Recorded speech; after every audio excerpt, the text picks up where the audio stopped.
What's going on, everybody, man? Happy Friday. What it be like, man?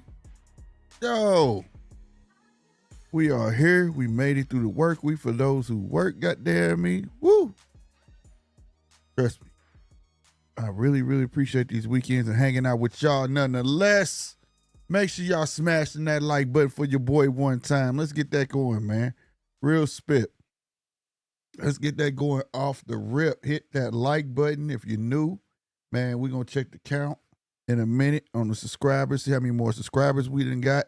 But nonetheless, I'm going to say it again in case you like to read it versus hearing it. Like, comment, subscribe, all that good stuff. You understand me, man? Boy, we got it's loaded tomorrow, ain't it? We got a bunch of fights tomorrow. So many, man. I almost didn't realize it. It's kind of crazy, bro. Kind of crazy. As y'all know, the ticker down there with the latest and greatest news in boxing is a live ticker, so feel free to take a look at that as well. I see they got something up about Richard Torres already, but yeah, man. Friday show's a bit different for everybody who's new, who's new coming through and all of that. You know what I mean? I'm going to break it down again for y'all, man. Yo, this is the Judges Table. This is the People Show. On Fridays, it's usually at night, through the week it's in the morning. But the one on night is definitely for the people. So we put the link in the chat a lot earlier, usually starting off, which I will do in a minute. And that's it. It's that simple. You know what I'm saying? Feel free to donate to the channel. You can do it by Super Chat right there at the bottom of your screen. You know what I'm saying? All proceeds go right back into this channel. And it doesn't go to nothing else, man, because we trying to make this the best show. It's already the best show. You know what I'm saying? But aesthetic-wise and equipment-wise and getting back to these interviews, trust me, it does help. Now, we can move along. Let's get it, all right? All right, let me get that link like I told y'all. Boom, there it is. Let's check the count real quick. For those who are in the bare knuckle fighting, that is on the zone right now. I've been lately. I know I don't talk about it, but whoa, hold on, I'm sorry. We had 1,461. So that's a total of, we was at 143, so almost 20 new subscribers, bro. Almost 20 new subscribers, bro. Hold on. We was at 143 a couple days ago, right? Bruh, salute to y'all. Let's keep that going, bro. Let's keep that going, man. We keep going like this, bro. We gonna hit that 5,000 mark in no time. I want to hit by my birthday. My birthday, January 25th, bro. I want to get there way before the end, but that's the goal, bro, to get there, man. Salute to y'all. We'll check that again momentarily. Get that up off the screen. Salute to everybody that's up in here. DJ in this thing. He was first. Salute to him, man. The Boxing Kangaroo made his way back. Salutes to the Boxing Kangaroo. New subscriber, man. Salutes to him. Punch Talk, what's happening, baby? Partner in crime over there, man. That's my partner in crime when it comes to talking these fights. I mean, commentating these fights and talking the fights. Salutes to Punch, bro. Real talk. And the link is in there for everybody who wants to jump in. Again, bare knuckle fighting is on. Bare knuckle fighting 69. You know, I think we're gonna start incorporating this in the show. It's lit, bro. This shit be lit, bro. So the people who want to know who's gonna fight, Derek Friendly's they're announcing him right now. He gets down. But nonetheless, I gotta start the show off like this. What in the holy ghetto hell of a press conference was that for Tank Davis and Lamont Roach, bro? Everybody not gonna get it. You know, to some, they took it for what it was. It was at a college gymnasium. You know, it looked low budget. But it was a lot more going on in that goddamn press conference, bro. Bruh. Before I got on, I meant to look my guy name up. Whoever is PBC's announcer, you know, my guy that got the haircut, you know, whatever. He got the voice. You know, and they have a clone of that man. I don't care what nobody say. They have another guy that's strictly a clone of that man. He looked like him. He don't sound like him, but he looks exactly like him, right? Except just like in a smaller package. he was there all of five, maybe 10 seconds. And then this other guy came on, man. I'm not saying names. I'm gonna be strict on certain things because I see a lot of people getting clapped right now for some redundant shit. People just, I don't know, just weirdos. But anyway, I went back watching. Somebody said he was a comedian or something. The guy wasn't funny, bro. And I don't think he was there to be funny. For the people that don't understand, for my guys who aren't in America, for the people who grew up in good neighborhoods and things like that, that dude was on some other stuff. He was trying to start something, bro. And there's a lot of rivalry things that goes on in certain neighborhoods. Salute, Punch jumping up here, man. Punch, what's happening, baby? What's going on, brother? You feeling that avatar? Man, yeah, I likes that. Yeah, I was gonna bring him up too. But yeah, I man, heard you talking about that fucking ghetto ass press conference. Yeah, man, I'm trying to explain to people that's on the outside looking in, like they had to understand like that Washington and Baltimore is a real rivalry, and to try to incite that is dangerous. You can't incite that, bro. Like you call it, I was like, it's gonna be a riot in this motherfucker. You know what I'm saying? Like they tripping, and I've been there before. Like if you've been to any real rivalry hood basketball games, the two high schools who don't get along, the one who lose is always some shit, some fights or something after. All hell, you know what I'm saying? Break loose. Yeah. All hell break loose. I was thinking that too. Like I was surprised that it was actually in DC. I'm like, these niggas is trying to start a world rumble up in this place. Right. I was like, don't do it. Don't do it. The commentator, man, he's taking shots, asking the questions, bro. I'm like, you see this, bro? This is bro. I was like, what is this guy on, bro? Because I was like, yo, how in the world you sitting there talking about, come on now, this Baltimore and Washington D.C. This ain't light. When he said that, I said, oh, I know what time he on. Oh man. And then Tank come by himself and Roach come with 1,000 niggas. Oh. Yeah, bro. Like I said, dude, they trying to start something. So then after that, you get halfway through it, he start cursing during the that's everything. The first time I've ever seen that before. That was so terrible. Like, what is he doing, bro? Then at the end, I implore everybody go back to the end. Dude kept trying to start some stuff, right? About the Baltimore and Washington. And then you'll hear the lady. And this was his last sentence. Go look at the last sentence he said. And listen, the lady, I guess, who was producing it or whatever, she kept saying, don't do that. Don't say that. Don't do that. Don't say that. She knew. Yeah, bro. Like she knew, and he made dude stumble on his words, like, huh? That was like me giving the damn breath. right. Hey, can y'all imagine Punch being up there? Bro. Yeah, by the way, I don't give a fuck about none of you motherfuckers in the subway. I've been like, Tank, so you consider Roach real competition? Can we get you fight somebody for it? Like, oh my God, who is up there right now? Yeah, swear, bro. And that one question he asked. All right, this is my question. How you think? If whoever gonna lose, what you gonna say to your woman when you get after the fight, bro? What type of question is these, my guy? Oh my God, bro, that shit was so. Hey yo, that shit. Hey yo, RC was tripping in the group chat. That shit rubbed him the wrong way, like bro. Oh man, I got the phone call. He hit me up, bro. What the fuck is this shit? and to us, man, I feel it, man. Like a certain era was raised to understand how to conduct yourself. Yeah, man. Like it always got these niggas acting a fucking fool, bro, and that shit's embarrassing. I understand. Yeah, it's like, damn, dog. Like you could do no. Not now. Professional shit. I was already looking at the facts here. Yep, PBC running out of money. You see what I'm saying? Man. There was no reason for that man to walk off the announcer. Everything was low budget as shit. You get what I'm saying? See, Nick, shit like that. See, that's why I'm happy we made a weirdest shit in boxing category. That's going in there.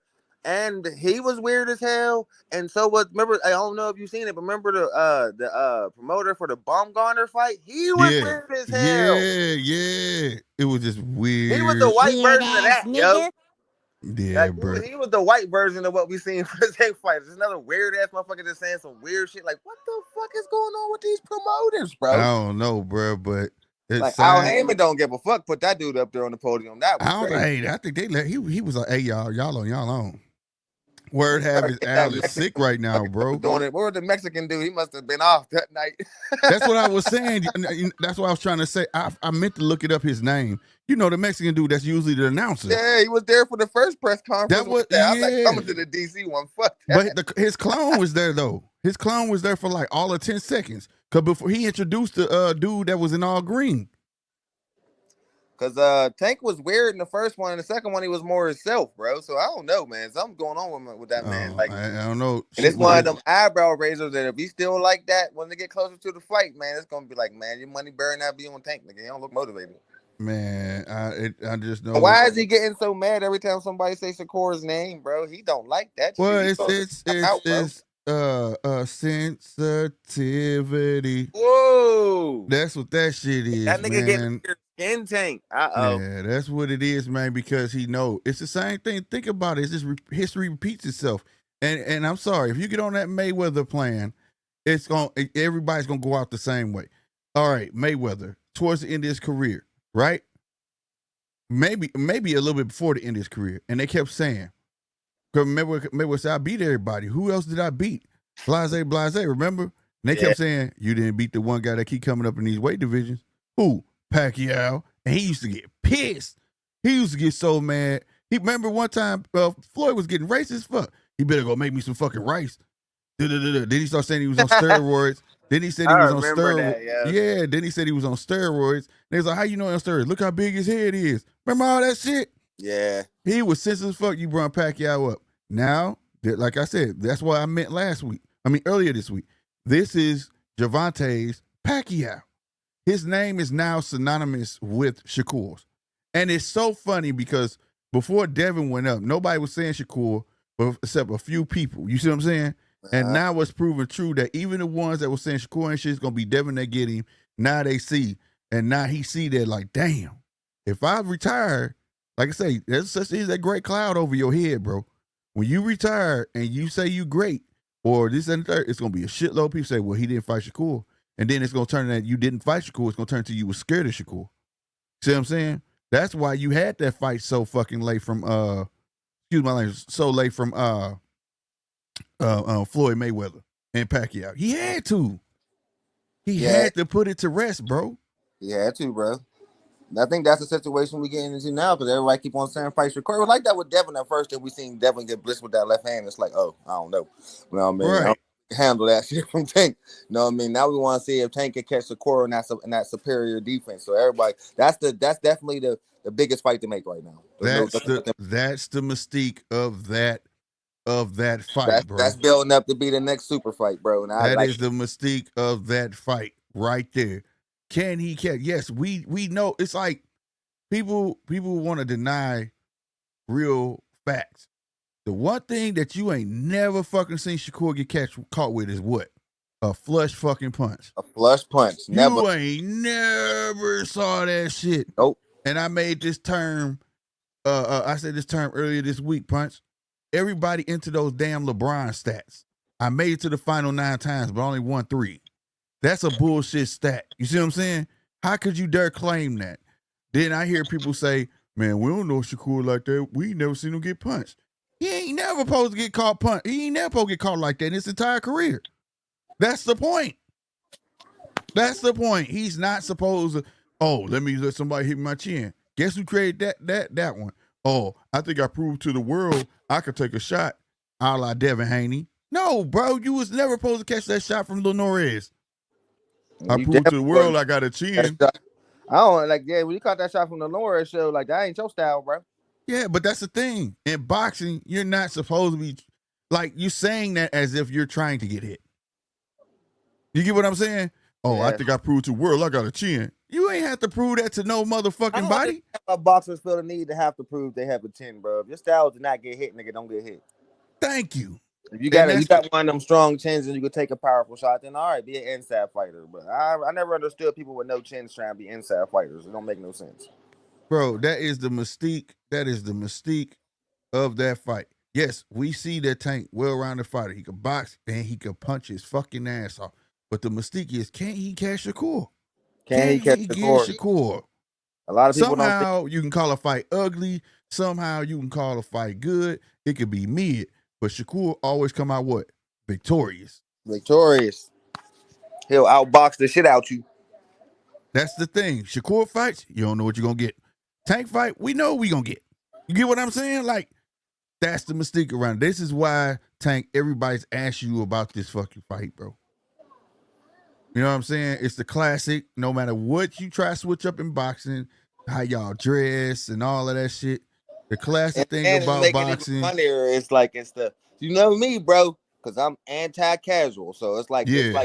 it's like the I see you, AC. casual friendly style versus the anti-casual friendly style. Because the goddamn casuals hate Shakur style. You know what I mean? They hate it. They call them Yeah. boring. We're hardcore fans. We love that shit, boy. Yeah, bro. So that's the mystique around it. Salute, AC. Then walked up here, DJ up I'm in this about to thing. get What's a good, shirt fellas? made to say anti-casual, nigga. I'm about to start a trend. Heavy dope. I ain't gonna lie, heavy dope. What's good, bros? Salute to good, everybody AC? on the panel. What's going on, fellas? Glad to have you back, family. I'm gonna just chime in from where I came in and where I'm gonna pick it up at. When I look at the two fights, Mhm. I'm gonna say this: Shakur 100%. With good hands or whatever, I believe he beats Tank, split decision card, and that's if he's willing to take the risk. Now, where you were saying, can Tank hit Shakur or with all the power? I have to say this: Shakur does something that eventually, in my opinion, is going to get him caught out there, and when you match these two things up, it's a perfect storm. The first thing is Shakur has a habit of hopping straight back. Now you saw my finger right before you said that? Yeah. I already knew you was gonna say that. That one thing, I mean, for some people they could kind of downplay it or say, nah, but he got this. I'm like, yeah, but okay, let's put this in the proper perspective. You know, one of Tank's most underrated punches is his leaping left hook. Yeah, Gazelle. Right. Yeah. The people that he's caught with it, they've always said that, listen, it's sneaky fast and hella hard. Yeah, you Like can't see. you don't think that this little guy is gonna cover that much distance. Right. And when he does, you're like, oh shit. So excuse my language, but basically that right there is a huge Achilles heel for me when it comes down to this fight. Like I said, 100% Shakur with both his hands, 100% or whatever. I believe he etches this fight out. But even with that dynamic in play, if he does that one thing and Tank reads it or sets him up to do it, because this is one thing that Tank said he does. He said you just hop straight back in a straight line with your chin up in the air. Mm-hmm. So if he's already aware of it, Shakur, you got to tighten that shit up. You got to figure something else out, because he's going to set you up with the stab jab. Right. He's shown that he can tighten it up, like turn you and shit like that. But you're right. The minute he feel like he getting a little bit of trouble, he got to hop back. And I've been saying this a long time, man, on this channel. That's the only thing that I don't like about Shakur's game. I was yelling it live, like, why the fuck you keep hopping back like that? Because if it was a Loma, he'd have been there before your feet touched the ground again. All day. You know what I'm saying? If Tank sets it up the way I've seen Tank set it up in the past with a stab jab to the body, and Shakur and some other fighters, I done seen do this, and I'm like, why do you guys hop back instead of that's holding on from amateurs. That's amateur shit. Mindset. Yeah, instead of just parrying off that shit and coming over the top. Like, bro, don't stop hopping back. You feel what I'm saying? Exactly. So when I look at so many different fighters do it, you're playing into one of his one of his underrated tools, one of his Mhm. least talked about tools. Mhm. When it comes down to everything else, I give them, pretty much. It's always like a 52-48 type of thing. Right. You feel what I'm saying when I size them Yeah. up. I've had my harsh criticisms for Tank in the past, and I've had my harsh criticisms for Shakur.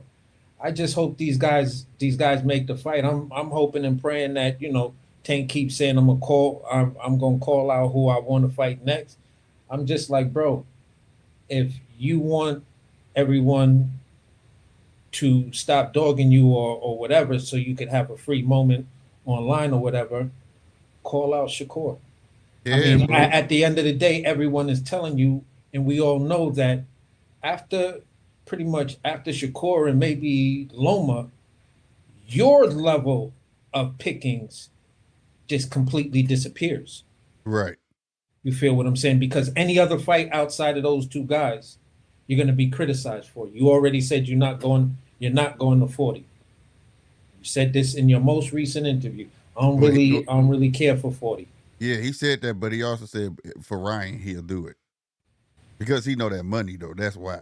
And Ryan, and I'm just gonna say this, Tank. I hear what you're saying, but let's read the room when it comes down to Ryan Garcia.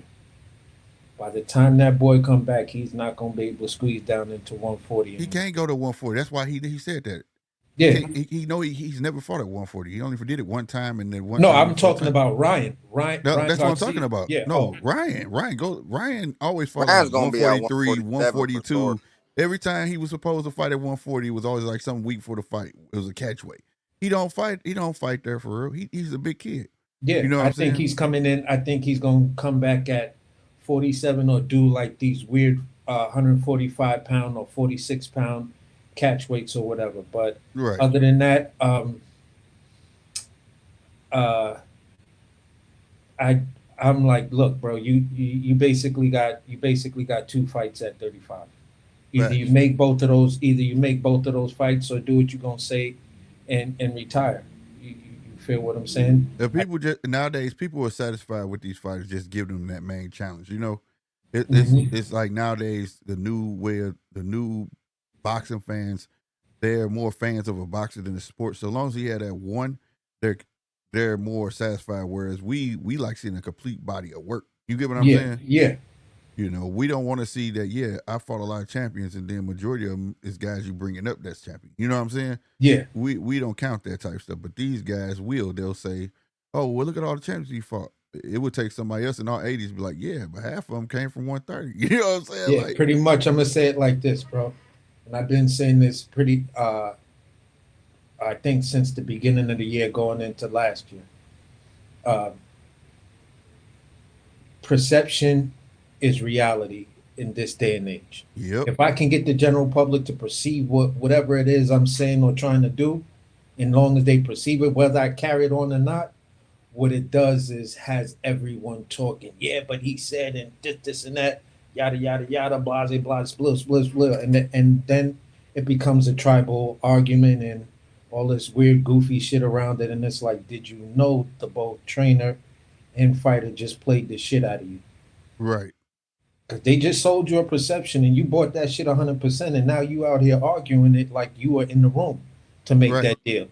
Yep. You know what I'm saying? That's because they like I said, they fans of the boxing, not the sport. They don't look at it as a overall thing. I played this thing from I was just talking about that. I think I still got it on here. I'm gonna play it real quick to show you. No, it's the fighters. I was one, and I can tell you that if my camp urged me to fight someone and I wanted to fight somebody else, we were going to fight who I wanted to fight. Shakur and Lonesome Eddie made an offer to my 22-year-old prospect, Kid Austin, who has no world championship experience. No, it's the fight.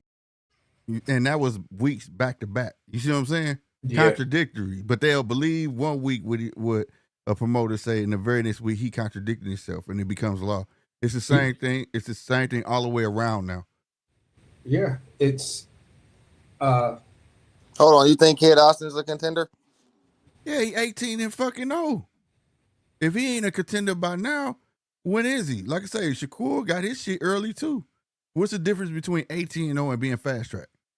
What jumps you in the contender? Is it the level you're Once Once you get to 10 rounders. Once you hit the 10 rounds, you become a contender. Yes, you are not a prospect, bro. Once you get your ass 10 rounders and you get your ass in the right fight, shit, it is what it is. It just those fights it boosts you. You get what I'm saying? Yeah, as long as you could step up in the level, and then we could, like, the 10 fight rule. Okay, cool, but it's also a side caveat because for perception reality era, there has to be that fight that people Defining can. fight. I get he's a young, hungry dude. He's ready. Like for instance, I think he's ready, but I think he's gonna win? Hell no. Let me give you. The style matchup is bad. But let me give you a perfect Keyshawn, right? Yeah, Keyshawn a contender, but Lemos was that fight to get people to be like, okay. Yeah, he's legitimate contender right now. Right. He legitimizes. Yeah, like you can become a contender just by fighting the fights. You feel what I'm saying? But if you don't give us at least that step up fight that appears, remember the word I'm using, that appears to be a 50-50 fight, then people are always going to question whether or not you're ready for the real big show. Right. Like this is the issue that diehard fans have with Jerron. Right. He doesn't have that defining fight. Yeah, he really don't. He got all the showboat fights. Yeah, don't get me got started. A bunch of showcase fights, right? But you haven't given us that definitive. The definitive fight. Who is your Sean Porter? Who is your Lemos? You feel what I'm saying? I didn't hear what you just said. I said that was pissing me off when they was screaming that Boots versus Bud. When all real boxing fans know what that fight really looked like, bro. Like, come on, man. Like, but I want to jump to the top from the gate, huh? Get cooked in front of everybody, huh? Y'all want to stop the DR, just stop the Errol Spence train. Y'all want to stop the Boots train next, huh? Put this dude in the Crawford way too early. That's what. But here's the thing, though. Like, it's just like Shakur. They're saying why he deserves to fight Shakur. It's almost the same with Shakur. Say if Shakur didn't have his fight with Valdez, right? Will people be saying that? Like, oh, is he still a prospect? Is he this, and that? No, he got his shot, right? It's the same thing for this kid. He getting his shot. You know what I'm saying? The only word that just wasn't associated with kid. Division world champion, though. Right, but what I'm saying is the only thing that why? But now mind you, I'm glad you said that. How many fights does he have though? What is it, 24? No, it's like, is it 24 or 22? It's 22. Yeah, it's 22 fights. So he's 4 fights away. That means that somewhere down the line, he got his shots early, didn't he? Yeah, he won the world title. All right. No, that silver medal. Understand? So the silver medal, right? On that silver medal. Right, but that's what I'm saying. So at the end of the day, the only difference between a kid Austin and a Shakur is that he didn't get fast tracked. He didn't. And in a sense, well, 18-0 is perfectly fine. Then if you take that silver medal, that fast track away from him, then what? They went the independent route, no promotion. But you can't really say that because Devin Haney went that same independent. Well, yeah, they didn't go the Mexican route. That's the Mexican route. They went we just gonna build it. We're gonna put our own money behind the fights and went down there broke. Yeah, but I'm with it though. That's my point. When people try to say the kid don't deserve it, hey man, I ain't say he don't deserve it. I said he's a contender. That's what I said. Well, at 18-0, bro, he's fighting them fights. He's ready for the shot, but I don't think he's gonna beat Shakur Stevenson. They should have won another champion. Okay, let's say it like this. Now watch it. Hold on. Watch this. Now this is how people pick and choose, Punch. So people didn't sit there and realize that motherfucking fight that y'all saw with Zepeda, right? Why wasn't that fight a 12-rounder? Because is Zepeda a contender? I don't know, man. When it comes down to see what I'm saying? See what he a champ though. Listen, he a champ that just did it. He just fought for 10 rounds. Out of the 30 fights he had, I can't name 4 people.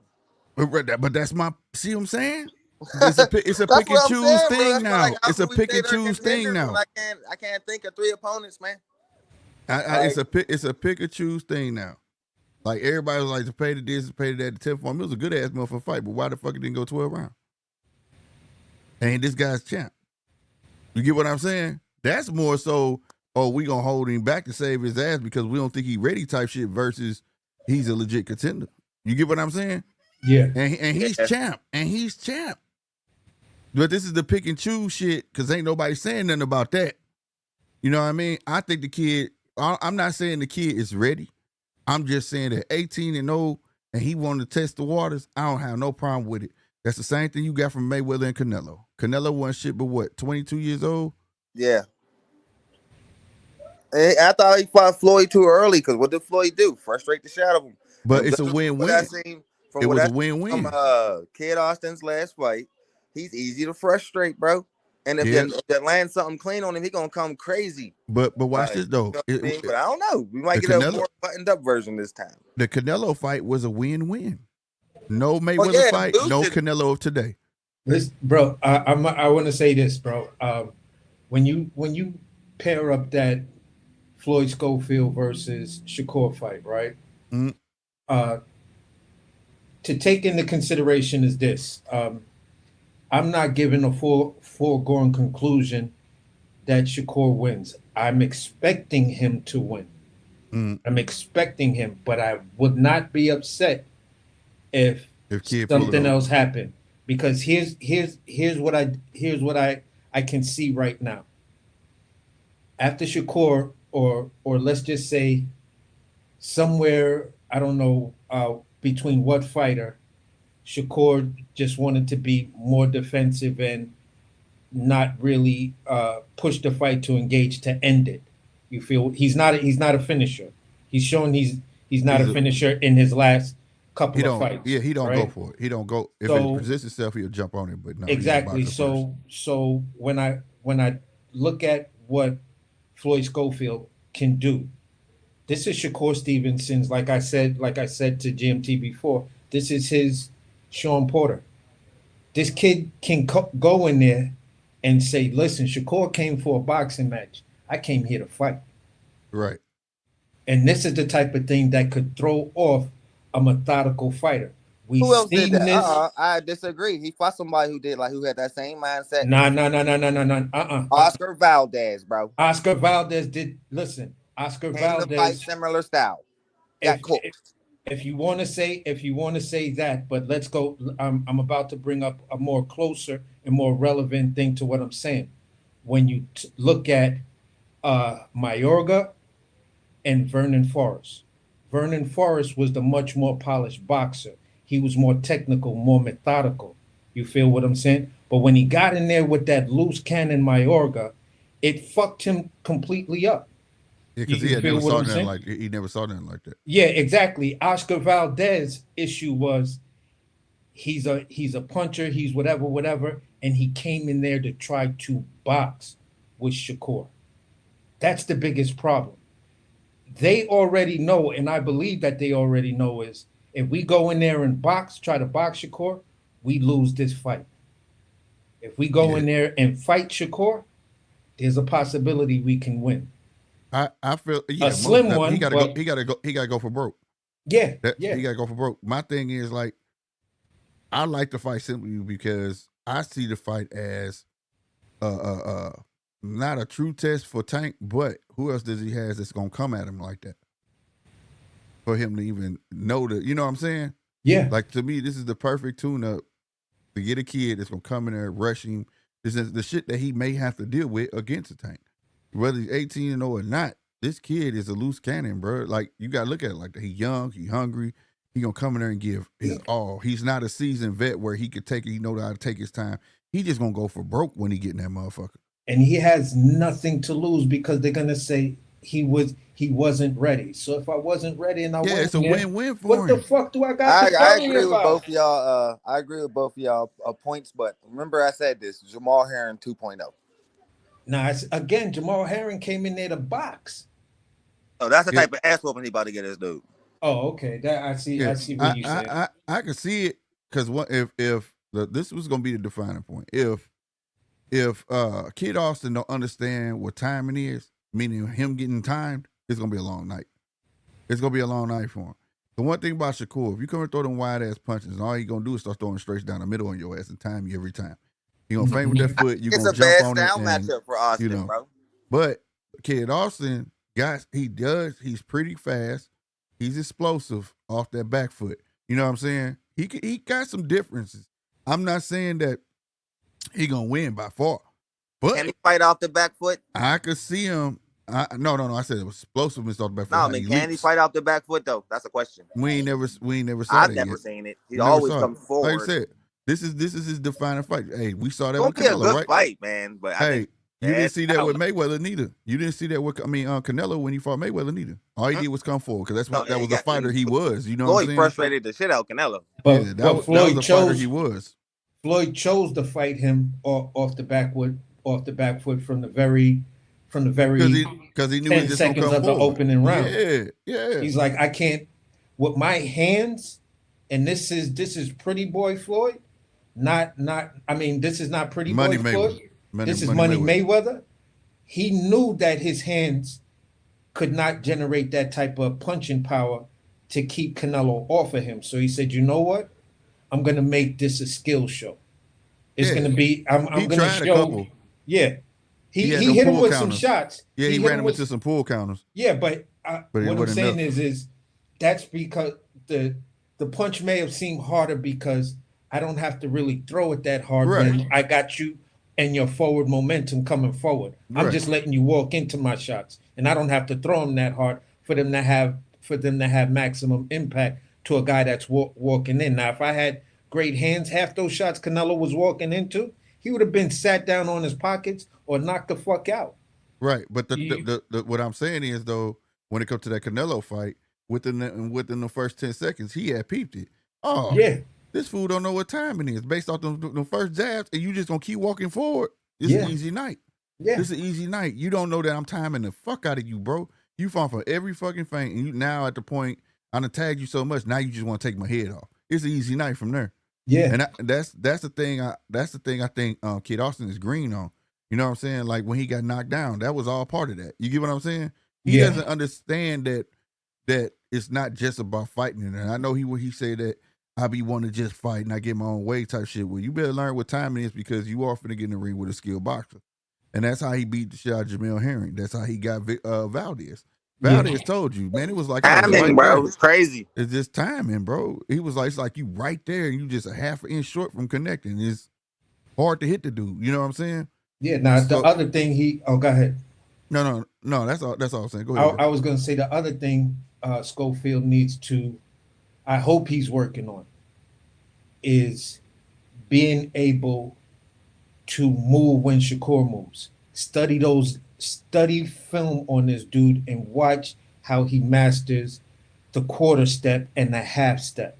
Yeah. Because those little quarter steps and half steps, it's not head movement, it's not upper body movement to slip punches. He's just constantly keeping you just that tiny little bit out of range, but it allows him to, if he just leans over, he's in range to hit you. It's like a revised pendulum step. That dude exactly. That dude got Shakur definitely fights with his feet. He fight with his feet first, bro. And he tries to get you to bait you in, see what you gonna do. Once when you figured it out, he put that big ass smile on, like, yeah, I got your ass. It is what it is from this point. And that's what he depends on. Like, you know what I'm saying? And then he starts making, he knows, and then he starts making those sound effects when he punches. Right. And all of that other. Yeah. You know? So I just think but it's at the end of the day, I think it's a win-win for Kid Austin as long as he go in there and give a valiant effort and he don't get dominated. If he doesn't get dominated, he actually lives off of this. Shakur goes on to be a great boxer. That's a good win, just like for Canelo. You could never say nothing about Canelo. Well, Mayweather whoop your ass. Canelo looking at dude, that's a legend though, bro. Like, yeah. You know how old I was when I fought that dude? Like, you know what I'm saying? And where I was in my career. They both around the same age. Yeah, that's not a Canelo was 1 year older, 23. Right. So that's not a bad loss in his career. And I don't think this will end up being a bad loss. If anything, he learns from it and gets better from it. You know what I mean? Yeah, as long as he don't come out and get destroyed, he should be okay.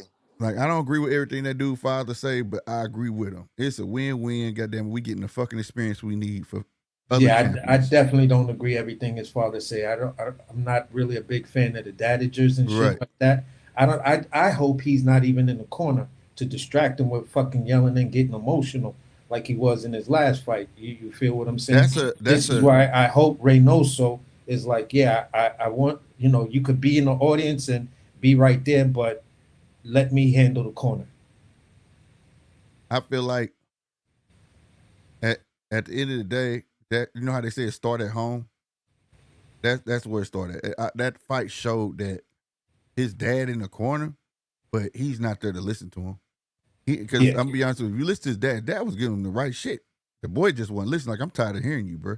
You can see it in his face. He played that shit with his dad, and no disrespect to his father, man, but you could see it in his son's face. The minute his dad start talking, look at Austin's face, bro. He just looking down like, here this dude go again, bro. You know what I'm saying? Like he just get to looking around like, what the fuck, bro? Like, you know what I mean? Like that, you gotta. I don't know. That's something that's gonna have to separate in the future between them. If anything, it could be really cost effective to his career. You know what I'm saying? Let his dad listen, and that's the thing that I was saying prior to this, and I was like, bro, listen, I see where some of you guys have your criticisms, but let's keep it a beam. It sounds a lot like you dudes just criticizing him for the for the shit, that the slanderous names that the internet gave his father, Auntie Flo type shit. I don't repeat that shit here. I don't. Yeah, then that's my bad. And you can say it. It's fine. I'm just saying feel that it's disgusting. No, I just feel it's disgusting and slanderous. But you feel what I'm saying? The thing is just this, bro. Listen, don't judge the actual fighter off the fact that you don't like his father. Right. But that goes from. But see, you speaking to what we be saying, where they say this big argument that's going on now with the dads talking too much and all of that stuff, and that's where it comes from. This is what we saying. Like, we want to hear from your son, bro. We want to see your son perform, because you could, like my dad used to tell me, you could your mouth could write a check that his ass ain't gonna be able to cash. Exactly. You know what I'm saying? And that's also you applying pressure. You know what I'm saying? You're applying pressure on your kids. I mean, that's not cool, bro. Like, some dads do put their sons who be boxers in wild situations. Like, man, they talk all this shit to these fighters, and these fighters come out and beat the hell out their son. Like, nigga, you can't get in the ring for your son, man. I applaud Shakur. I applaud Shakur for dropping that on him. Like, bro, listen, I hear everything you saying, but you can't fight for this dude. He gotta get in the ring with me, not you. Right. You know what I'm saying? So I tend to look at it like this, bro. It's unfortunate that where we are in the state of I'm just gonna say American boxing, because boxing globally is on fire. Right. You feel you getting great fights everywhere around the world, but here in America, we got a lot of entitlement, prima donna shit, and a bunch of other shit. Go ahead. I'm gonna tell you what I think. Salute to Ann McQueen for coming in, bro. Great to see you back. American boxing is at a downfall. I knew it was on its way when the narrative spin started coming in with the lives, to sway people to want you to feel sorry for certain boxers and things like that. What's the kid that Mayweather knocked out during the break? Was it Victor Ortiz? Yeah, that was Victor Ortiz. All right. It started when I started on. They created this narrative where he was telling the story. It was him and his brother. He took care of his brother. He was homeless. His dad just up and left him. And bro, can I tell you, I done heard about 12 different stories out that one man mouth about that shit, right? And then it just seemed like every boxer of color that came out had to be from some poor place, or they had to be, you know what I'm saying? Right? They had to fight their way. Even in the NFL is like that. Let me tell you something. I'm from St. Louis, Missouri, fam. Y'all know who Ezekiel Elliott for the Cowboys is, right? Yeah. All right. When he first got there and they did their promo for, they said he was from this was their words. He's from the mean streets of Alton, Illinois. Nigga, Alton, Illinois is an old folks town. That is not nothing mean there. There's nothing there that can harm you. You see what I'm saying? Granted, they got some jets, but it's not like, you get what I mean? Yeah. And they'll create this narrative, this where you, oh my God, look at this rose that grew through the concrete ass shit. You get what I'm saying? Yeah. And my point, and you saw it and so on with years, to the point where it's really affecting these young fighters. to the point where you saw Devin Haney all of a sudden went from this good ass goofy looking kid to where he bought Fisher Price my first thug outfit, wearing golds in his mouth and wearing lokes and shit, and that's not who you are. And these kids, and it's okay to be a good kid in a mad city, is what I'm saying. Be the good kid and whoop people ass. Listen, look at Sugar Ray Leonard. You get what I'm saying, bro? He have to play that. I'm gonna keep it a beam with you. I came from East New York, Brooklyn. Yeah. Many years ago, when East New York nowadays is gentrified. There's bike lanes and coffee shops in East New York on Pickens Avenue. You feel what I'm saying? When I grew up over there, you hear gunshots 24 hours a day. No cap. Right. No cap. Because it's nothing but you surrounded by projects on one side, and then there's this back part that's more closer to Queens and shit of East New York it's all houses. You feel what I'm saying? But the point I'm making is this. When I moved to Long Island, right, to go to high school, I saw kids that lived in homes that I was like, yo, your crib is banging. Right. And then these dudes would want to act tough when we go out, and I'm like, dude, what are you doing? You got hedges out here, man. Facts. You got hedges.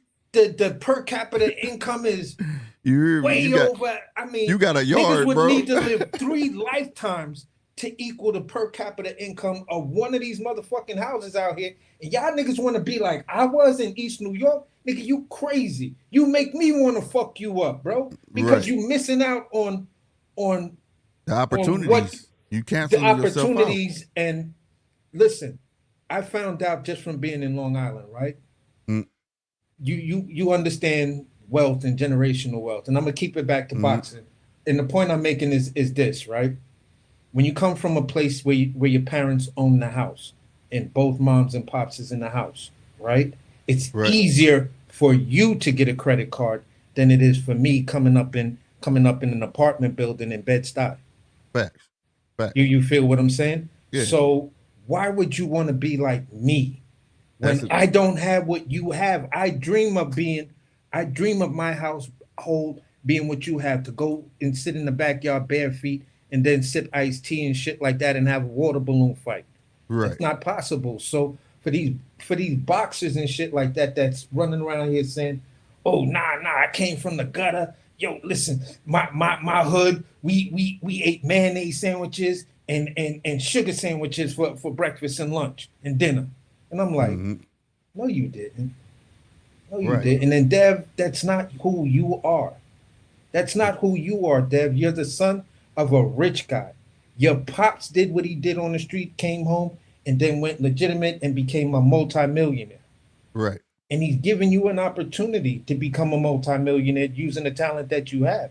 You could fly straight and be the kid that's known for working hard and, always out working and out training the other guy. That's how you win, and you're whipping ass. Right. You feel what I'm saying? You could be brash and everything. Right. At the end of the day, that's the story. That still is the American dream. The American dream is not always coming from the hood and making something of yourself. That's what I'm saying, bro. It's just coming from your neighborhood, wherever that is, and then you make it. Whether you're a rich kid and you make it and you become a billionaire, whether you're a poor kid and you become a thousandaire, whether you're a middle-class kid who become a millionaire. Guess what? All 3 of you motherfuckers made it. Right. And that's my point, where like American boxers feel like they got to come with these narratives, whereas overseas boxers don't have to come up with narratives. Either you have the goods or you fucking don't. And the fans love you more so what you do in that ring than more so what your storyline was coming out of the ring. You giving up before you got in the ring. You know what I mean? Exactly. And that's where I seen it. Like I said, it's a difference in that, and it bothers me because, like I said, it ruins some fighters. They really start believing in that lie that they done created, and that ain't what it is. You know what I'm saying? Like for instance, I had to make this point. I was like, they was like, well, Mayweather X, Y, and Z. I said, Mayweather ain't never told you.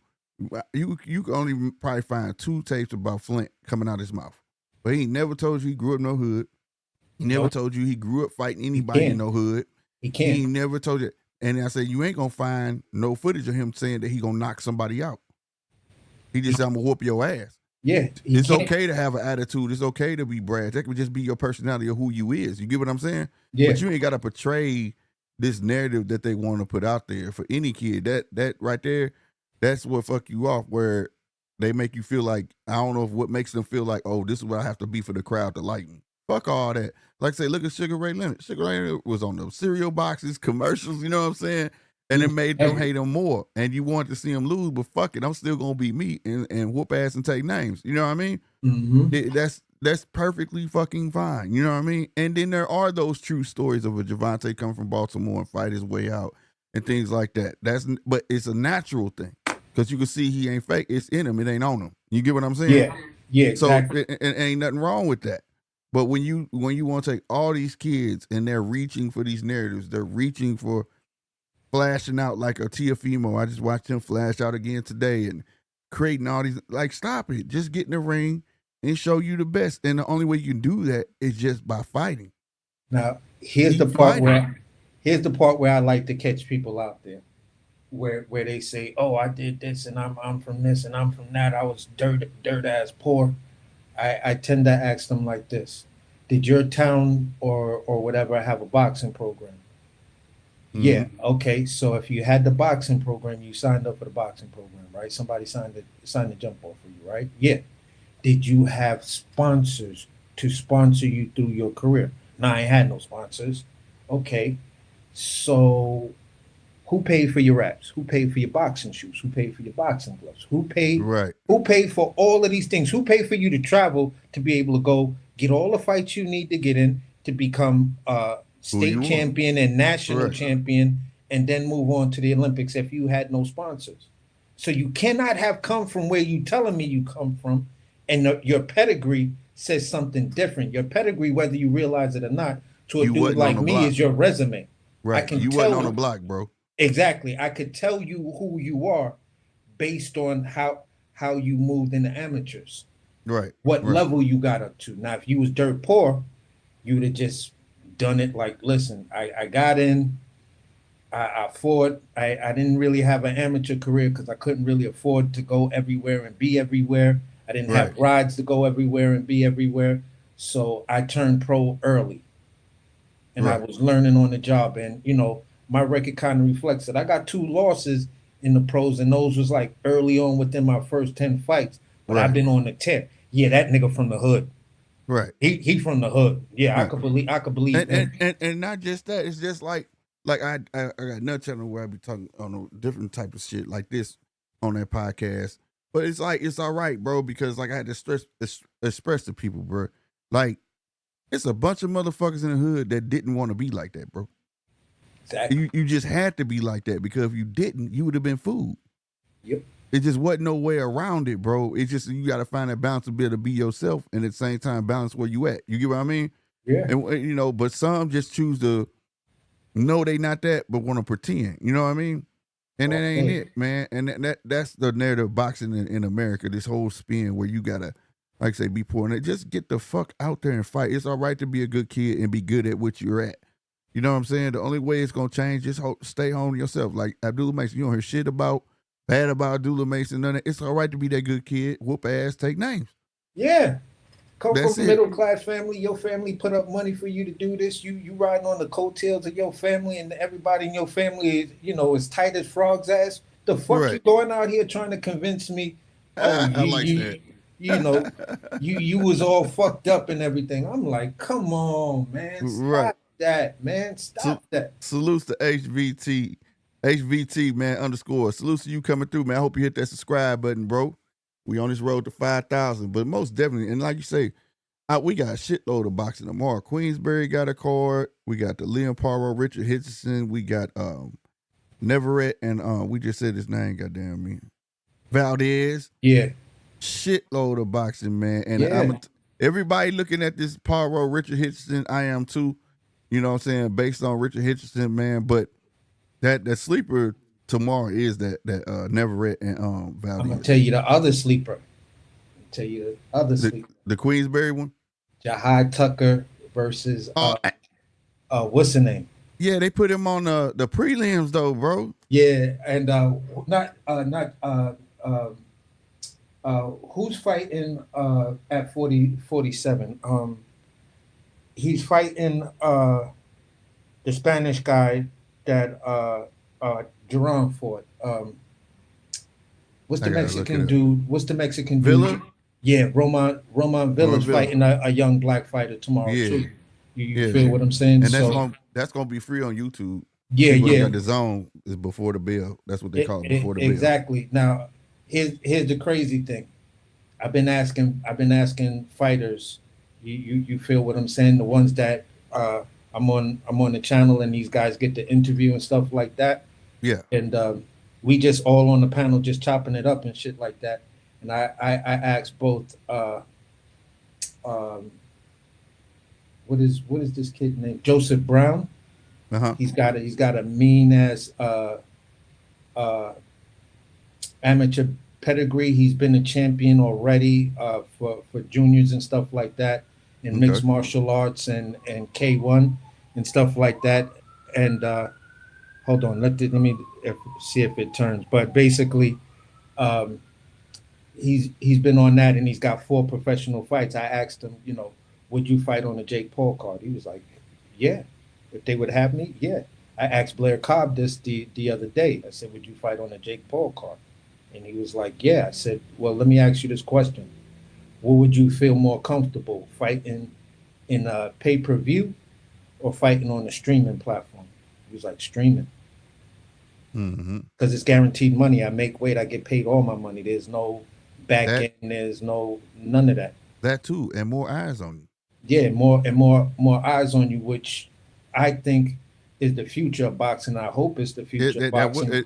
It's really not the future of boxing. It's the past of boxing coming back around. Coming back around. Now, what I always tell, like I think I said it with you the last time we was chopping it up, was when I said it to both these fighters, I was like, listen, what do you think was the biggest part of that Jake Paul card?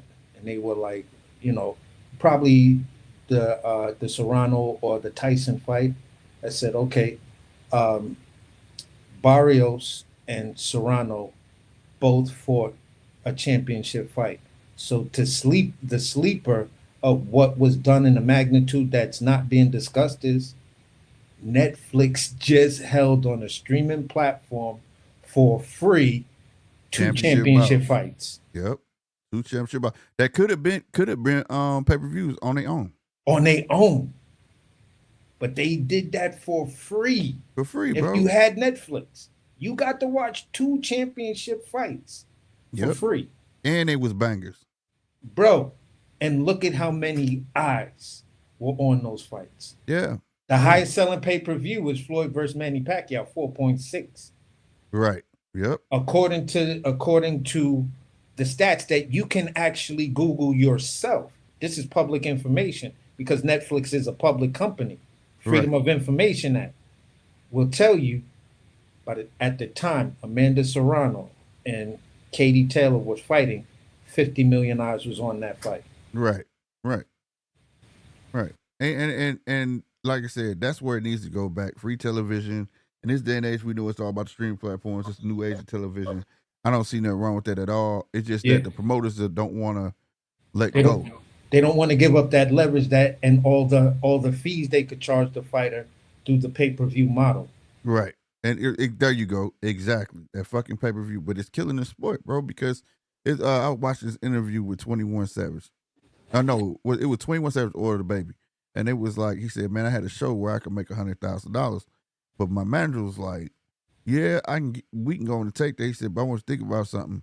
I got all these little small club shows. We can do a small tour and they're going to pay you $10,000 a piece. He said, how many? He was like 10. He said, well, that's the same thing. He said, yeah, but look at the exposure you going to get though. Exactly. And he straight said, he said, if I never did that, bro, y'all wouldn't even know about me, bro. Exactly. Now, here's the crazy part. Where I was also going to say, when you look at that, right? When you look at those 2 models, pay-per-view killed 3, and I'm going to be nice. Killed 3 boxing networks that used to give us some of the best fights we've ever seen. HBO went down first, then Fox, and then Showtime. Yep. And I'm not even going to bring in Spike because Spike tried to do it. Spike, Bounce. Fox, And CBS. Well, that's all the same company.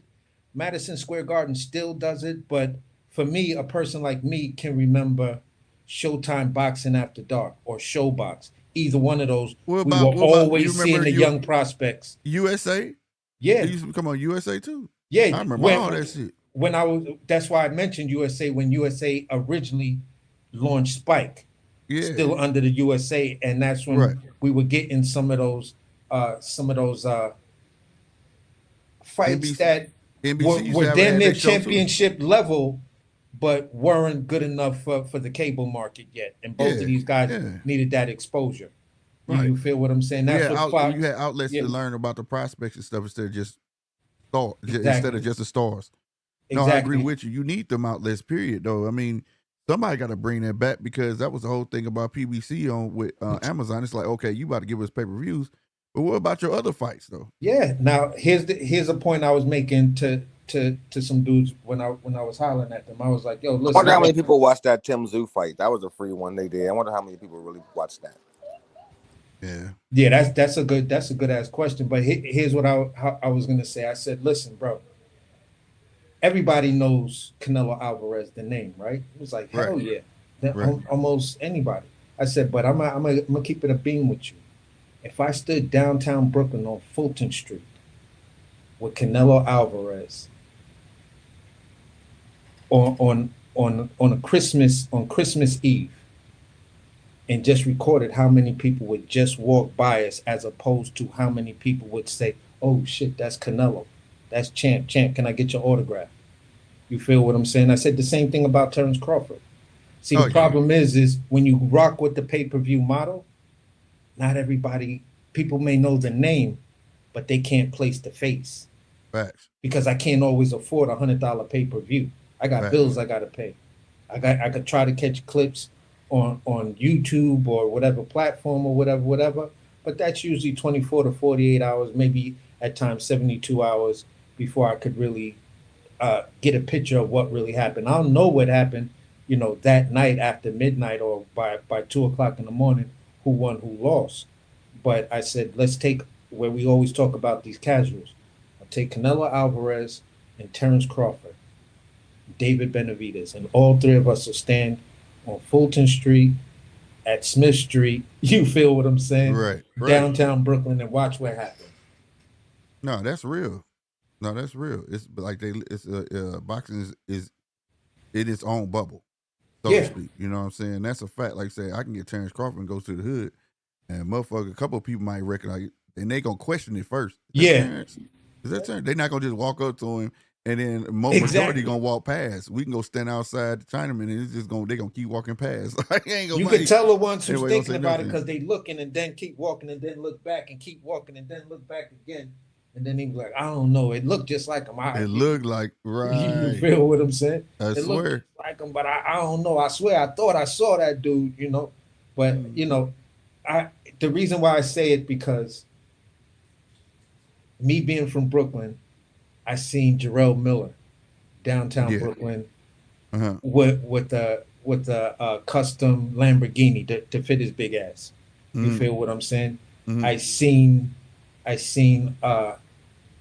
Shannon Briggs downtown Brooklyn in front of Macy's. You feel what I'm saying? And people were just walking by. I knew who both these dudes was. And I walked up to him and was like, hey, how's it going, champ? You know what I'm saying? I appreciate you. And when I saw Miller just started getting in the box, and he just came off the Mirko Krokop loss when Mirko knocked him out with the kick. So he was downtown Brooklyn and stuff like that in front of this hot dog stand. I'm just saying it like that because I know, unless people are from Brooklyn, they'll know what I'm saying. But this hot dog stand is iconic down there. There. So basically, he's just standing out there with a bunch of dudes just talking shit, laughing. And I'm walking by and I'm like, was that Gerald Miller? So I went to where I was going, then walked back and was like, oh shit, that is Gerald Miller. That's Big Baby. Let me go say what's up to the dude. So I walked up to him, cool dude outside, but still has, like if you came across thinking he was an asshole, and you kind of be right.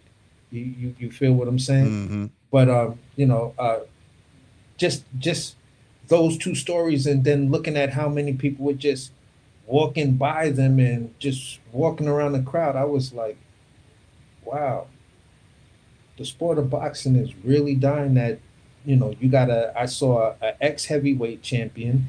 You feel what I'm saying? Mm-hmm. And I see a guy who's never been a champion in MMA or anything like that, but fought for belts and fought some of the toughest competition out there. And this Right. is, and people have no idea who the fuck is standing right there. I was like, that's crazy. That's Yeah, crazy. it's because, like I said, they're not in the commercials. They're not in the forefront. They're not in none of that, bro. You know what I mean? The publicity is not even there. Like, it's amazing. Like, I watched the commercials that Turkey Ali be making for these cards, right? Oh That my shit god, is that last one is that shit is so a banger, amazing. bro. That shit is a banger, right? But it's like it's on the TVs everywhere else, but they don't show that shit on the TVs here. We see it on Yeah. YouTube and shit. And this dude, these are productions. You're Yo, these are straight productions. The first one with Tyson Fury, the Bang Bang one, I was blown away with that. I even went and downloaded the Korean Girl song just Damn. because you feel what I'm saying. Right. So when I looked at the Francis Ngannou joint, when I looked at just all of them, and Yeah, then all this of them. one, He ain't missed yet. 'cause he that ain't one missed near one of them, and now this one would them niggas with the seeing horror each shit other, everywhere. When the nurse, the one that gets me is the nurse, the baby. You feel what I'm saying? Right. I'm like, wait a minute, how y'all got a baby with Alexander Usyk face? Man, Right.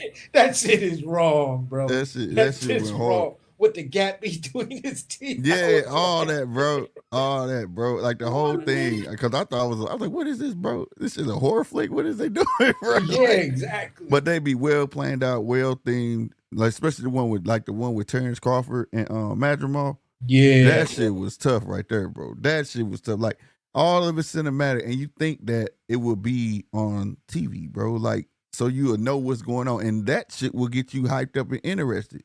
You know what I mean? No, nothing, because the American boxing market, these American promoters don't want to be stood up the way the Sheik just did with the boxing promotion. Because in America, we'll spray the nigga down and have him raw or some shit like that, and punch the bag that's all soaking wet. And you want to get the slow motion splatters. That shit is corny compared to what these dudes is doing. Right. What'd you say? They doing it big. I was going to say, I got a question for both of y'all. Yes, sir. All right, so because we're talking about the Usyk Fury card, the Usyk Fury card coming up, right? So, all right, so Madrimov is fighting twice in 60 days, bro. Yeah, that shit if wild. Dude gets injured. Who are they? Is they gonna try to blame that on Turkey? You think? That's a question for both of y'all, or is that gonna be Madrimov's fault? He cleared it up. The interview he had did, over there with what was it, Ariel Hawani, he said that was Virgil. Virgil wants him. He was like, but it's on the condition that he don't if he's not hurt. It's only on that condition. So it's subject to change, bro. It's subject to change. He was like, I promised him a big fight, and he was like, that's the fight he wants. So if he comes out unscathed, it's definitely going down. If not, and it was up to Madrimov too. Madrimov said, hell yeah. Madrimov like, sign me up for that shit. Yeah, so I just don't. Wasn't nobody forced to do shit. You know what I'm saying? Like, when I heard that, I said, all right, Madrimov, shit. But see, the only way they could pull that off because it's out of country, though. Because if that shit was in America, ain't no way you fighting 60 days later, fool. Yeah, because you're gonna go through the automatic suspension, right? 90-day suspension. 60 to 90 days. It's 60 days, 60 to 90, right? Yeah. So that's the only way you get out. But that's bad luck on Madrimov's part. Man, you don't look past who you got, and Boychuk already feels slighted by it. Like, who the fuck this dude think he is, bro? Yeah. And I feel him on that. Like, don't look past me. Like, what? You just think you finna walk through me? Yeah, all right. At the least, I'm gonna make sure you don't get to the next fight. Yeah, I think, listen, Boychuk he showed up and showed out, and said, listen, this is a chance for me to have people see who I am and know who I am and shit like that. And on that stage, I can't find that many people that said Virgil Ortiz actually won that fight. I swear to God, we sure thought he lost. I was like, get the fuck, no way y'all gave that. I don't know how the fuck they came up with that shit. Me but I was neither, like, bro. yeah, we know they were saving him. Ain't Yeah, no I said, way in man, hell. listen, I said, listen, Bud gotta be fighting this dude next because they just threw him a bone. I think Bud fighting. I think Bud. No, I was just saying that night of the fight. Oh, I was like, but because they was talking, there was some rumbling and rumors around Virgil possibly fighting Terrence Crawford next. You feel what I'm saying? Yeah. And then we see the. That's what I think. If once Madrimov get knocked out by Bud, Ted Crawford gonna be the villain. I hope so. You think so? I think they're gonna pop Xander Zayas in there. That's why his name popped up out of nowhere. That's why he was one. His name did come out of nowhere, bro. But I hope it's Bud, yo. Where who gets what fight? Xander Zayas gets Virgil if Madrimov came. Yeah, out of nowhere, Zayas did come out of nowhere talking shit. That's what I think. Xander Zayas versus Virgil, I would probably give the edge of that fight maybe to Virgil because I think Xander is still a little green, but he's a dog. He's one of my young fighters that's like, yeah, I'm keeping an eye on this dude. It's what you said though. He green, and one thing about him, he's mental, bro. You get the best of him, he kind of checks out. Not checks out to where he gonna quit, but he don't keep going forward. He don't, you know what I'm saying? Yeah. It's like I'm gonna do enough to pull this shit out. You know what I mean? The only reason I picked Xander was because all the hype. When people thought Xander was fighting him, all the Puerto Ricans rallied behind him. All of them did. They were so happy it was him. So I think just because he garnered that type of hype, just based off of a couple of tweets, yeah, he probably the fill-in. They gotta have a standby. They have to have a standby. I could see that, and I'm gonna, and I don't think they're gonna take a tough standby like Tim Tszyu did. Like when Tim Tszyu was in limbo waiting for Charlo and stuff like that. Yeah. He took fights that other guys wouldn't have taken against those opponents. People could talk about Tony Harrison as much as they want, but he did cleanly beat Mel Charlo. Right. And he was beating him in the second fight, but he got cute. Yep. That's what I see. Yep. You feel what I'm saying? So at the end of the day, it's like don't sleep on a Tony Harrison when it came down to that situation. But I could see Xander filling in because maybe Virgil and them don't think Xander's that much of a threat, and based on the observation you just made of him, maybe they see that same thing and be like, yeah, if we just piece him up, we could get in his head and then have him slow down and then coast through the end without taking that much damage. But this is boxing. I don't like staying with the current fighters. Hey man, just as what I said. This is fucking boxing. You give a motherfucker a shot, they can upset the apple cart, and I ain't mad at it. You know what I'm saying? That's why it's like it's time, man. Because I feel like boxing is getting stagnant again. We sitting here watching, wanting these same fighters to fight over and over again when it's a plethora or a shitload of other boxers that should be getting their shot, and give them their fucking shot. And if they don't pan out, fine, go to number 2. I just wanted to go back to what Bernard say. Yeah, why you fight him? He my fucking mandatory. Yeah. That's why I fought him. He my mandatory. Fight your fucking shit. You know what I'm saying? That way can't nobody say nothing about you. That's why you could never say Bernard ducked nobody. Bernard fought everybody. Mandatories and challengers and champions. You know what I'm saying? Yeah. Now here's stuff that I've been doing. I've been looking at, just in conversations, and we bring up, the rankings and stuff like that. Every once in a while, a name that pops up that I've never really seen before or whatever, or I see that name across the board and I'm like, why is this person number 3 or number 4? And I've never seen them fight once on American television. And I'm speaking of a person like Jin Sasaki. You feel what I'm saying? Yeah. Jin Sasaki has the same, looking at fighters like that. Jin Sasaki has the same upbringing, not through the same, uh, pathways, but the same type of things. Jin Sasaki went to a high school that was basically boxing. You feel what I'm saying? That preps you Prepared, right? for the amateurs and stuff like that. You live, breathe, and sleep boxing when you're in a school like that. So when I looked at Jin Sasaki and just started looking at him, I'm like, oh, this dude's a problem. Right. He's a problem. Yeah, now I see why he ranked number 3. I just Yeah, hope he can get exposed to the American market. You feel what I'm saying? Fight over here. Me too. But I'm glad you said that I know because about people Duke, tend though. to look at the rankings as if it's just American rankings. It's worldwide. Yeah, You know what I for mean? sure. Now, the person I was talking about, Villa's supposed to be fighting, is Jaleel Hackett. Yeah, Roman Villa and Jaleel Hackett's about to get it on. That's tomorrow. That's on one of these cards this weekend.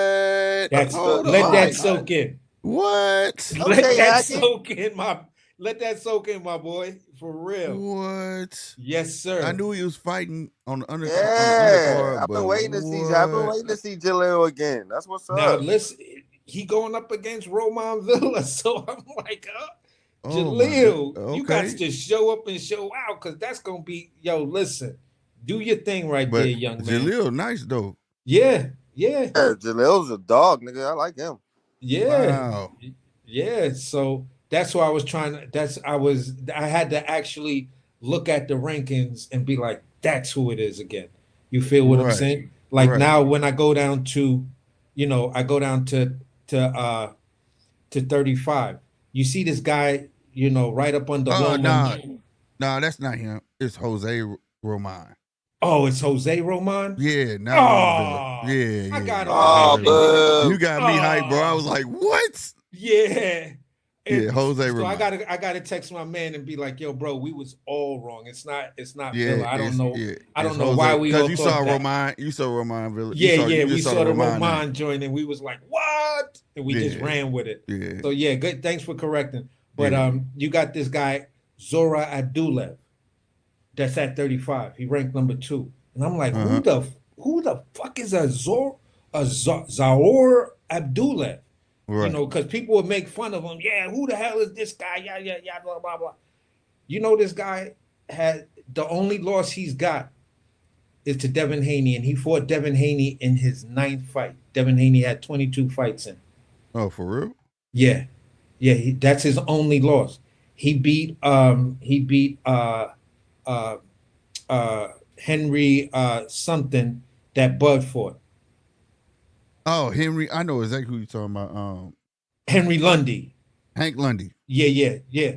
So I didn't recognize the name when I was looking at his box rec, like, Henry Lundy. Who the fuck is this? Yeah, Hank. So then I click on the picture and it's Hammer like, and Hank. Oh, that's Hank Lundy. Yeah. Oh, okay. All right. So he's got a stoppage over Hank Lundy. He's also got a stoppage over Linares. Devin went 12 rounds with him. He stopped him, made that man retire on a stool. At a 35, now understand this, at a 35, this dude, Zora Abdullayev, got more more fighters retiring on the stool than any other fighter that's in 35. He got his gateway in right there. Bring up the like opponents of the Devin, and yeah, they need to build upon that. Who's he with? Did it say who he with? No, I didn't go that deep into it, but I was like, I just wanted to know, because he's ranked number 4 with the WBO and number 2, and he's always been there he's always really much been up under Mortalev or either Stanionis. I mean, not Stanionis, Zepeda. Yeah. And I was like, who the hell is this Zora? They skipping over him, bro. Dude. Why are they not talking about? Why are they not? They're skipping over him, bro. Okay. So he's a Boachuk. He's a Madrimov. Right. He's a Bakaram. Right. Oh, okay. Yeah. I got it. Now he's one of those tough-ass European fighters. Hold on. In layman terms, y'all, he's a problem. Yeah, he's a problem He's a that the problem. main guys don't want to fuck with. Right. They're like, He's a nah, problem. he's definitely gonna upset the apple cart. Yeah. Do Yeah, you feel what I'm saying? He's a problem. And like Yeah, you say, exactly. So I was like, yeah, yeah. alrighty then. And now I said, yeah, I'm gonna stay on this path right here. You know, whenever I see some weird name or whatever, and I see them, you know, somewhere around the top 5 or whatever, I'm gonna just start, you know, check their box rec, see Yeah, what you they're got about. to. You You, got you to, know what I'm man. saying? Because I don't know, have boxing is global. I can tell you about a lot of American fighters that are in weight classes, but then you start to, you know, talk about foreign fighters. I have no idea, and that's this same type of process is what led me to a Joe Calzaghe. Yep. Yep. And that's that's what started my conquest when I started seeing I Britain couldn't stand every Joe now and then. Calzaghe. I couldn't either. But as Y'all I couldn't couldn't stand. either put Yo, he's one of fuck my the favorite fighters, man, bro. that damn fight. You ever see two cats fight standing up on their hind legs? That's how he look, bro. I can't stand that shit, that little open head. I can't stop playing that shit in my head, how he did Roy on the ropes, bro. Oh my God. He had Roy on the ropes, and it looked like his gloves were just flopping on his head. Yo, but Oh hold my on, God, hold on. bro. Let's exclude the Roy. Let's exclude the Roy and the Bernard Hopkins fight, right? And I'm just gonna mention 2 other fighters. Why did I just brain fart on one of them? I'm gonna say Mikkel Kessler, Okay. right? How he just Tesla was tough though. yeah, he destroyed him. Like Yeah. Mikkel Kessler came in all white and Yeah. left in pink. That You motherfucker feel was what I'm tough. saying? That was And a tough kid. damn. Why did I just brain fart on the dude's name? Black dude that came in. He was fucking everybody up. Jeff Lacey. Oh man, I was a big fan of Jeff Lacey. Yeah, So Roy was got a I, hold of his bro. ass. I was screaming at the TV. Yeah, Because Roy I got a hold of saw his ass. I remember that card. That card was called Battle of the Hookers. exactly. So I saw, I mean, I didn't see the fight, but I remember reading in Boxing Magazine or Ring Magazine, you know, about Calzaghe winning the European champion. It was like some tournament shit that he just knocked out and just whitewashed everybody, right? And then they were Right. saying he might have his appearance in America. You feel what I'm saying? Back then, you couldn't really go and find footage. YouTube didn't exist. Right. You Right. feel what I'm saying? So Right. I'm just like, yo, who the hell is this Joe Calzaghe? And then I hear Joe Calzaghe getting ready to fight Jeff Lacey. And then I saw the picture that they had in what's the name of him with his European belt. And I was like, oh, hell no. Right. He about to get destroyed by Jeff Lacey. Jeff Lacey, oh my, this ain't even, like, why are they doing this? Right. But I'm gonna watch the fight. I stayed up to watch the fight, and I saw this dude have his arms down, jiggling his shimmying his shoulders, Yep, and all of that. Good fucking standing. This Bro, dude bringing back all memories, bro. He's like, what the fuck he think he is? I was like, Jeff, knock this nigga out right Yeah, now. Where the fuck the left hook go, Lacey? Where the fuck it go? Get his ass. You known as left hook Lacey, and you Right. can't land shit. This dude got you bailing into the ropes and stuff Oh, like my. that. He bounced back, skipped back, and then stand in the middle of the ring, shimmying and all of that. I'm like, nah, you got this white boy stunting on you from England, bro. Well, Yep. stun on you, then come and hit you with an 8-piece. Wow, about wipe Yep. out on you, talking Yep. more shit. Like, That was my beginning, right around Andy. these England cats, and that's why that was the fight I seen too. I was like, man, this British dude is tight, bro. But me and even punch, Don't like we tell people, man, boxing everywhere, bro. Yeah, Boxing bro. is everywhere, and I've always, before I started this boxing channel on my other channel, I used to talk boxing on Fridays, and I used to tell everybody, man, it's a reason why we don't fight them motherfuckers, bro. Like, you know what I'm saying? Yeah. It's a difference than getting paid. Like we say, once you get the silk sheets, right? But I beg the difference. Sometimes it's before that. It's just the way American boxing move. When over there, boxing is like work to them. Like they live, breathe this shit. These motherfuckers. My suspension up. Okay, when I fight, they fight like every 3 months. See, you can find these guys constantly going at it. You know what I'm saying? Yes. You know what I mean? So, and that's when I really realized that You know, I saw the Lloyd Hunnigans. I saw the Nigel Benns, but I just never made the connection that overseas boxing was like really a thing because It's I a watched huge you on American TV. right, and You, then and right, and then another thing. This is a reason why, like the Commonwealth belt, the England belt, and the no, not the Commonwealth, but the European and the British. They don't get to hold. Champ don't hold on to them motherfuckers too damn long because yeah, they constantly fight, make them fight for them. yeah, They can't just sit on that son bitch. You gonna fight? Ain't no I'm gonna fight once a year. Bullshit. yeah. You Now got to fight.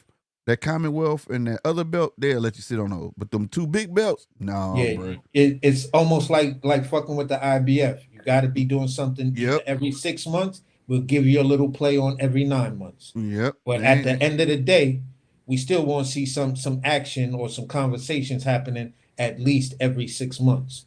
Yeah, man. That's what made me start looking that shit up over there, and I be preaching that shit, man. It's boxing every fucking word, every day. Yeah, If you yeah. got the right shit, internet, you can watch boxing every fucking day from a different country.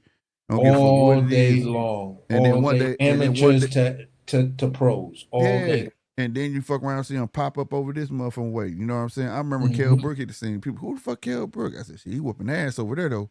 Yeah. He beating their ass over there. You know what I'm saying? But this is just a testing ground. It's people say American boxers are better than their boxers, but the thing is, it's two totally different styles of fights. Yeah. You know, the way they fight is a little different, and the reason why we don't like going over because they're a lot more lenient on certain shit, forearms. You know what I'm saying?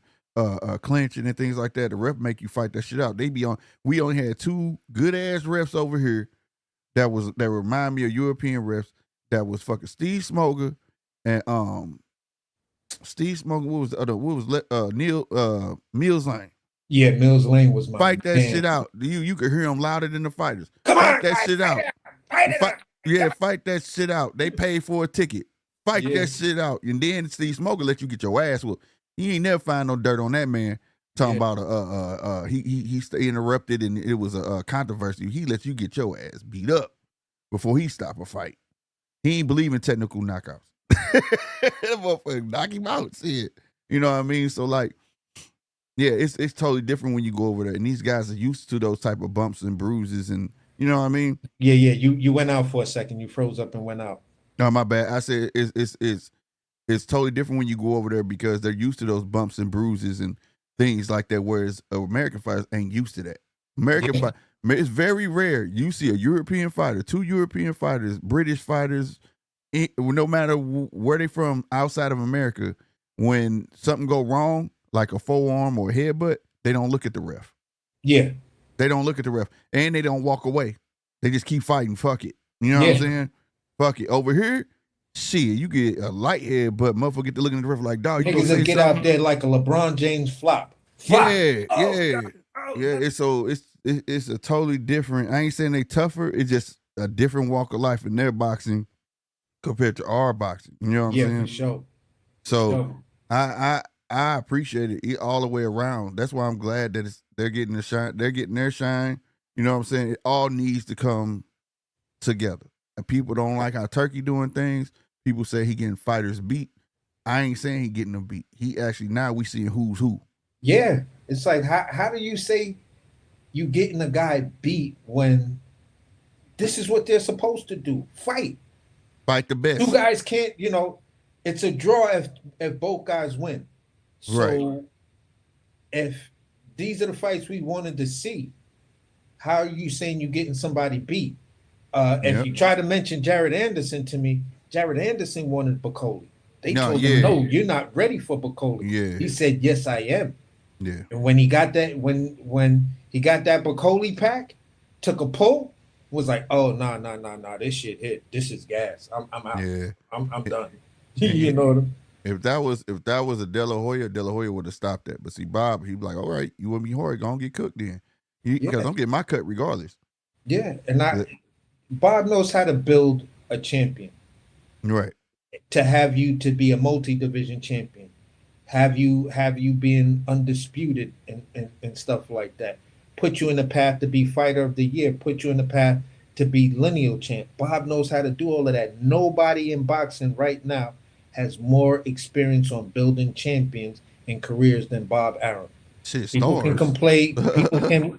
People can complain as much as they want, but when you look at it, Shakur, who made you a 3 division champion? Who made you Right. fighter of the year? Right. You feel who got you to where you were unified champion?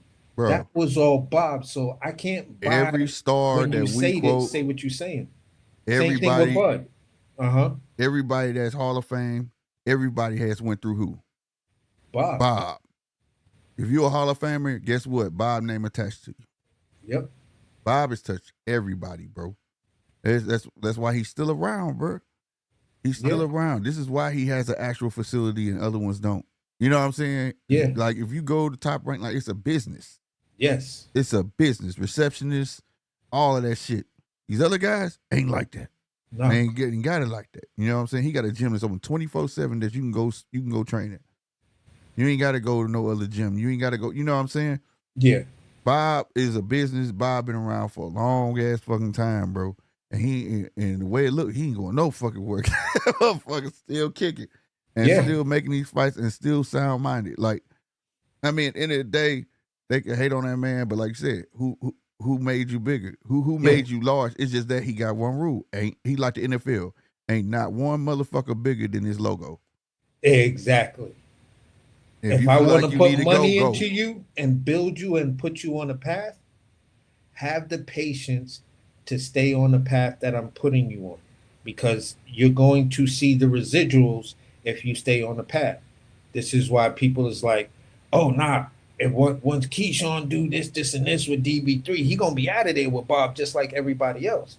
And I was like, okay, let's look at what Bob did for you before your term everybody else. Came to Terrence Crawford, right? When it came to Terrence Crawford, he made him a 2-division champion, 2-division lineal champion, fighter of the year. You feel what I'm saying? When he was still signed to Bob, he had that, pre-induction to the Hall of Fame. Only active fighter to get his hand cast while he's still actively fighting. Right. So Bob has allowed Terrence Crawford to break certain ceilings. Right.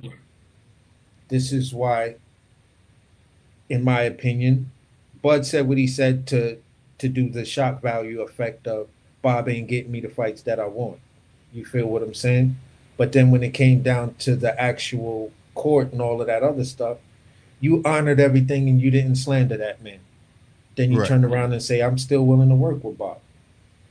Yeah. Because you know, as a business person, now you know the business side of it. He was like, oh, yeah, Bob do move legitimately. I may not agree with all the decisions, but he does move legitimately, and I gotta respect that, because I gotta look at what he did for my career. And if it ain't, it's just not at their pace the way they want. That's exactly what it always seemed like. You know what I'm saying? Yeah, exactly. And that's the thing with I think that got, Big Baby in the position he's in right now. He can be rebuilt. You feel what I'm saying? But your impatience had you run into a truck named Martin Bacoli.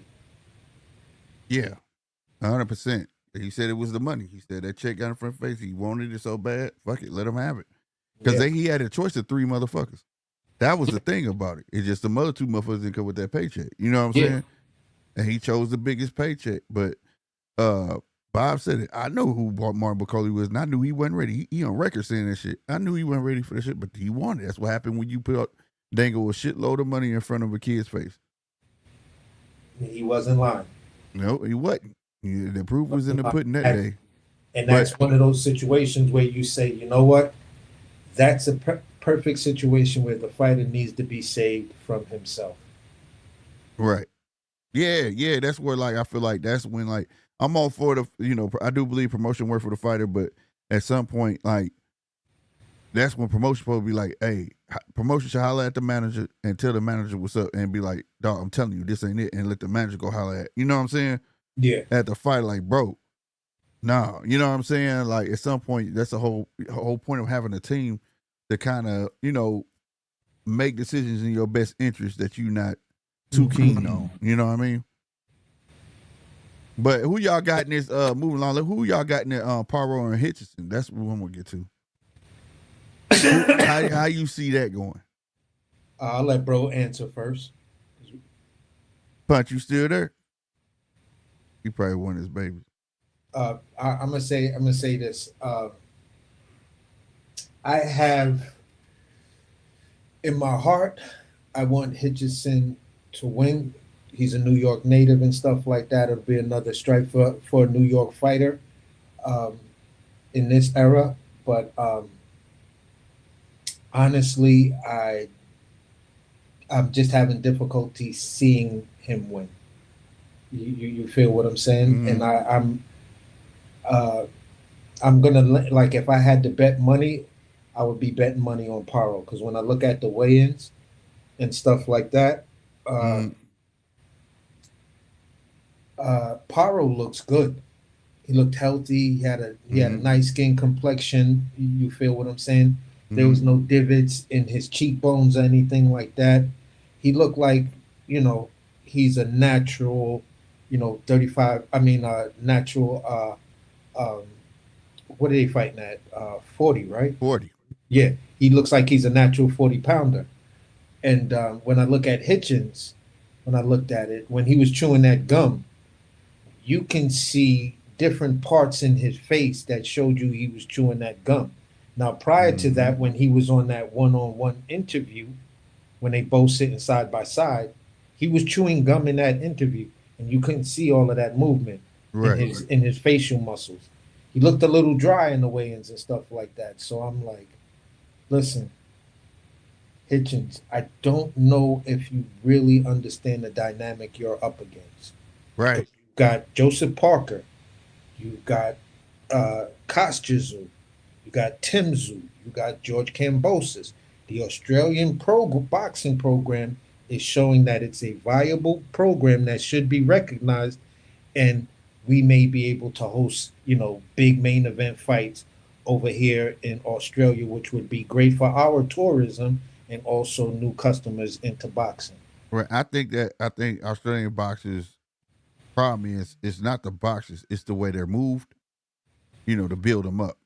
Yeah. That's their problem. It's not that Tim Tszyu was garbage or nothing like that.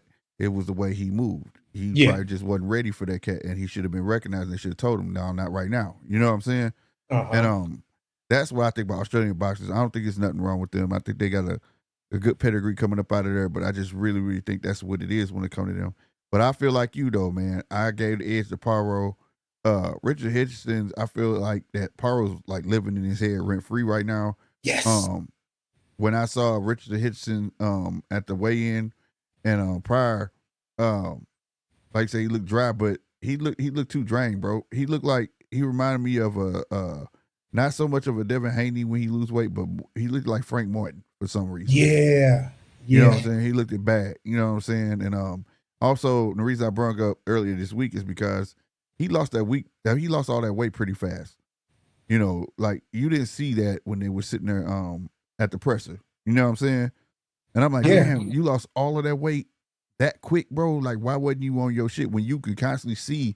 If you go to the beginning of this, when it was announced from Paro, you could see him losing. You see what I'm saying? Yeah. You could see him like already getting the pounds off. Whereas like Richardson, I was like, he in shape, but damn, I'll be damn, this motherfucker lost hella weight, His bro. eyes look mad big. Like I let my girl, and I was like, yo, don't something look like wrong with him? And I showed them both fighters as they were on the scale.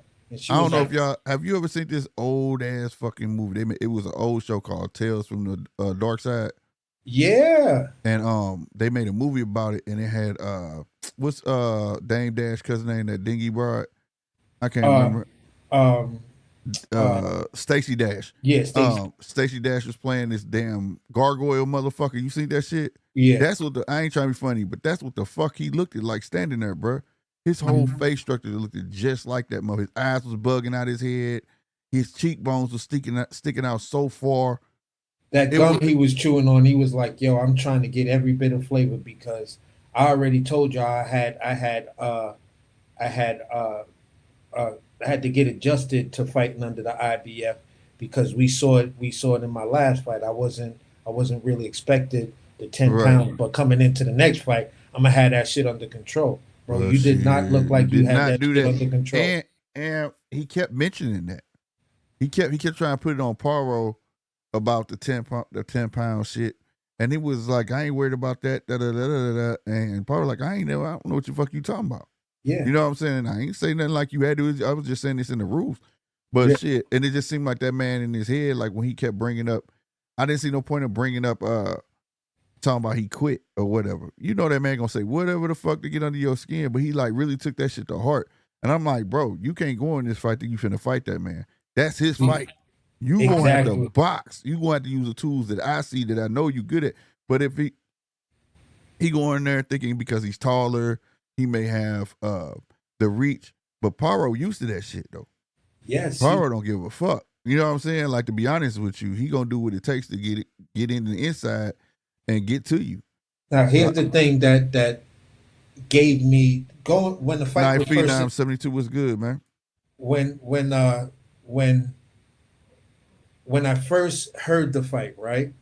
Yeah. When I first heard about the fight, I was like, oh, this going, I think it's probably a 50-50 fight, based on Hitcherson's last performance. And, we'll see if Paro was just that lucky and he was just on point that night. Is he a Buster Douglas? Right. You feel what I'm saying? Right. So I was like, I'm hyped to see this fight. Yeah. I saw that interview where they was one-on-one, face-to-face, whatever. And Paro, they was beefing about Sabril. And Paro kept on telling them, but listen, you was there before me.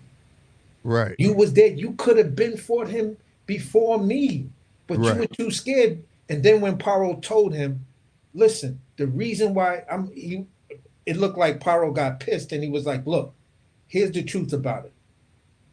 The reason you didn't fight him is because you don't even believe in yourself, nor does your team believe in you. Right. And I just saw Hitchins' whole demeanor just changed. And it changed from the rest of the interview.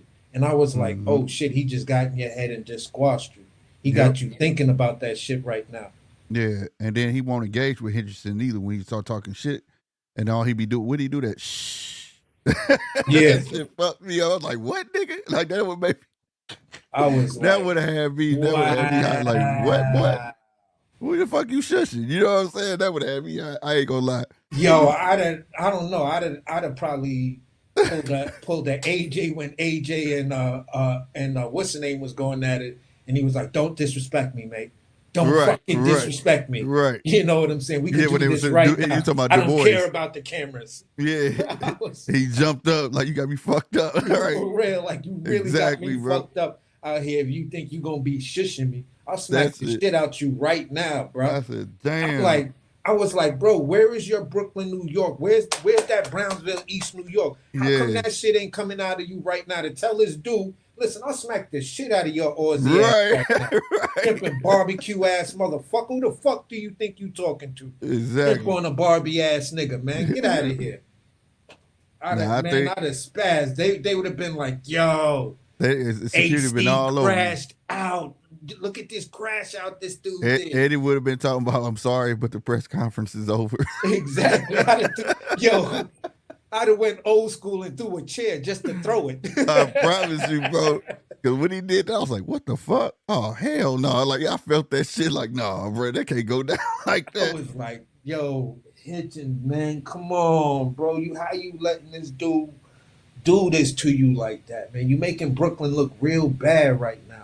Nah, that's a fact. Hey, Night for Now said Hitchison has too much skill. Hey, I agree with you though, bro. But like I said on my last show, it's one thing to have skills, but if you can't put them together, it don't mean shit. It don't mean shit. Yeah. Like, and I like that he uses pins. He's very good at using his pins, and not too many fighters is good at that. You know, whatever. He got good box skill, good feet. But I'm gonna tell you, if he choose to fight this man, it's gonna be a different ball game. Exactly. Now it's gonna be a different ball game. Here's what I'm gonna say. Here's what I'm gonna say to you.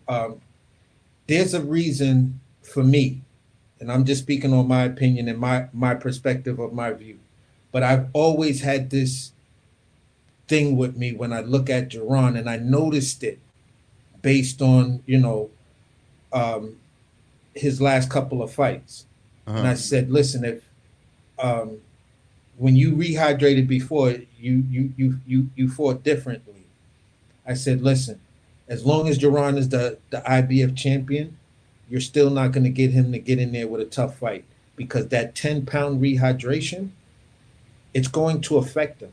And the fighter that can make Jerron Boots Ennis work every second of every minute of that fight, have him thinking, that type of shit is taxing and it's draining. Right. You will beat Jerron Ennis in the championship rounds. Yeah. That's how I see some of these other guys who may not be as skilled as Jerron Ennis, but if I was their coach, these are the type of things that I would be saying. When it comes down to Hitchins, what was Hitchins' excuse? You feel what I'm saying, for his performance? He won the fight, but what was the excuse for his performance? He was like getting used to the 10-pound rehydration. You feel what I'm saying? He said he would be better in the next fight. The way he looked on the scales, that tells me you can still have all the skills in the world. But if you're getting in there with a guy that knows how to press it, and you don't have that one dominant skill like Devin Haney had over George Kambosos. George Kambosos could not get, Devin Haney was like, I'm prepared for whatever, but he noticed that Kambosos couldn't get around his jab. So now I could just put it in cruise control, don't have to exert a lot of energy, just use smart footwork, be prepared for the clinch, and him trying to punch, when we break out of the clinch, if the ref said fight it out. And as soon as he get out, what did Dev do? The jab. He launched the jab. Yeah, you before he could before he could throw his punch, Devin stuck him with a jab. Bam! Yeah. You supposed to break with something. Bam. As you throw a combination, before you move out the way, break with a hook. So you got to break with something, keep him occupied. Exactly. Hey, now, if y'all hit that subscribe button, make sure y'all let me know in the chat so I can salute y'all, man. I appreciate you.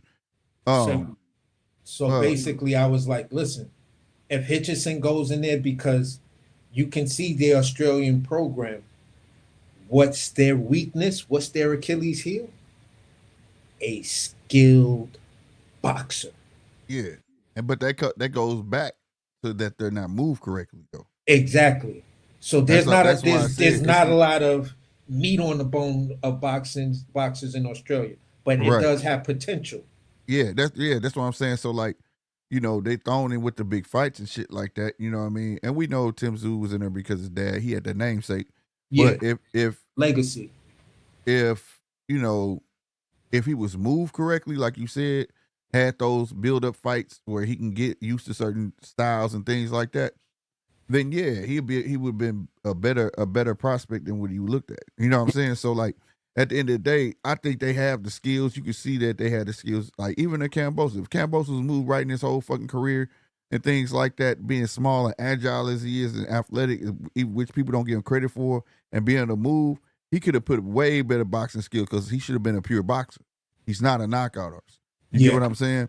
Yeah. And to build that type of fighter, like I said, they got fighters that have the attributes and the skills. It's just they're not moved correctly at this point. Yeah, there's when you really look at the Australian boxing program, how you could really gauge it is just see how many people got close to getting a gold, bronze, or silver medal in the Olympics. Right. Their boxing program sucks when it comes down to the amateurs. Yeah. You feel what I'm saying? It's like I'd rather go to Guam or some shit like that to learn. It goes to management. It goes to all sorts of shit. I got a couple Aussie partners of my boy DJ and Mark, and like I say, for it's like Tim Tszyu and No Limit, it's like family. But sometimes that shit don't work. You know what I'm saying? Yeah. Sometimes you got to switch it up. You got to have people who got your career in the best interest. You know what I'm saying? Yeah. And if that doesn't play a part and they just looking at money or the belief factor is, oh, we believe you could beat them. I ain't asked you, did you believe? You know what I'm saying? Do you know if I'm able to? You know what I'm saying? And people say that's like picking fights. That's not picking fights. That's the life of a beginning of a fighter. I'm putting you in situational bouts so I can see if you really catching on to what I'm training you to do. Yeah. And now, if you don't have those situational bouts, and I'm just throwing you in there with motherfuckers who have, the inevitable is finna happen. You yeah, eventually gonna exactly. get your ass So whooped. here's the thing. You're from Australia, but let's just say you train in Kazakhstan or some shit like that, where Loma and Usyk is Usyk. training and shit like that. Or you go somewhere else. You just go and say, you know what, I'm gonna get up under this guy. You feel what I'm saying? Like a Ben Davis over in the UK. You feel what I'm saying? You can still, like American fighters. You got dudes from Brooklyn and New Jersey, but they way over there training in Texas and shit like that. You feel what I'm saying? And then they have their home. Then they have like a homecoming fight back at home.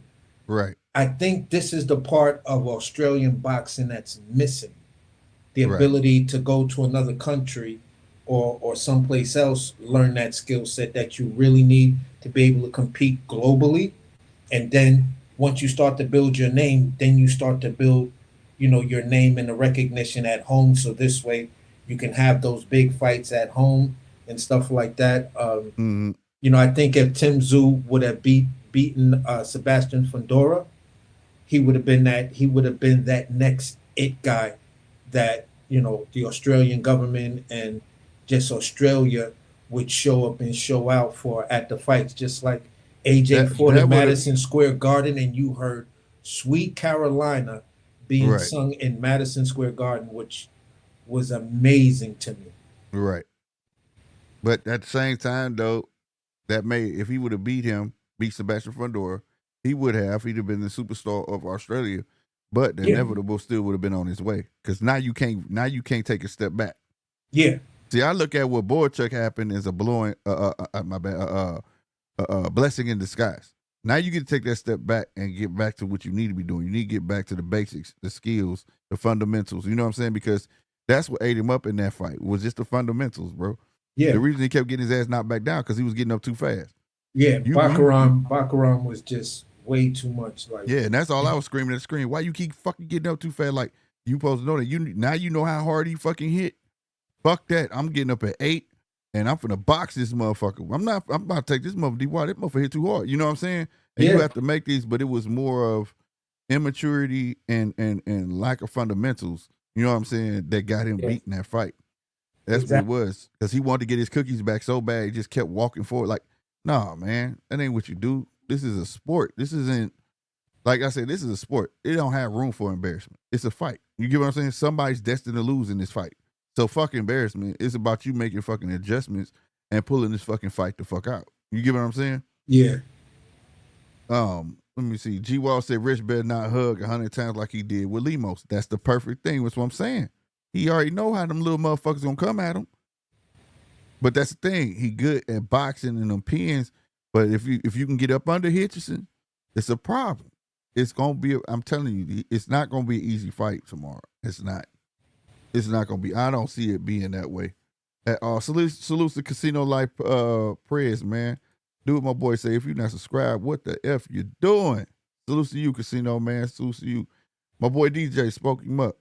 He from Australia. He said, how many Australians does this bloke know? Bloke, not a disrespectful term, bro. That's just how they say homeboy and shit. But he said, how many Australian fighters do you know? He's asking me? Yeah. He asking. Oh, how many Australian fighters do I know? Like I said, I said just the popular names. I said Tim Tszyu, Kostya Tszyu, Joseph Parker, Paro, and I can't believe I'm brain farting. Kambosos. What do you Parker is I think they claim Parker because he technically from New Zealand. Yeah, I think he's technically from New Zealand, but being that he fought so much in Australia, because I don't think New Zealand has any sort of real boxing program. And when you look at the dynamic between Australia and New Zealand. New Zealand is like Oh, really? it's like considered some weird Right. shit. It's right by it. Yeah, it's right by it, but it's like the poor man's Australia. Got you. Like they don't respect them. It's a lot of racism, even between the Caucasian races over there. If you're from Australia and you're from New Zealand, I knew a lot of people from New Zealand, and then I worked in the restaurant business. I worked with like at least 4 people in my entire career up to now, because my career isn't over. But I worked with like 4 people from Australia, and one was from New Zealand and one was from Australia in the restaurant at the same time. And you can see the difference between the way the girl from Australia talked to the girl from New Zealand. Got you. This is something I didn't know. He said Paro has only fought overseas. Damn. Yeah, pretty much. Damn. Now, this is the second fight on U.S. grounds because Puerto Rico is still one of right, U.S. territory. Right. Yeah. Damn, that's crazy. Where's Jahai? No, he Jai. Who you talking about? Jahai Obatiah. Obatiah. Yeah, Obatiah fought. Has Obatiah fought over there? I know he believe fought, so, but I think he ain't fought over here. Obatiah is not. I don't think he's. I believe Obatiah is from Australia. I wasn't sure if he was from New Zealand or Australia. Got you. Yeah, Josh Obatiah's from Australia, but yeah, I don't think he fought. He hasn't fought in the U.S. though. But he'll be here soon enough. Yet. He do what he doing. Yeah. If he get that, what's my boy Zerto, Big Zerto, Gilberto Ramirez. Mm-hmm. That's the fight to make with them. That's gonna be a good ass fucking fight. That possibly, if Turkey don't snatch that fight, that possibly be over here. Yeah. He just said, yeah, Parker is from New Zealand. Oh yeah, Scott Nicholson. Yeah, Scott Nicholson. I forgot Scott Nicholson. Yeah, I forgot him too. She doing her thing with the help of Eddie. And G-Wall said New Zealand is like Puerto Rico to the U.S. Okay, got you.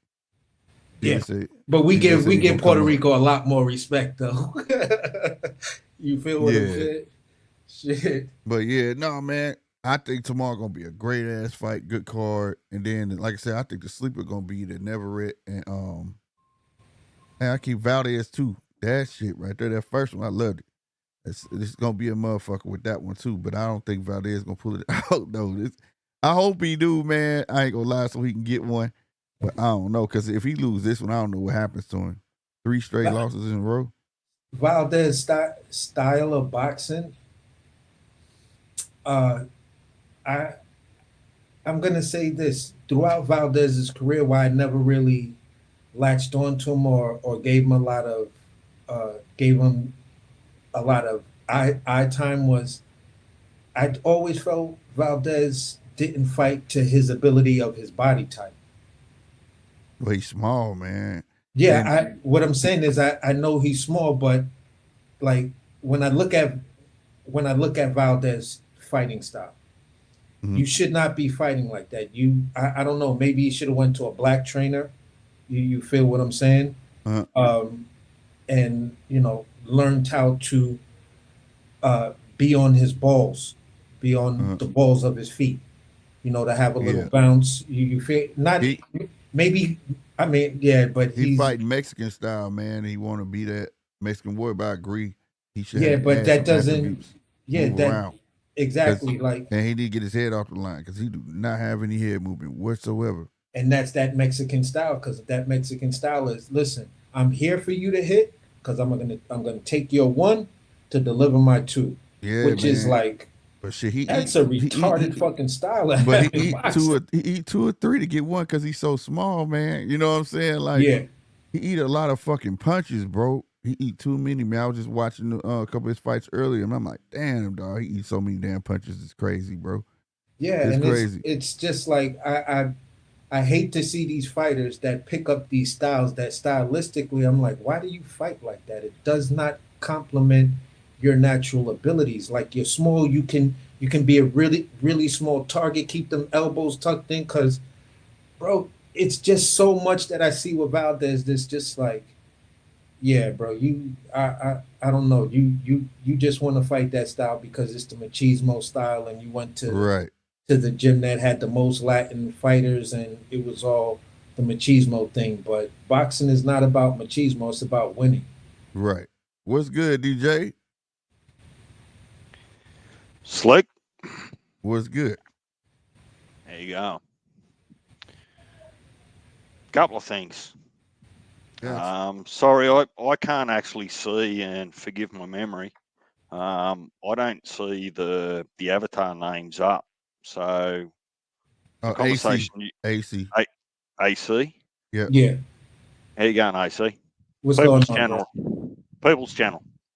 All right. Absolutely. Everyone gets their own opinion. Absolutely. But I just want to challenge you on a couple of comments Sure, and statements that you've made. sure. Did I hear you say, for an example, that you've met 4 Australians and maybe a couple of New Zealand people? Yeah, All right. So what was it 4? Was that the number? 4 yeah, Australians? yeah. I think you Okay, said 4. I think you said 4 New Zealand people, I think. Okay. Well, whether it's 4 or whether it's 6, Gotcha. I'm just going to ask you to consider one thing, if you can, if you want to. What percentage of 27 million is 4 people? Well, It's but not I 10. wasn't making a blanket statement that encapsulated all of Australia. One of my favorite chefs in the world comes from Australia. You feel what I'm saying? But at the end of the day, I don't try to make those type of statements or anything like that. So if I made the mistake and that's the way it came across, that's not what I was saying. And I'm also not making statements. Just the way it come across, I'm just saying, well, have your opinion, but just be mindful that the really tiny small interactions that you've had with New Zealanders or Australians might not be the holistic image of the greater population. And I'll just leave it at that. Gotcha. No, I would rather you go into detail so I can completely understand, because I'm still a little perplexed at where you were going with this. Because you said a percentage. You're asking me a percentage of the total population, and I'm telling you my experience with working with the small number of people that I worked with. These were the interactions that I had with them in real time. Now, I'm from the restaurant business. I'm the executive chef. So I'm pretty much having a reaction with these people at least 5 to 6 days a week, or at least 5.5 days a week. You feel what I'm saying? For more than 7 hours. You feel what I'm saying? Because when you're in a restaurant, it's like a small family. So when I'm having, So this is where I'm going to meet you halfway, in that I'm not here to challenge those interactions. All I'm asking you to do is just bear in mind that those interactions with a very small representation of a greater population might not represent the I know greater it doesn't. population. Let me be Okay. clear. Let me be clear. I know it doesn't. This is why when I do meet new people, I may double back just in casual conversation and say, listen, I worked with a couple of people that, one was from New Zealand, one was from Australia, 2 females, but I've had experience with working with more. But is there some sort of weird dynamic between the people from Australia and the people from New Zealand? Because the way the girl spoke in this way, is it something like that? And she, and if someone would be like, no, I mean, there is that percentage of people that's whatever, and you'll find that across the board everywhere. But overall, we have no issues. That person may tell me, you know what, I'm married to someone from New Zealand. Oh, okay. The best way I would describe it is that it's like that awkward third cousin. right? You don't know them enough, right, to give them a hug or something like that when you see them, you know, every Yeah. 5 years or every 10 years. They're close enough that if they were in trouble, you go and help them out. But it's still okay to pull the piss out of them. Gotcha. I got you.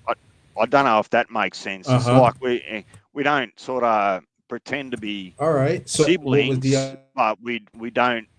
We're also a long way from animosity. We're just so close together.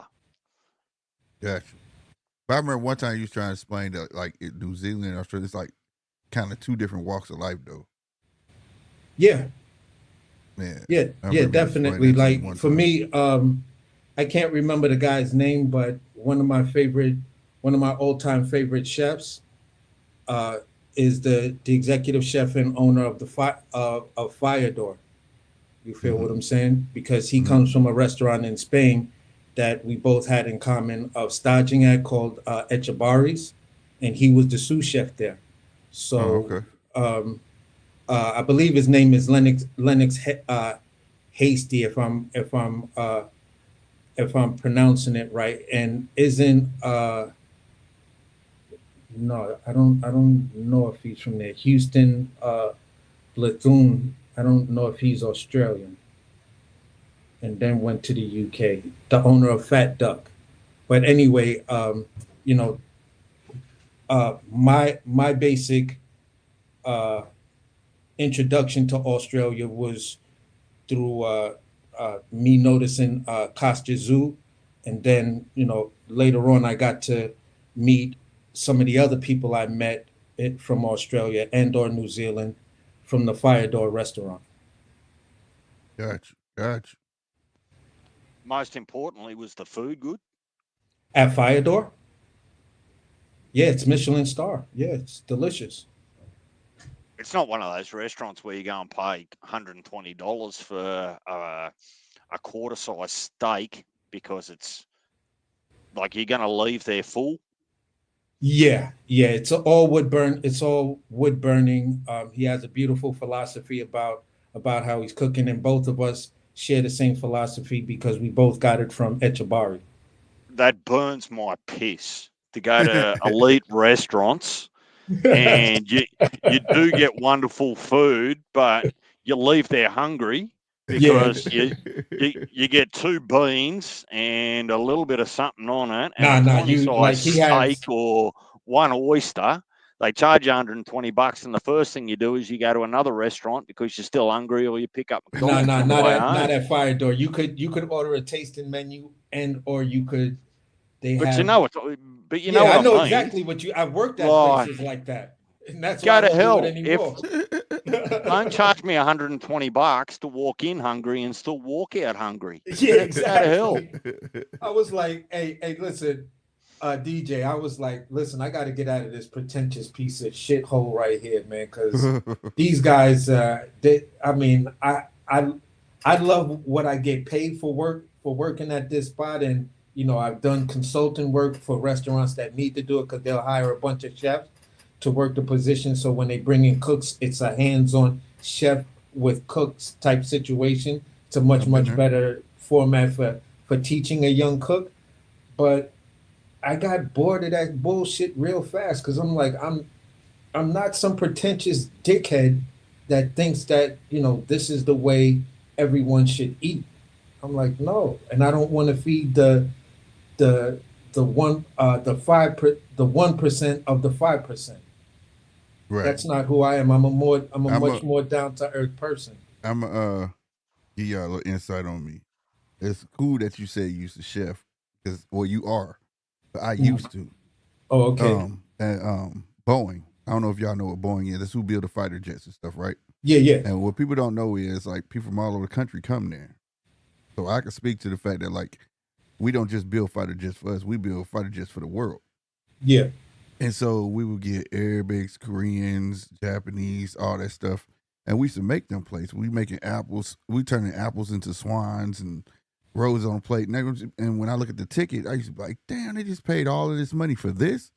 And my sous chef, you be like, yeah, you paying for the presentation and art. That's how I used to put it. You paying for presentation and art. That's all it is. Like, and I used to die off that shit, making a Cornish hen. Like it'd be the littlest shit on there. You know what I mean? Yeah.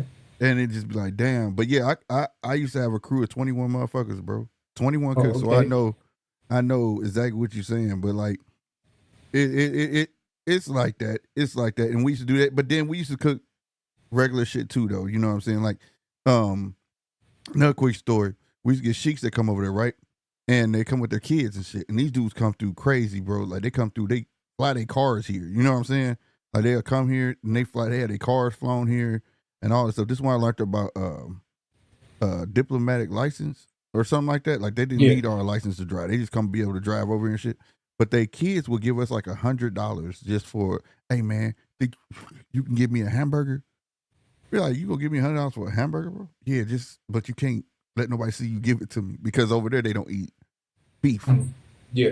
You see what I'm saying? But the kids would want it, and it would trip me out. Like they would, and the money they would spend, it would be just ridiculous, bro. Be ridiculous, bro. Yeah. So I could attest to all of that. What you speaking is all facts, because if you work in a place like when the World Trade Center, I was a sous chef when the World Trade Center was up. There was the restaurant called Windows on the World. You had Gramercy Tavern. You had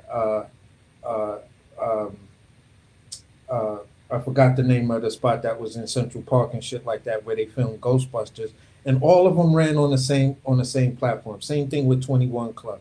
These places had plus 200 seats, shit like that, and they were more tourist oriented than sticking down, creating a tasting menu. Whether you were part of the research and development aspect of it, or whether or not you was chef de partie, chef de cuisine, you feel what I'm saying? Something like that, sous chef, executive sous chef. You had all of these different levels, but I just wanted to bring it all back by saying, listen, DJ, I have, my love for people is global. I'm a person that, because of the restaurant business, it opened my mind to eating, talking, and meeting people from all around the world. I have had preconceived notions of how certain groups of people were, but then when I actually met them, it completely changed my perspective within, the 30 seconds or 1 minute that we talked, and I found myself having a lot of respect for them because of their insight and things like that. So at the end of the day, bro, I just hope from my perspective, I haven't said anything that was a little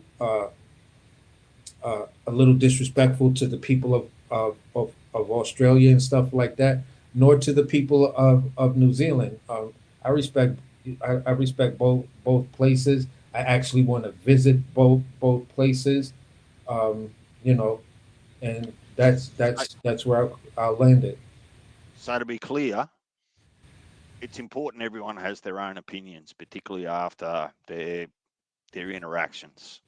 Like everyone's got to have their own opinions, right? Yeah, for sure. What you heard, what I hope you heard from me, was me just challenging you to say that out of those limited interactions, please don't assume that that's a correct or accurate representation of places based off such a insignificant number of people that might represent those places. That's all, man. Yeah, shit, for sure. I don't Like care one of if my favorite. you can get on here and say you hate Australians. I'm not going to lose sleep on it. I just want to know why and based off what. Yeah, like one of my favorite shows that I watch on Ovation is Dr. Blake Mysteries, and that takes place in Australia. And I just, love the Australia, huh? What's it called? I've Dr. never Blake, seen it. Dr. Blake Mysteries. Dr. Blake Mysteries. Yeah. Is that on? What's that on Netflix or something? No, you probably could find it on Netflix, but here in the U.S., it's on this channel called Ovation. I don't know what cable you have if they carry Ovation, but I'm a diehard hard fan of it because it takes place back uh uh I would say a little past or around the World War II time, because Oh, this is wow. when Australia had issues with Chinese people. You feel what I'm saying? Or it was something dealing in history with the with a large amount of Chinese migrants coming into Australia and stuff like that. And Yeah, right. Blake's All right. Blake's wife Blake's wife and daughter is Chinese. What's it called again? I just want to write it down because I might look it up. Might Dr. be Blake interesting. Mysteries. Dr. Oh, Blake. righto, Dr. Blake. Yeah, Now, yeah, and can it I ask always you kills a me. Go ahead. can I ask you a different question? Sure. In your opinion, give me your take on how they're moving Israel Madrimov. What's the ultimate goal or the strategy behind what Turkey's doing with Madrimov? I In your honestly, opinion, honestly, when I look at how they're moving Majimov, they may be moving him in a way to create uh, the megastar of 54. Now that 54 is looking for that megastar, because the person who was in that place before was the guy who did all the work, who was the king of that division, which was Jamel Charlo.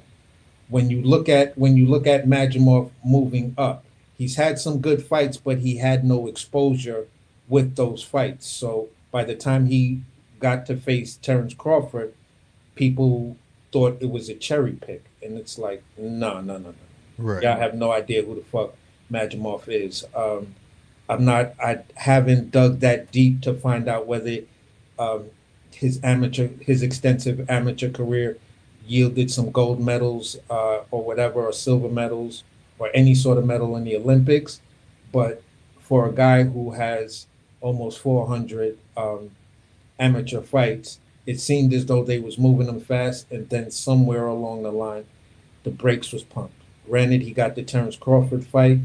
Granted that he's daring to be great, because if he could pull off, both of these fights without injury, it's making a hell of a statement, a hella fight statement of saying, listen, yeah, One we know second. Errol Spence One is second, there. AC. Go ahead.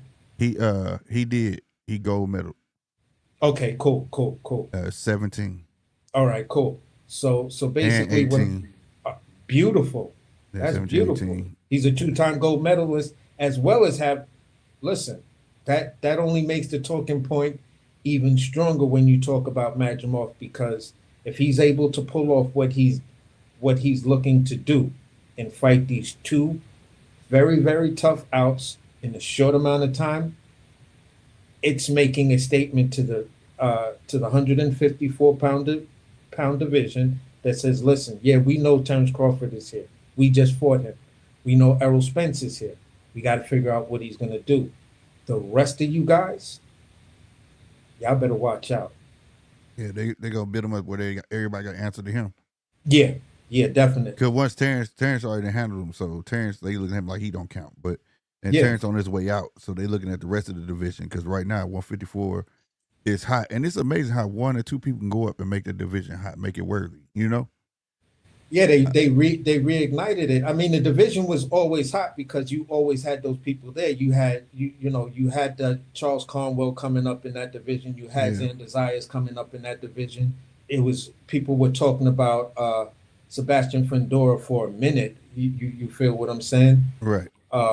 You had Rush. Um, uh, wasn't Rashidi Ellis' brother at 54 at one point? I'm not sure. I'm not sure, but you had dudes like why am I brain farting again? Who was the Spanish guy that Jamel Charlo fought to actually become undisputed? Castellano. Yeah, you had Castellano, you had uh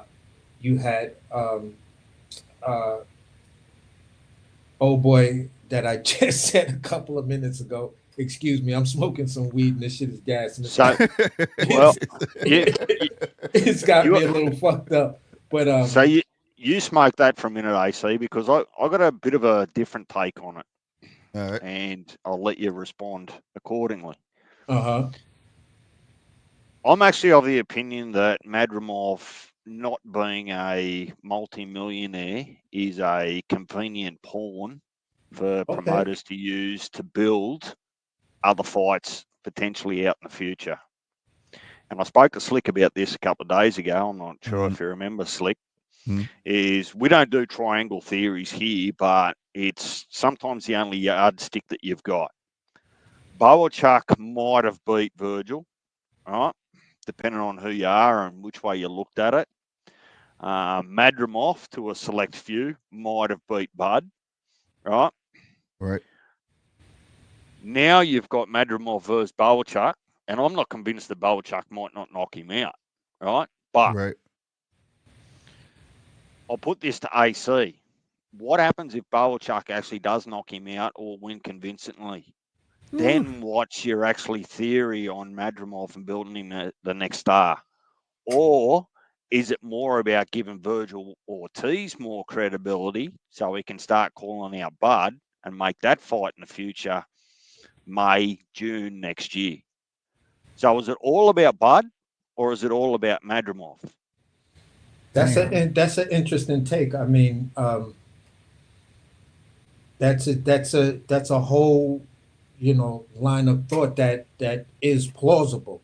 I'm not denying what you said that it's not plausible. I'm not denying that it could be about, building Bud. But the only issue I would kind of have in just this little one area of giving pushback.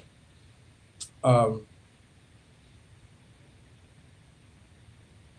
when you use that triangle theory that you just used, right? Where you said if where certain people felt that this would happen, then that would assume that Boachuk beats Terrence Crawford.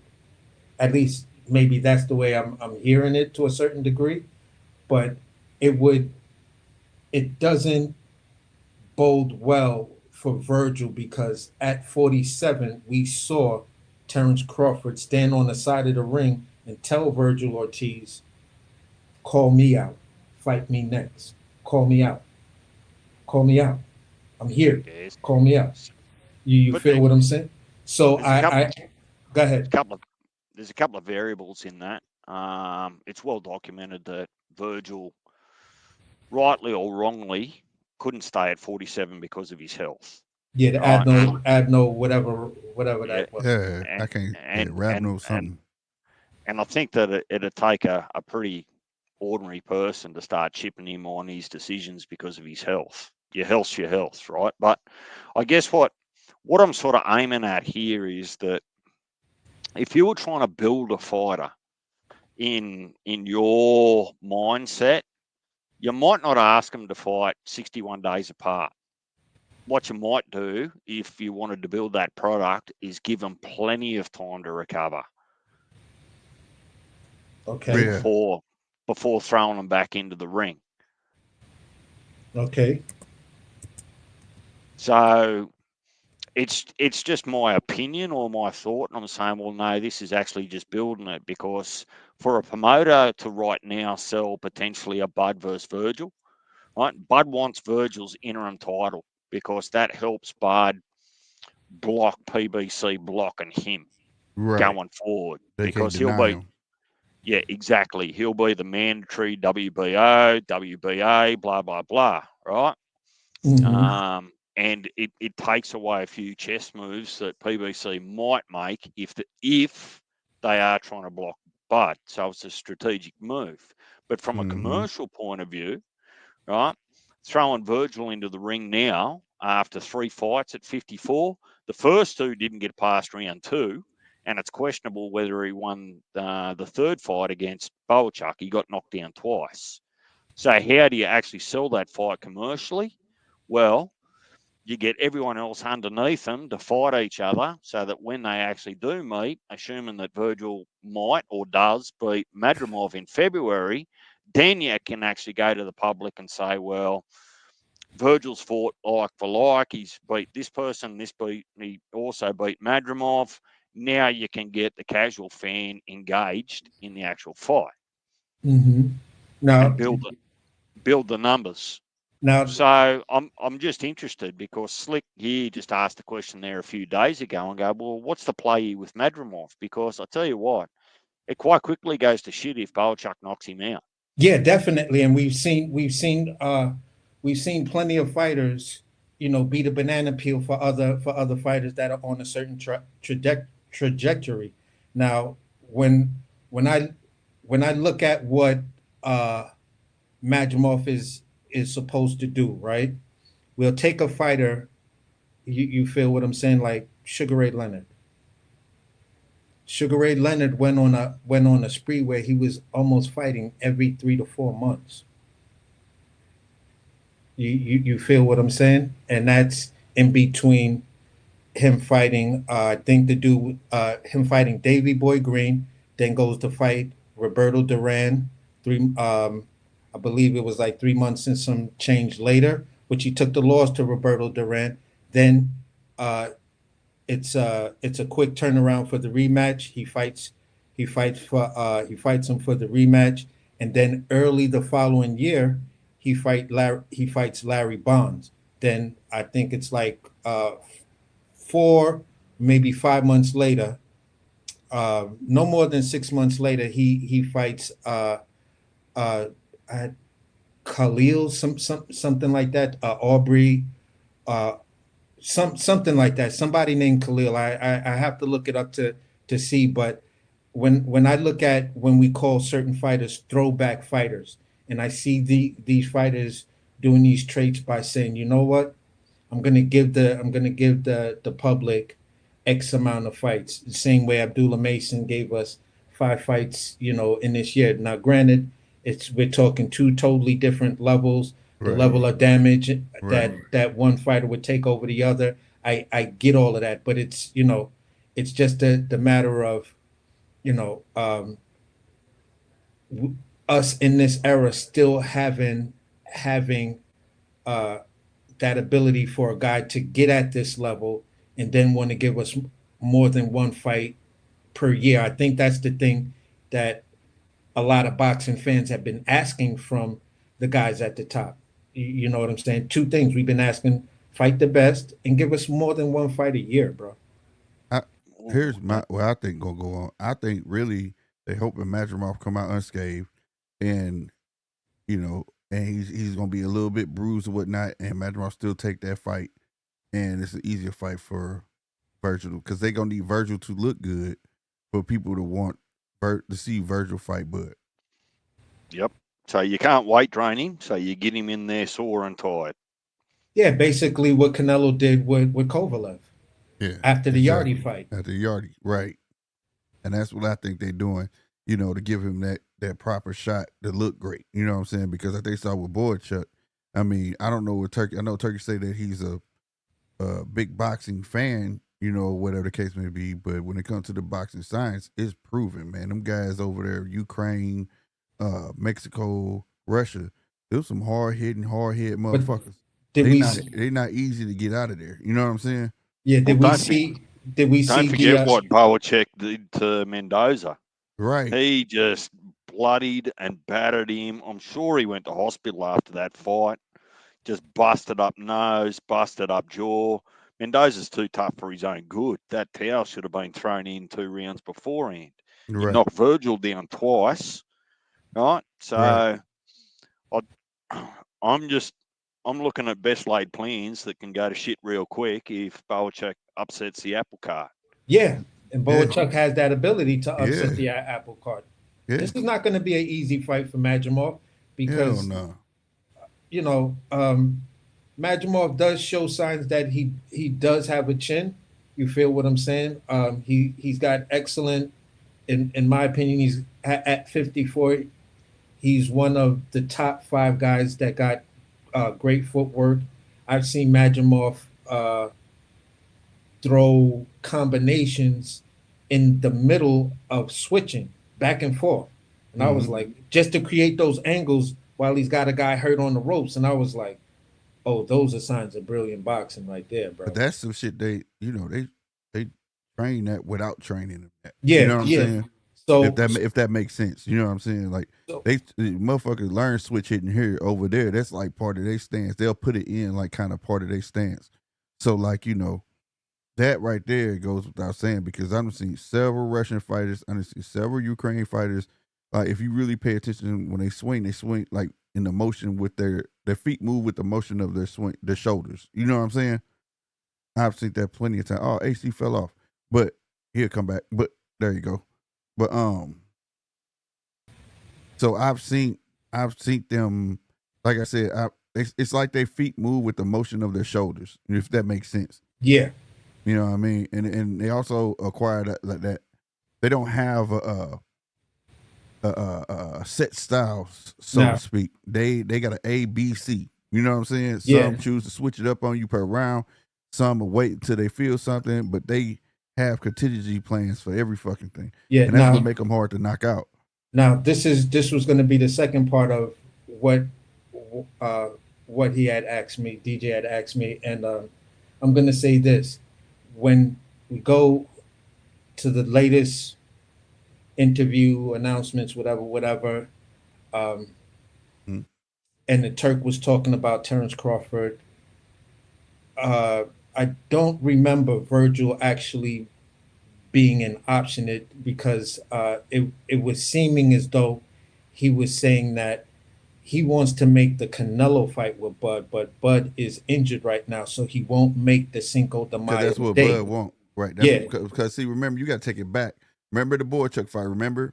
Yeah. And they showed this one proved true when everybody was like, "How you bypass a promoter?" Well, if you go back when they were showing behind the scenes, they showed Turkey directly talking to Virgil, and then he came out and talked to Oscar, and he was trying to like son Oscar on live. He was like, "What I need you to do is get the Mexican fighters and this is that, and I'm gonna get Virgil a big fight and this and that, right?" Yeah, I remember and he wanted Terrence Crawford, and he was like, "But it's up to Terrence Crawford if he want it." Remember, but see, that's when. But see, let's keep the whole thing in context. At that particular time, he was still trying to, get the Canelo fight, and I think Virgil would have just been. He's like, all right, if we can't get this, let's just get ahead of the cart and let's bring Virgil's name into the picture because we knew we've been wanting to see this Virgil fight since '47.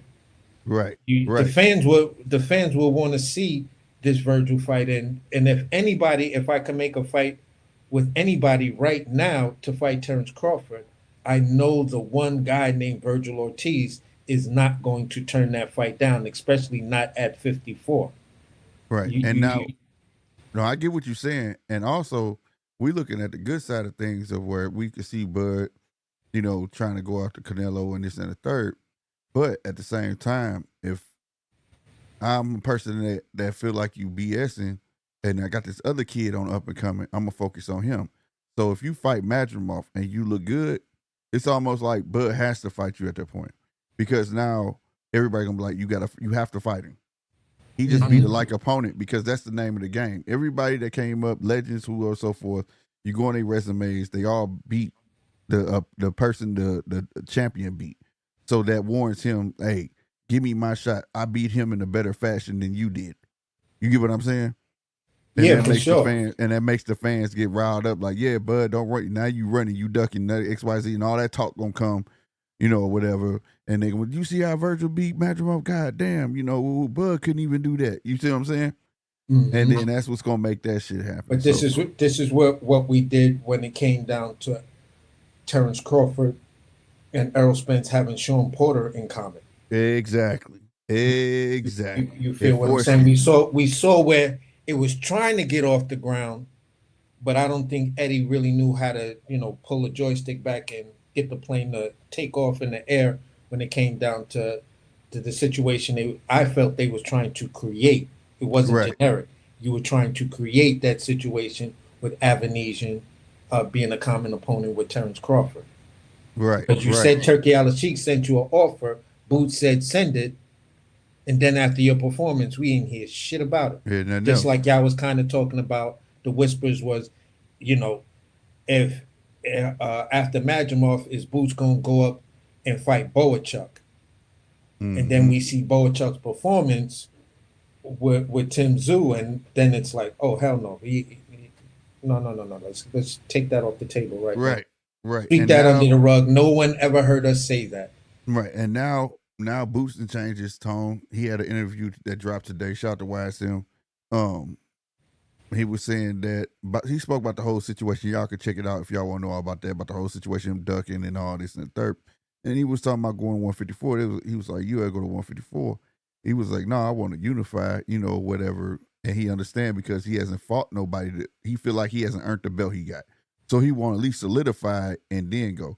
And then he was saying, so you wouldn't go right now. He was like, he said if Terrence will fight him, he'll go up. And he was like, why you said it? He's like, it's the same thing for Canelo. If Canelo choose to fight Terrence will go up to fight that one fight, right? He was like, hell yeah, I'll go up to fight that one fight and come back down. You know what I'm saying? Yeah. So that's where he at with that right now. But I don't see him going to 154 no time soon. And I don't see him going up there either because it's looking like, and I'm going to be nice in saying that, it's looking like you've already done 2, maybe 3 fights at 54 because you sent Charles Conwell a very low offer. It was a legitimate offer, but it was the type of offer that you expect that fighter to say no to. Strategic offer sending. Right. You said the thing about Bud Crawford when you and Eddie were supposed to be on this Zoom call with the Turk. Right. That never materialized to anything. Then we hear that these talks was supposed to happen with Virgil and whatever happens with that. So at the end of the day, let me add to that. Boots was offered to fight Tim Tszyu back in March. Yeah, he was. Yep. Yeah, you're right about that too. Yeah, you said 3. That. Well, that's actually 4 now. Yeah, that's 4, but it's hard because all we talking about 154 pounders, and if he wasn't never had no intentions to go up, that's but one he never thing. did. But his mouth made it seem that. Hey, listen, I'm gonna put this out there. In that whole thing where they was talking about the Turk, right? Sending him the offer, and they was building the Avanesian fight off of the potential Bud fight is what you're supposed to do when you're a young fighter like that. You're supposed to build that clout chase, strategic clout chase to build the fight that you have, right? Right. At the end of the day, when they were sitting on the stage and he was like, send it, Eddie Hearn would always circle back within 10 minutes of the conversation and say, but we're looking to become Unified. Undisputed at 47. I said that last show. Ennis. Yep. Bozy Ennis then comes out and he says, I don't know nothing about no 54. All I know is we trying to be undisputed at 47. It's always been about becoming undisputed at 47. Yep. So Jerome Boots Ennis, the one time that all 3 of them are all in lock, stock, barrel, because Boots said, yeah, I want to become undisputed at 47. Bozy said 47, Boots saying 47, Eddie Hearn saying 47. This is why I was in a debate with you on the panel that night, and I kept on trying to be like, bro, why is we talking about 54 when we already know Pop's manager and fighter all said 47?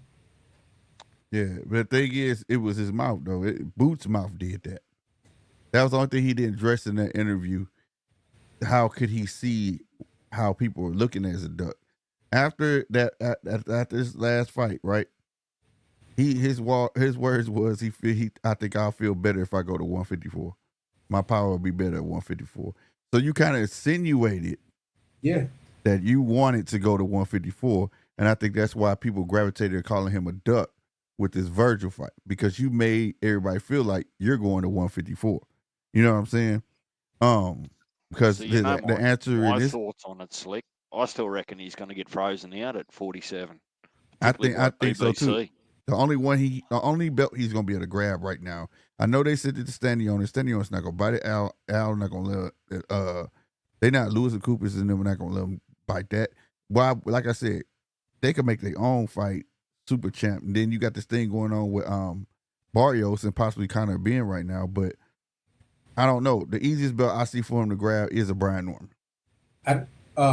Yeah, I could see him either getting the Barrios fight or the Brian Norman fight. I think PBC blocks the Barrios though. Oh, okay.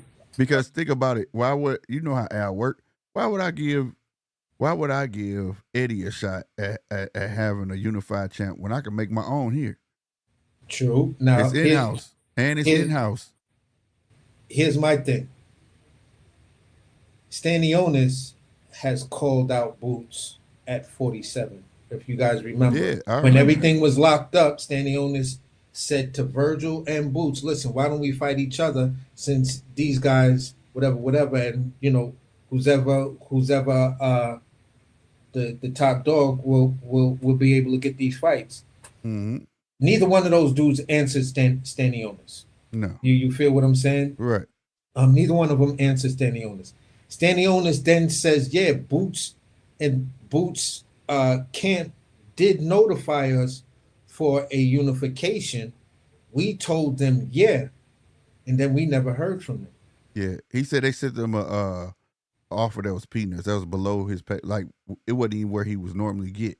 Yeah, and he was like, listen, just to become unified and get the fight. He said, yeah, I'll take the fight. Right. He said he said we didn't give him any pushback on the number, but they just never got back in contact with us. We called them a couple of times and they never replied to calls or nothing. Yeah.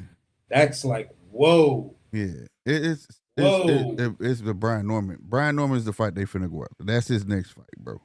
Mm-hmm. Remember too, though, that Buddy's still champion in recess at 47 in the WBC.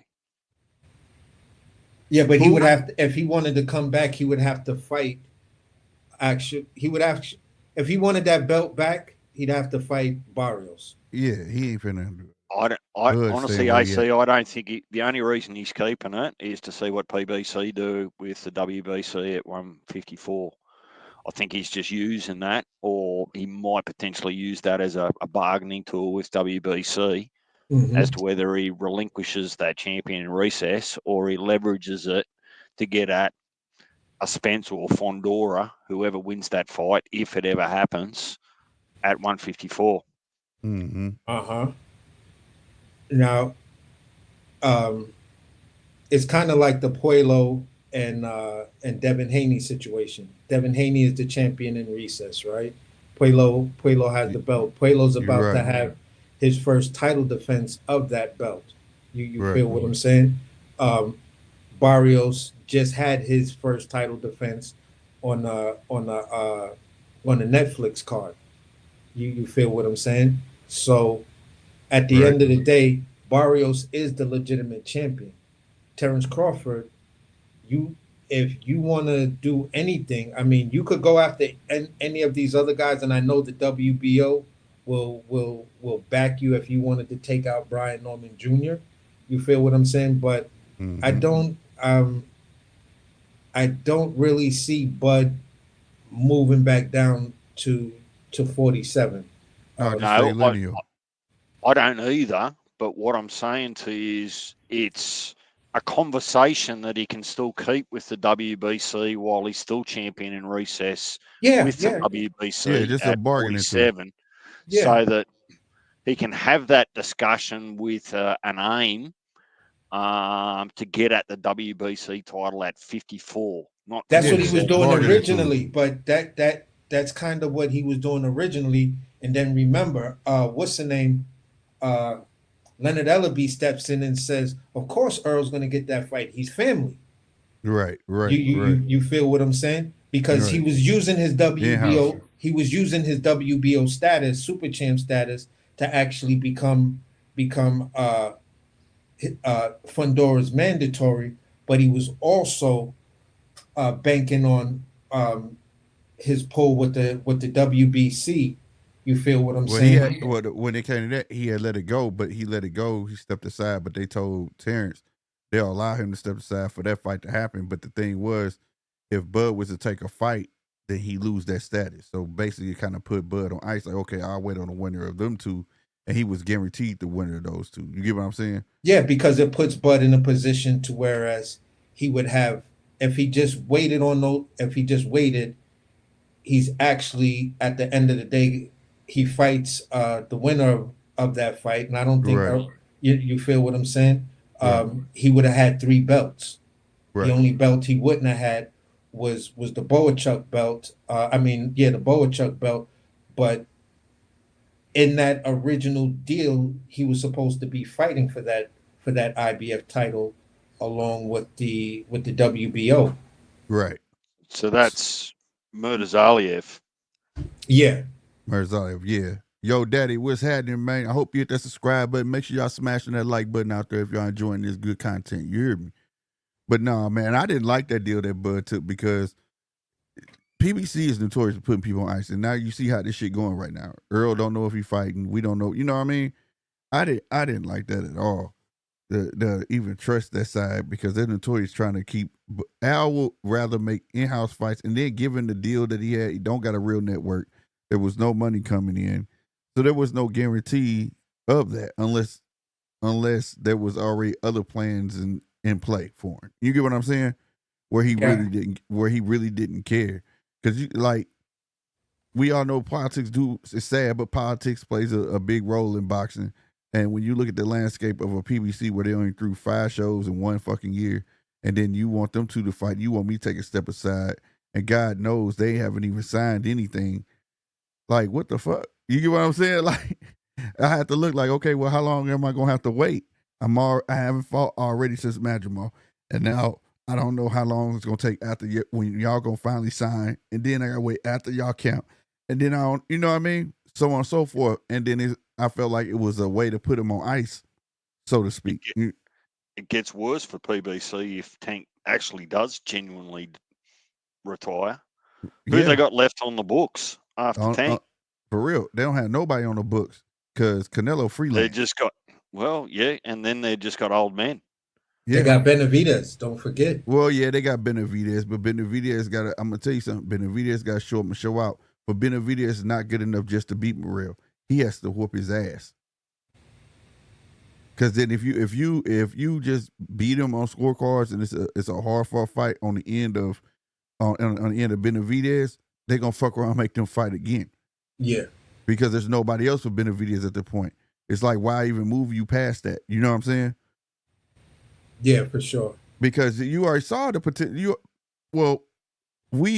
Me as a boxer, I was like, here we go again. We putting these straps on kids that got 8 fucking fights and shit, right? So I already knew what they was planning with Morrell. They saw Morrell as a knockout artist. He was almost the second coming of motherfucking Deontay.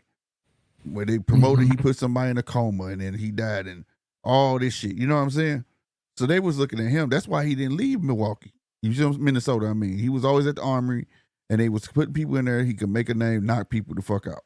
See what I'm saying? That was the guy they were finna prop up where everybody was like, well, the Benavidez keep getting left out. Man, they already had their eyes set on this other kid.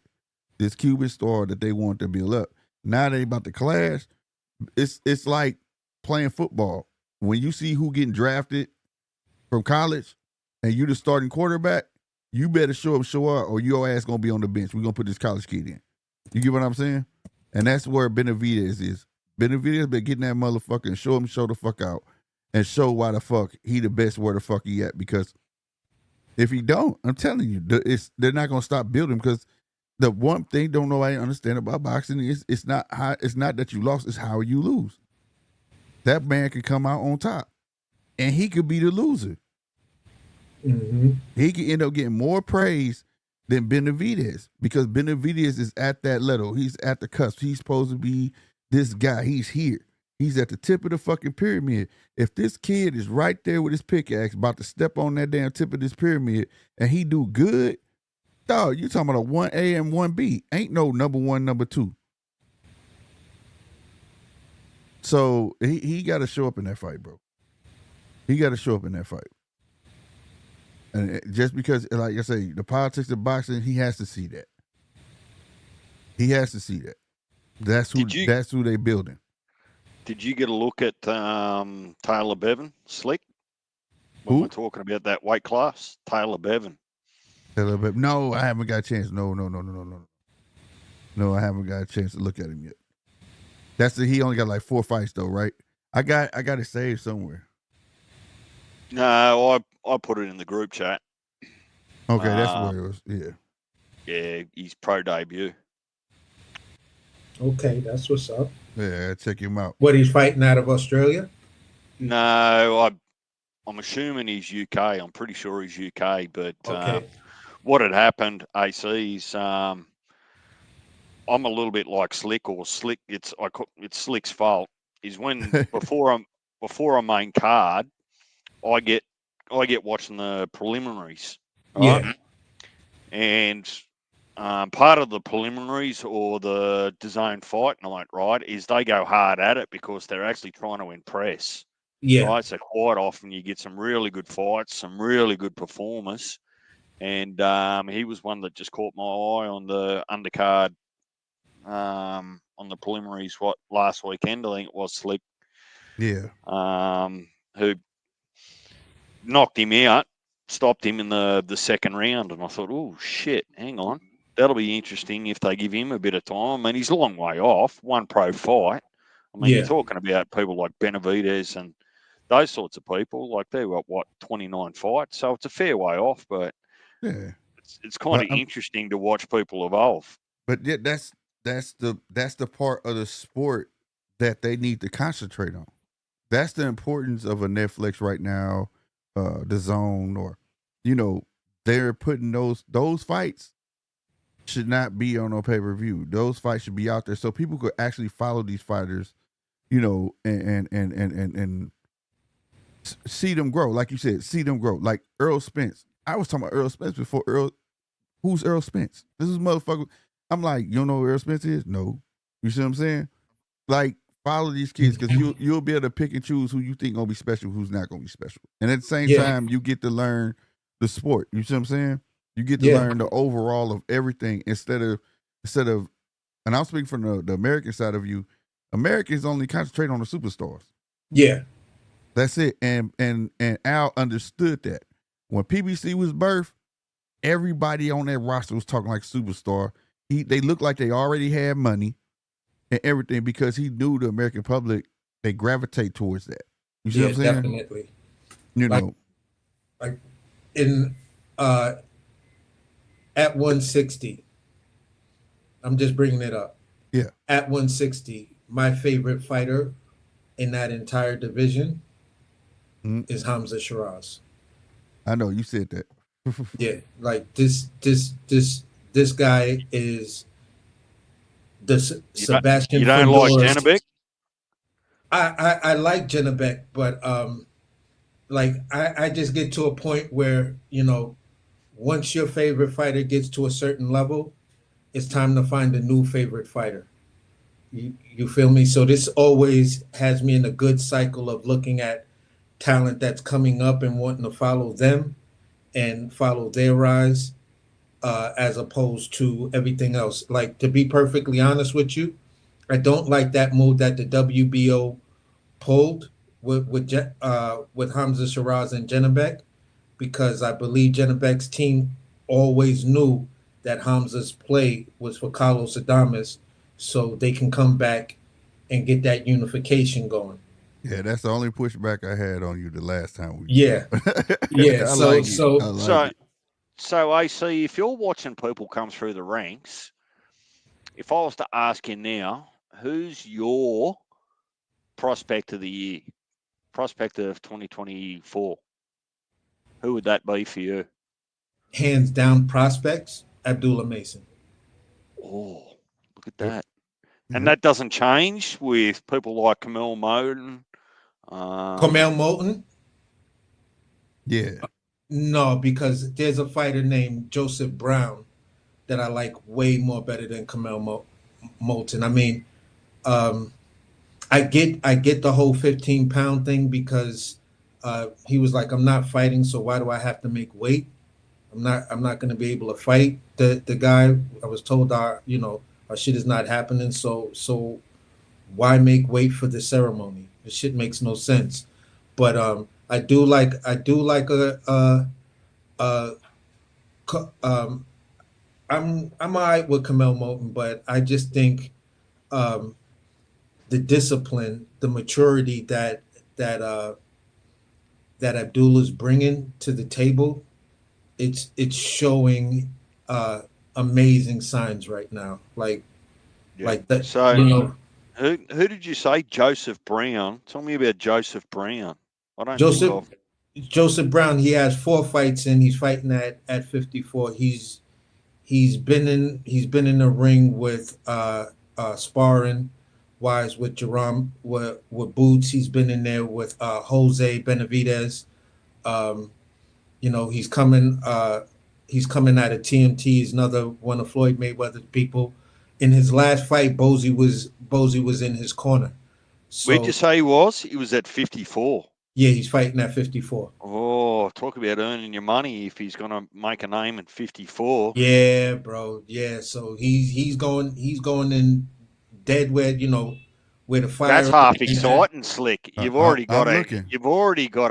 an awesome division, and if we've got newcomers coming to it, that's going to make it just as good, if not better. How good's that? Yeah. Yeah. So basically, Joseph Brown, he's coming from kickboxing and MMA to whereas I know this kid. for his I'm looking at him age, now. he's undefeated He's in undefeated. all of that, and he's been a champion on the MMA side of things. He had they had a whole thing on this kid on TV. Yeah, bro. He's Canadian. Yeah, I know Yeah, this Canadian. Kid. Yes, I know sir. this kid. Yes, sir. I was just on a panel speaking with him today. Yeah. Yeah, this is like my second time talking to Joseph Brown and his pops.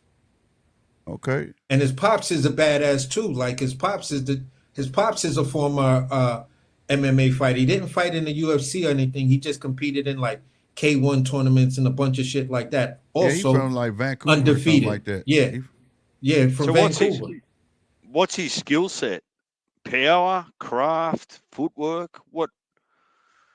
Joseph Brown, when you look at him, his skill set is he's showing signs of everything. The fight that he just recently had. He's 4 rounds in. About 4 fights only in yet. Yeah, he's only 4 fights in, but you could see in his last fight, he was working on fighting a guy that basically they were supposed to be about around 54. The dude, you said when he found out that dude was damn near like 180, 185 pounds the night they fought. He was like, he's big as hell. This camera angle just doesn't show you how big this guy was over me. There's some rehydration for you in there.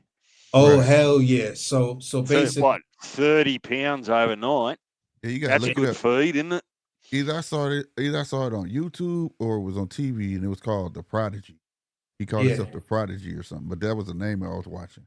And like he kickbox, he do every fucking thing, and he yes sir shit. Joseph Brown is the guy that he's a young kid, but you don't want to get in a street fight with him because he has so many tools and so many different ways to kick your ass. Yeah. So, like he's behind Abdullah right now. He's starting to like really capture my eye. You feel what I'm saying? Because talking to him, and that might be a little biased, but talking to him and seeing, how grounded he is, how he's got a solid foundation, and he's not going to be one of these pampered, prissy dudes and shit like that, because he's already been through the gauntlet with fucking around with the kickboxing and everything else. So, he knows what he's in. You're eventually going to get hit. Right. He's not afraid. Exactly. He knows. I have a lot of respect for him, and I want to see what where he goes with it. I even have guys that I'm looking at right now that are not even pros, but I just know them because I talk to people from B&B boxing.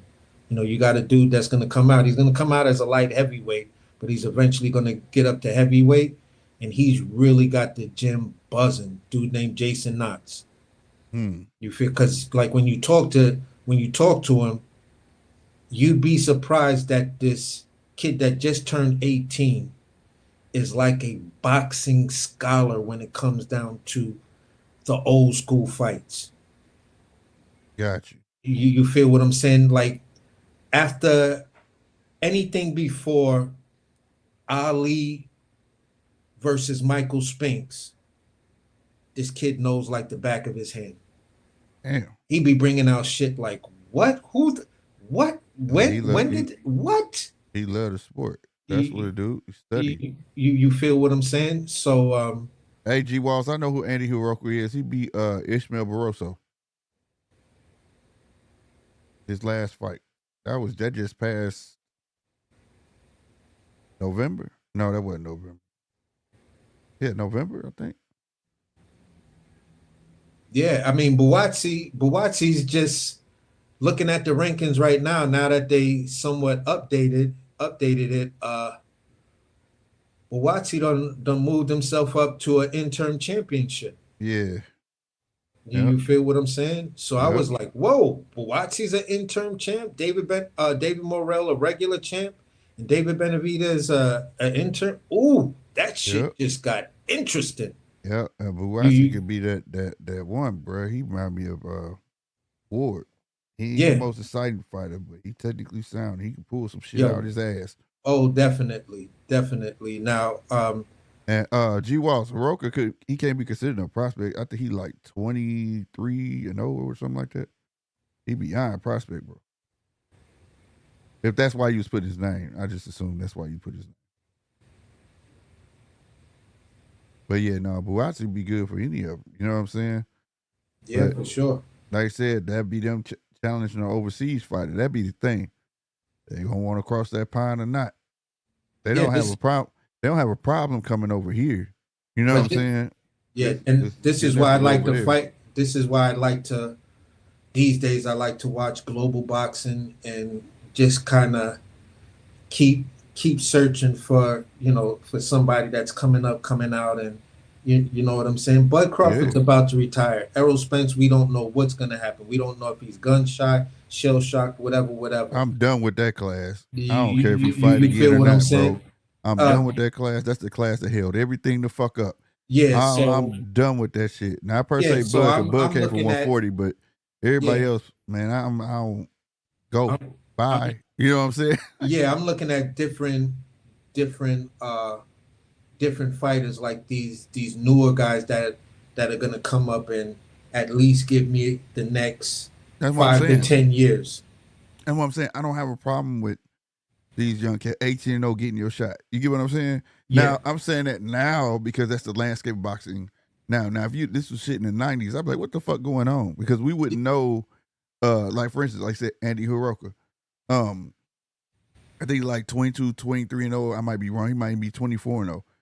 But we wouldn't know about Andy Hiroko. This is when we would know about him. When he about 24, 25 fights in. You get what I'm saying? If you weren't watching Showtime After Dark. Right. Madison Square Garden fights, Friday night fights. Yeah, you know what I'm saying? If you're not watching these little bullshit shows where the lighting is all fucked up, the mic be sounding weird, the ring girl look like they just went to a 7-Eleven and found the prettiest chick. Right. You feel what I'm saying? These real little low budget cars. This is when theaters mattered. They had the theaters, have fights in the theaters, or like these are low. Is that what goes down in the US? You just go to 7-Eleven and find the prettiest girl. Yeah, hey, say you want to make extra $200? Yeah, exactly. But hey, believe it or not, that's how they be finding some of these fighters, bro. That's real, how bro. I seen Zab Judah on some shit like that. Yeah, the first time I seen him. Hey, you walk into a 7-Eleven. You walk into a 7-Eleven, and they'll size you up and be like, "How much you weigh?" Like, "Shit, I weigh 200." Hey, I got a fight coming up, and we paying 150 a round. You want to fight? Yeah. They'll do that shit, bro. And you be like, "What?" Like, yeah, 150 a round. How many rounds? 6 rounds. Shit. All right, bet. You know what I'm saying? and they'll throw your ass in there to make another fighter look good. You get what I'm saying? And this is when you could definitely tell, be like, oh my God, man. They got the dude from the pretzel stand outside. Hey, Goddamn. hey, a case in point. I swear, this is the one that always stick out. They had a dude. I don't know if y'all saw this movie called Radio. Bro, dude looked just like Radio. His trunks, you could tell he was not no boxer. He was fighting Troy Isley. Troy was even looking at this dude like, who the fuck is this, bro? He was whooping on this man so bad. He was looking around like, what the fuck? And the more he hit the cat, you knew he wasn't, what's the proper term nowadays, man? Mentally challenged, damn near. Goddamn. Cause no matter how many hits he got, he swore he was winning. Yeah. And it was like, what the fuck going on? And when I say his trunks was too big, bro, they would not stay up on him. He was in there with some regular ass shoes on. It was like, what the fuck? Where they find this motherfucker? I was like, Bob, dead wrong for this shit, bro. Dead wrong, bro. But yeah, man, on everything, yeah, they still do it when they building a fighter up, bro. Yeah, and this is why this is why for me, you know, when in our era of boxing, if a dude ain't have at least 25, 26 fights, you wasn't really paying no attention to him. Right. It was like, oh, he's 20. Oh, he got 18. It's time for that test. He ain't did nothing yet. Not at 18 fights, right? But in this current landscape, it seems like a lot of fighters getting fast tracked because it's so much money. Yeah, so you got like I say, people talking about 18-0 with Shakur. Man, Shakur got fast tracked. Okay, give this kid a shot. All right, you know what I'm saying? And if that's how they're gonna go, I feel like it's gonna keep it going. It's gonna keep the natural landscape going. You know what I'm saying? Yeah, but they broke the whole fast track model. When you take a guy, and this is his second fight in, and you let him fight the current WBC champion or WBA champion. What belt did Loma get first? That Gary had. Gary had the WBA. He had the WBA. Right? Yeah. Yeah, but they did that based off of his amateur background. Yeah. So, but what I'm saying is, it's like, okay, we get it. If you notice all the Ukrainians get done like that though. Oh yeah. They'll get what they want when they come in, because these guys coming in with 200 to 300 amateur fights, bro. Unfortunately, the Cubans dominate the whole amateur market, but they don't get fast track like that. Because they style. It's because they style, bro. Because they come in with that, like, that's what made what's my boy name? Lara. Yeah. That's why he couldn't be like the star that everybody thought he was gonna be. Lara is still got the amateur style. Isn't the history of Cuban style Russian style? Yeah. When you go back to the basically, but the thing is, it doesn't evolve.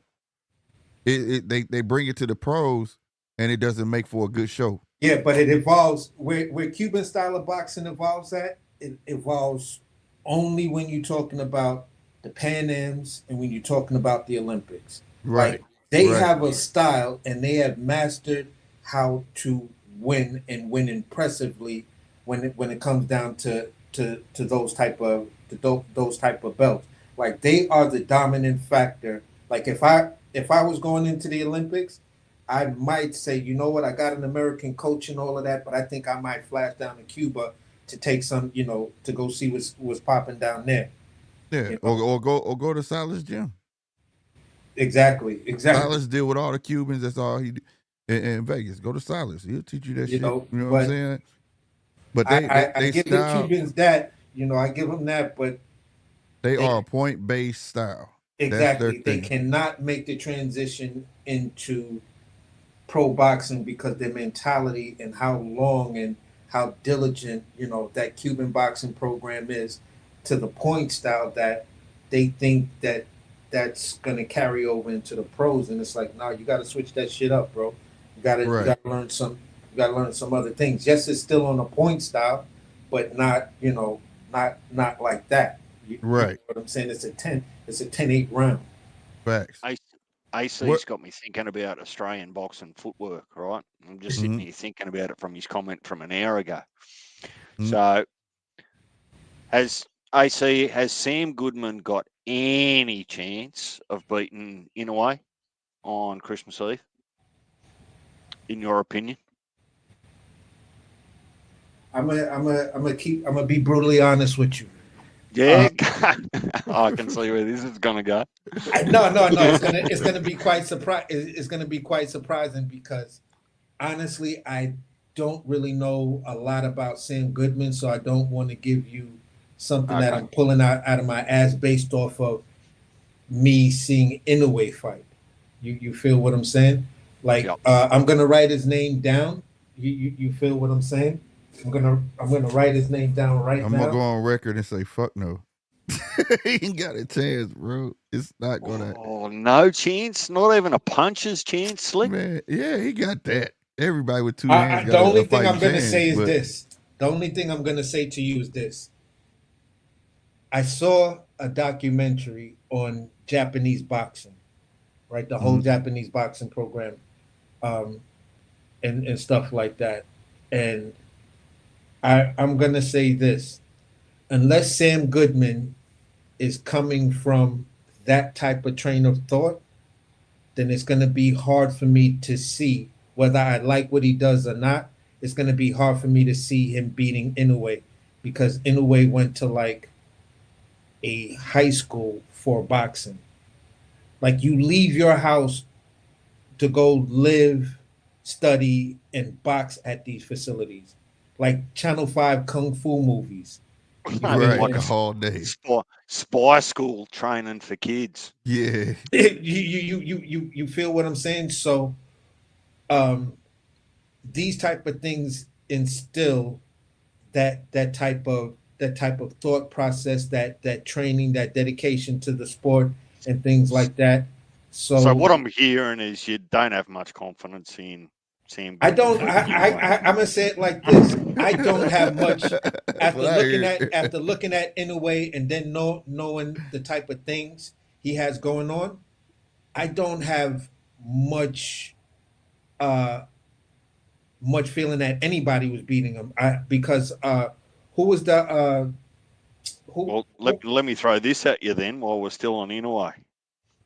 And this is a little bit out there, but not way out there. If Tank's retiring and he gets out of his lifetime contract with PBC, what are your thoughts on a Tank Inoue fight on a Riyadh card? Ooh wee. Ooh. Yeah, that's what I feel. Exactly what he said. Ooh wee. Oh, now we talking. Now that All right, now I'm gonna say this. I was one of the dudes that was trying to tell my friends there is no fucking way Stephen Fulton beats Inoue. I was like, he's not, bro. It's gonna be ugly. Stephen Fulton is nice, but he's going to be demolished by Inoue. They was like, nah. You don't understand. You know, the European style of fighter and black slick fighter. I'm like, well, then explain to me. Then if that's your analogy, then how do you explain to me Joe Calzaghe? If that's the case, I was never sold on that kid though, man. I was like, he a good fighter, but I wasn't sold. When he fought Brandon Figueroa, I was like, I don't see what y'all see, bro. Yeah, he's a good I wasn't fighter, seeing it but neither. I don't and I was see like, what y'all against see. Inoue, no. Now, I'm kind of saying the same thing about another Japanese fighter that doesn't have the name behind him yet, but he does in Japan, and that's Jin Sasaki. Yeah. Like Jin Sasaki is a sleeper cell. Like if these dudes get in the ring, he fighting his weight class. Don't he fight in his weight class? Is that the one they slating to fight? He already beat his brother. Who Jin Sasaki? Yeah, did he beat? Is that the one that beat Inoue's brother? And then he will line up and fight Inoue next sometime. No, Jin Sasaki. To fight them both. No, Sasaki fights. Jin Sasaki fights. I believe at 47. Okay. It's a kid. It's another one. Yeah. 47. He beat Inoue's brother. He signed a deal to fight his brother and fight Inoue in the future. And he beat shit out of his brother. I was like, damn, bro.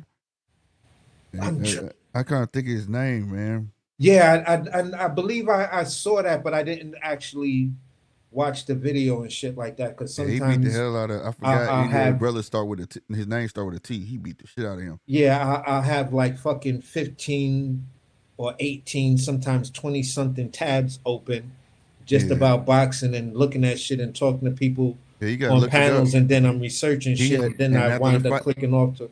After the fight, he had no problem making it known. You next. That's what he Yeah. told you. You next. I'm getting your ass. I was like, damn, I don't know if Inoue gonna do that, but we don't know what Inoue gonna do with the 3-fight deal with Turkey. Yeah, well, so that's joining the dots, and that's kind of where my my fanboying of boxing, not Inoue or Tank, my fanboying of boxing comes from. I go, well, you know, once you've imagine if things fall out as they're drafted, and you go, well, the Shakur Tank fight, right? If it's on a Riyadh season card, and then you officially retire, you cut all contract obligations from PBC, and that promoting group, and then you wait 6 months, and then you come back out of retirement, and you're staring Inoue in the face at some sort of catch weight, whether it's 130 or something like that, man. Like I said to you the other night, Slick, the whole world buys that. The whole world buys that That's a fight. super fight. That's beyond a mega fight. That'll shut everything down. Nothing, no pay-per-view will happen that month. Because nobody's gonna buy it. They'll save their money for that. That's for sure. Because that's oh my God. That's the 50-50.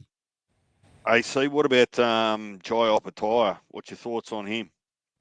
Oh, I like Obatai. He the truth to me. He's a guy I've been having my eye on.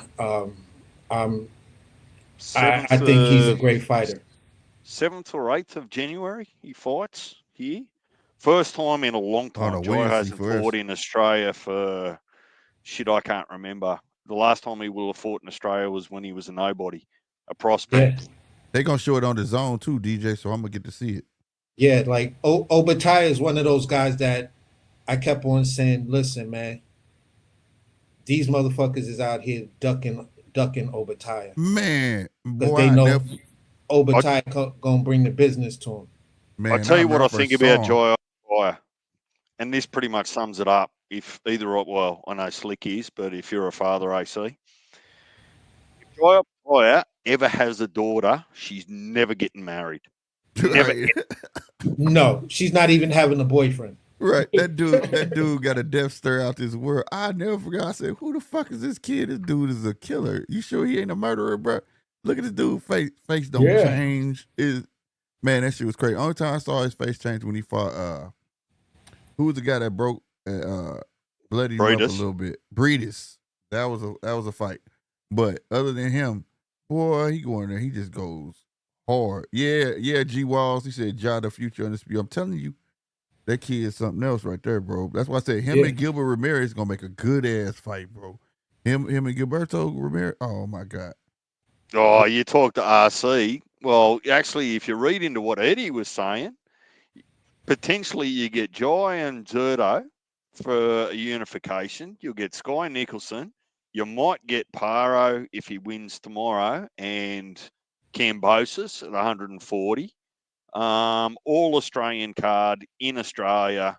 Ooh, that'd be tough though. Ooh, I like that. That'd be tough. Oh, AC, don't even tempt me. I'm quitting my fucking job to make sure I can go to that. That'd be tough, bro. Oh my God. I ain't gonna lie. That would be tough. Oh yeah, I'll be watching. I'll be up by 4 a.m. when that shit come out. I'll be up. No, what it would be is it would be essentially 10 hours behind. You're about 10 hours behind us. You're a little bit like the UK. So we would have that on most likely a Sunday afternoon. The main event would be 4 o'clock. So it would be 6 or 7 a.m. your time. Yep. On a Sunday. Yeah, that's what it was. That's what it was when I was up that one morning watching the little brother, Tim Zoo's little brother, Nikita. They started like 4, but they didn't end up. The main event didn't come out until like 8.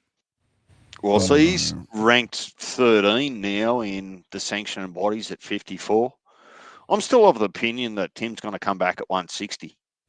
Yeah, man. I can't If he wait to does come back, I think he comes back at 160 only because, in my mind, it's an easier path at 160 to get to the top than what it is to actually get to the top at 154. Yeah, because 54 is about to get real political real fast. Yeah, they number Sharks at 154 now.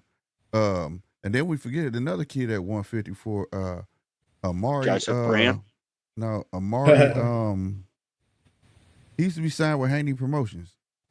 Devin Haney and them. Amari, what the fuck? Oh, I know who you're talking about. I do not remember that kid's name because he winning his fights. He winning his fight. We had an interview with him, man. I can't remember his name, bro. Early in his career, we had got an interview with him. Amari something, bro. I can't remember his name, but he kicking ass right now too. But yeah, walking into 154 is like a pool of sharks right now. You don't dive in that pool. And not just 154, but every division. I reckon they should make a rule that if you're in the rankings and you haven't fought for 2 years, that's it. You're out. I'm with.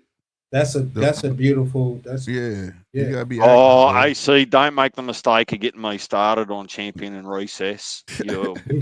You're that just shit not gotta go. prepared for that conversation. Yeah, I don't even know where that weird shit came from. Yeah, that shit gotta go. I didn't grow up with no champions in recess. Either you was the champ or you weren't. Right. If you wasn't fighting and you said you was walking away from the sport, they taking that belt and the 1 and 2 is gonna fight. Nobody gonna be elevated.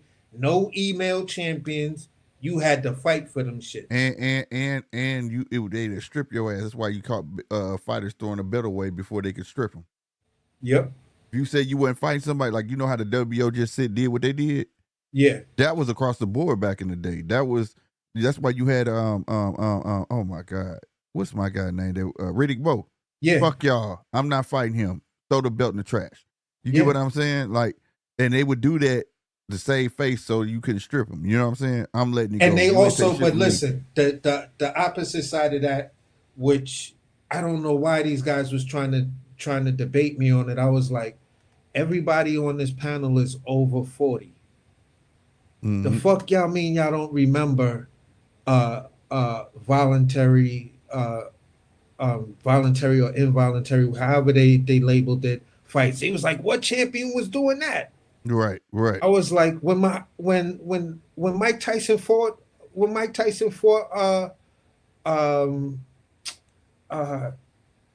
they didn't know what a voluntary defense was?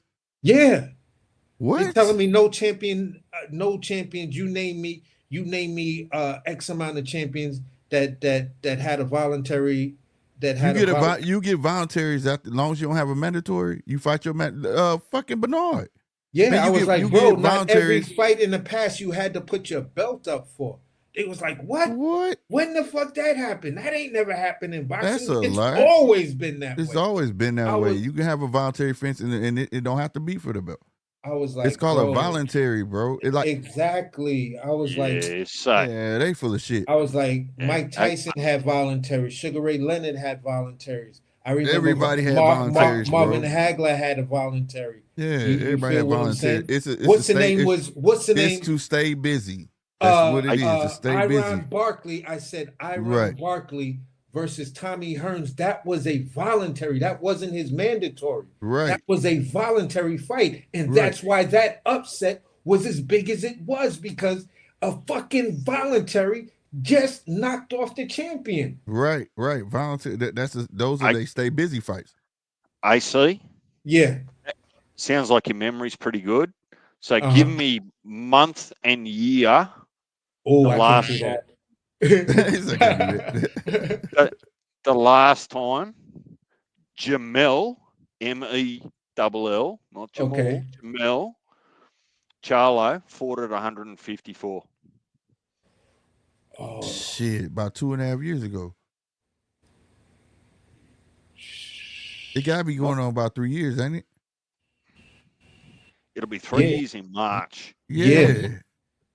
I was gonna say fucking champion in recess. Right. What's he do? Has he got fucking photos of the sanctioning body? Like, what the fuck? Yeah, I agree with And- you. and- When was the last time Ray Vargas fought? Last year. He fought the beginning of last year, I think.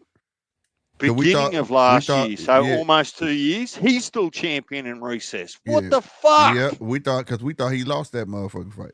Yo, these people are crazy. We thought he lost that fight. Yep. I've been trying to bite my tongue. I told you not to go there with the champion recess stuff, but come on.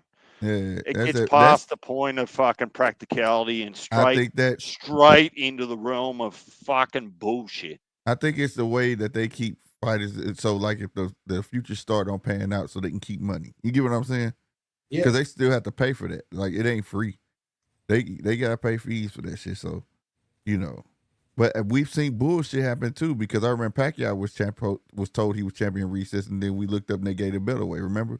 Yeah. And they had them 2 belts. We was like, what the fuck? And that's when he fought Ugas. Remember? Yeah, they tried that champion recess shit with Keith Thurman with the WBC. Yeah. He was just holding on that belt, and he was the champion in recess with the belt. Yep, with the belt. Right. Like, that shit was weird, bro. And then they decided, okay, we're gonna strip you because of inactivity. But if there's a fight that come up that you're interested in, we'll bring let you you get it. Yeah. And see, that's the cards that PBC got to play. You got Jamel that can come back and upset shit and all that. And that's what leads us to believe that, yeah, if Bud fight Virgil, they can't stop him. Then you got to fight him. You know what I'm saying? Yeah. You got to fight him. Now, here's the fucked up part. I don't know if Jamel is champion in recess or not. But right, G Walls, it was Nick Ball. It was Ray Vargas and Nick Ball. You're right. And when I was on here, I was like, I think Vargas lost that son bitch. His Bart Simpson looking ass. He lost that damn fight. So here's a problem, right? Here's a problem. Say there's a fight that's big enough, or for undisputed, should a big undisputed fight, right? Should Jamel Charlo, who's the champion in recess, still hold on to the lineal belt, although you're supposed to be able to retire with the lineal belt, but lately because it's been a little weird. No, he's not lineal anymore. No, Jamel still is lineal. No lineal fights has taken place at 54 since Jamel. Right, but he gotta get them defenses in, don't he? That's why I'm asking the question. I'm pretty sure he's been stripped or got rid of everything. He's champion in recess with I can't remember. WBA. He's champion in recess. Jamel Charlo is champion in recess. For the WBA. Correct. And according to the rules, if he was to come back, he would have to fight Bud. Yeah, and that lineal belt, if he was to come back, would be on the line. But what I'm saying is, did he ever at Undisputed? I can't remember. Did he ever, after he got Undisputed, did he defend that? No. No. He did. It was supposed to be Tim Tszyu who was his defense because Tim Tszyu became his mandatory. Right. Then he got stripped when he jumped in the ring with got stripped to the WBO, and that went to Tim Tszyu, and then he failed to fight Murdazaliev for the IBF because Murdazaliev. Yeah, how do you can't how do you retire with lineal? How do you that'd be weird that you got stripped and everything. He hasn't you didn't retired. Defend. I think that's the key thing. Like, he hasn't officially retired. Yeah, that's why I'm saying he's the champ. Like, if there's a fight right now, you feel what I'm saying? Let's just say everything's mixed up. There's no interim champions or nothing like that. Only thing that's still there is the champion in recess with Jamel Charlo, right? So let's say Sebastian Fundora beats Virgil Ortiz, and then he decides to fight Bud. Bud beats Sebastian Fundora. Now he has the WBO, the WBC, and the WBA. He makes the fight with Murdazaliev, and then says, "You feel what I'm saying? All right, we're fighting for undisputed. It's a big fight." You saying should he have a right to interrupt that? Should he have the no? Should number one, is that fight at the level of lineal championship? You feel what I'm saying? And number two, should Jamel, who's the champion in recess, still be considered the lineal champion, knowing I that think what He would would, happen because nobody in beat. that He would be technically lineal because nobody beat him. But I've never heard somebody being still considered being stripped. You understand what I'm saying? Because he got No, well- stripped. He got stripped for one of them belts when he got in the ring with Canelo. yeah, that was the WBO. No, So- that was the IBF. No, it No, was the no, it was the WBA. WBO because remember Correct. he It was was the already in a WBO. contract with Tim Zoot. They was in training camp. They had the fight venue and everything. Oh, He but he claimed hurt the his. But he hurt his pinky finger for 18 months. It wouldn't. Yeah, hurt. and then you and Right. then you go back. You feel what I'm saying? Tim Zoo is just fighting, stay busy fights and stuff like that. And then you go back and you go ahead and you fight Canelo. That's when they made the announcement. The WBO told them, I mean, the it would minute you step in that ring with Canelo, be, we're going to strip you. Yeah. So I mean, I can. It's one of those things. Like, okay, technically, yeah, but the respect behind it gonna be like no, because it's almost like looking at Teofimo. Some people view him as technically he was undisputed, but he never was undisputed. Yeah, but that's the only reason why I'm asking it, because it puts the Well, let me lineal ask the championship question. at 54 in a fucked up place, because Right. the guy who actually is the lineal champion is a guy who's in recess, and he's been in recess for the last 3 years. Right. Well, Right. it'd force. If I'm hearing you correctly, you're talking about a scenario where Bud is unified across all sanctioning bodies, right? Uh-huh. And Jamel Charlo comes out of his hiatus as a champion in recess at with the WBA. So I'm of the opinion that he doesn't get an opportunity, even if he does that, to fight for all 4 belts. He only gets to fight for the WBA. Yeah, I would be of that opinion as well. And in saying that, if Bud Crawford or anyone else for that matter was to unify across all 4 sanctioning bodies, I think they'd be actually giving a phone call to Jamel and just saying, hey, look, inactive, we don't know what you're doing, we're now passing the baton. We have to. They would be obligated to give a full unified champion that lineal championship. They'd have to. It's the definition of it. That's right. Right. That's what I was going to say, because if he become undisputed and say Bud becomes undisputed, then he chooses to go to 160. What, he not going to be lineal? No, he would be lineal. It couldn't be him. It couldn't be Jamel. The only thing that doesn't make sense is it's boxing, right? And the rules don't always fucking matter for shit. That's true. That's true. I mean, people will still beg to differ. His fans will say, Bud never beat Jamel, whatever. But and that's what I'm talking about. That's like the bigger. That's like the bigger picture of kind of what I was saying. It's like if Bud becomes undisputed, right? Mm-hmm. It either negates him from being his 4th division of being lineal champion, or it tarnished the fact that he's lineal champion, because they're gonna say you never beat Mel. But that's not his fault. That would be suck. That would suck, because that wouldn't be Bud's fault, because he had time to come back and challenge for the belt, and that would definitely would be a big fight, just based off the storyline of what Bud was calling him out right after he beat Earl. Remember? Yeah. I think there's a middle ground there where Jamel can still keep lineal champion on his resume in history, because he was legitimately a lineal champion. Yeah. But if he doesn't come out of his sabbatical and never fights again, right? Then the current or the active undisputed champion can still be crowned lineal as the active lineal champion. Right. Right. Yeah. Yeah. Or the current, whichever word that you want to use. Because we could go back to the Klitschko brothers scenario, where Right. the one just retired but he was still lineal champion. He wasn't beaten for it. Right. The other brother, That's a swear word. Did you just say Klitschko?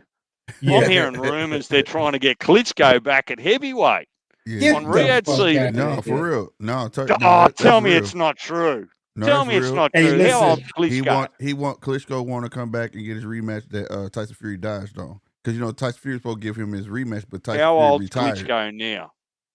Oh man, he gotta be every bit in his 40s. Come Into his 40s. on. But yeah, That's- he said he won his rematch. That's not going to happen. He won his rematch because Tyson Fury retired on him, and he never got his rematch. I'm going to be back great. in 5 minutes. What I'm going to do, Slick, is I'm just going to put down my microphone and my headset. I'm going to walk away for 5 minutes. I'm going to throw a tantrum in another room, and then I'm going to come back. For real. I'm with you on that one. Yep, it's true though. That's not Bro, a rumor. if you're gonna be here in like 20 minutes, I'll be right back. I just gotta run to the stove. All right, bet that. Wow. Yeah, that's real. That's real. just pulling the and piss. It's all That based is on. just pulling the piss out of the sport. No, that came out of Turkey Mouth. It's on the interview that I had played a little bit of. It's all in that interview.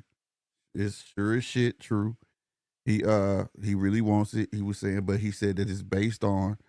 He said he told him he had to get in line because everybody wants Tyson Fury. So win, lose, or draw. You know what he everybody wants should do Tyson then? Fury. You know what he should do then is he should start and get his feet and his hands back and his timing back by getting back into the ring with AJ and get his flowers back there first, Right. and then maybe have that fight.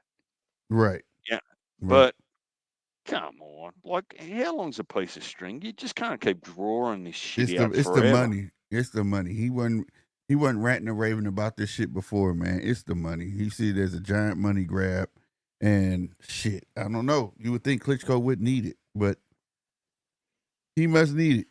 They want to come back that old and fight Tyson Fury. Well, Putin's stolen all his savings account, but well, I suppose age, like a lot of sports, what used to be a retirement age physically, in all sorts of sports 10 years ago, because of medical science and nutrition and bits and pieces, it has moved out. I mean, look at Lara. Lara's what? He'd be 42 this year. Yeah. So Bud's 37 this year. How old's Canelo? 36? 30 something. Yep. I was finna 35, say 36? it seemed like in between 30 and 35 is boxer's prime now, when it used to be the tail end of their 20s. It seemed like that's when they really start getting their fights and start showing their real skill in their 30s, and that's crazy. Well, That's some of that's crazy. got to be to do with medical science and nutrition and stuff that they've got all these days. So, Yeah. how old's LeBron? 40. Yeah, 40. It's starting Normally to show but normally that'd be way too old 10 years ago to be still competing in the It was NBA, only, right? it was only a couple of people who did it, and they were just vets that they didn't want to let go. You know what I mean? They weren't no good, but you're absolutely How right. old was LeBron's Jordan still when he doing it. retired properly? Not when In he his retired 30s. and come back. In his 30s. Yeah, but it wasn't 39 or 40. Oh, I suppose he played with the Wizards and he was well past it. Yeah, but that was him coming back and just wanting to fucking play. You know what I'm saying? And he owned the team, so. Well, he didn't own that team, but he ended up owning the team later. But that was just him wanting to come back. He didn't need to come back. Even though he still was a fucking player, but no, he didn't need to come back. Would you pay for a Klitschko coming out of retirement fight? I watch all boxing, so I probably would. But I can see how people wouldn't. You know what I mean? I can see how people I'm not paying for that shit. Who are they trying to line him up against? Fury. Well, you can't even really consider that fight if Fury gets beat again by Usyk on the 21st of December. Like, there's no market for that. That's the thing. It's something about Tyson Fury where it's two heavyweights that got this thing about them where they don't care if they lose or not. And that's AJ and Tyson Fury. Tyson Fury can lose and still get a fight. People just like him. Same thing with AJ. AJ gonna come back into another big fight.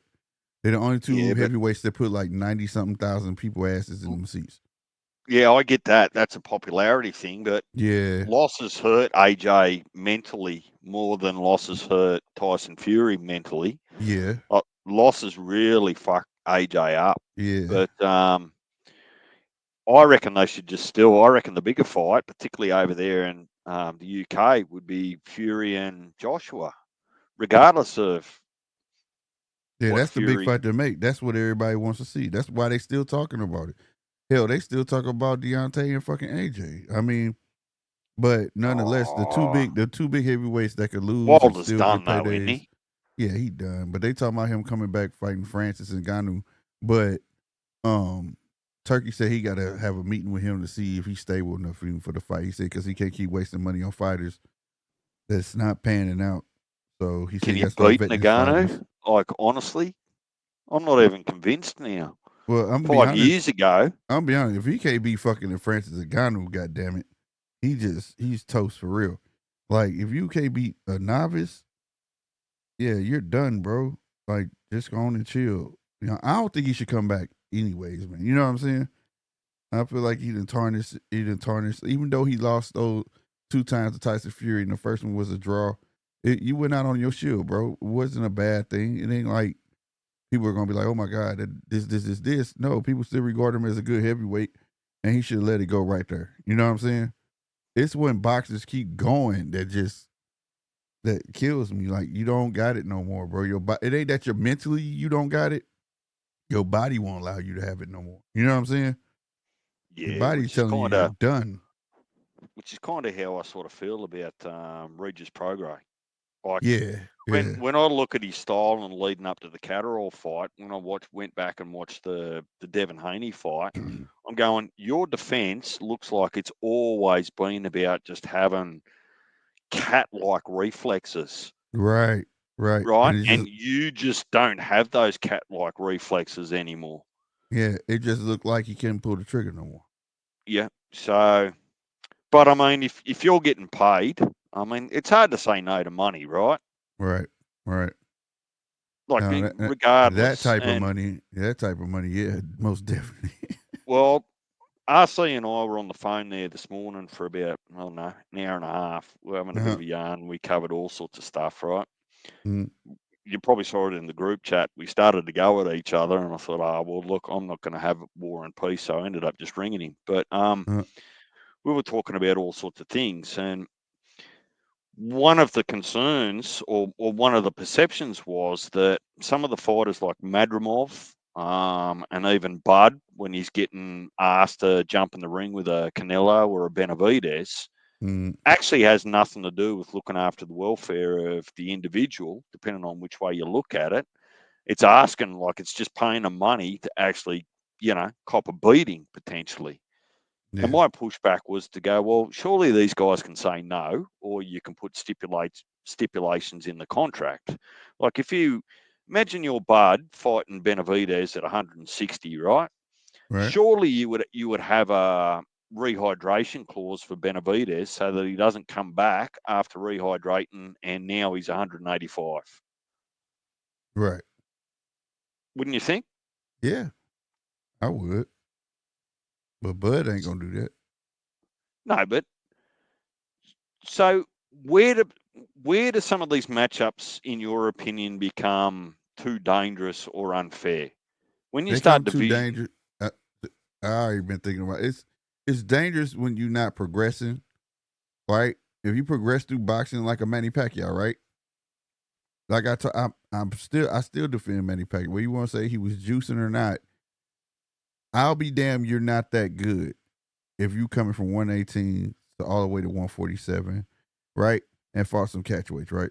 And the reason I'm saying that because he went from division to division he didn't skip. You get what I mean? He progressed with his weight. He progressed. It's when you are jumping like 3 weight classes. It's like, damn, your body, you could put all this weight on all you want, but if your body ain't used to that weight, you harming yourself. And then on top of that, you go up, and then you want to come back back down. You just turn your body up. case in point, Roy Jones. That's why Roy Jones was never the same, bro. Like he kept going up, coming down, going up. That's not what's up. And I get that he wanted to do what Sugar Ray Robinson did, and get the belt at heavyweight and set a record that ain't nobody else did, and but it tore him up, bro. It took a lot out of him, and that's when it's dangerous because it takes away your ability to absorb punches, all sorts of shit, bro. You know what I mean? Yeah. Yeah. So I guess what I'm asking is, give me an example,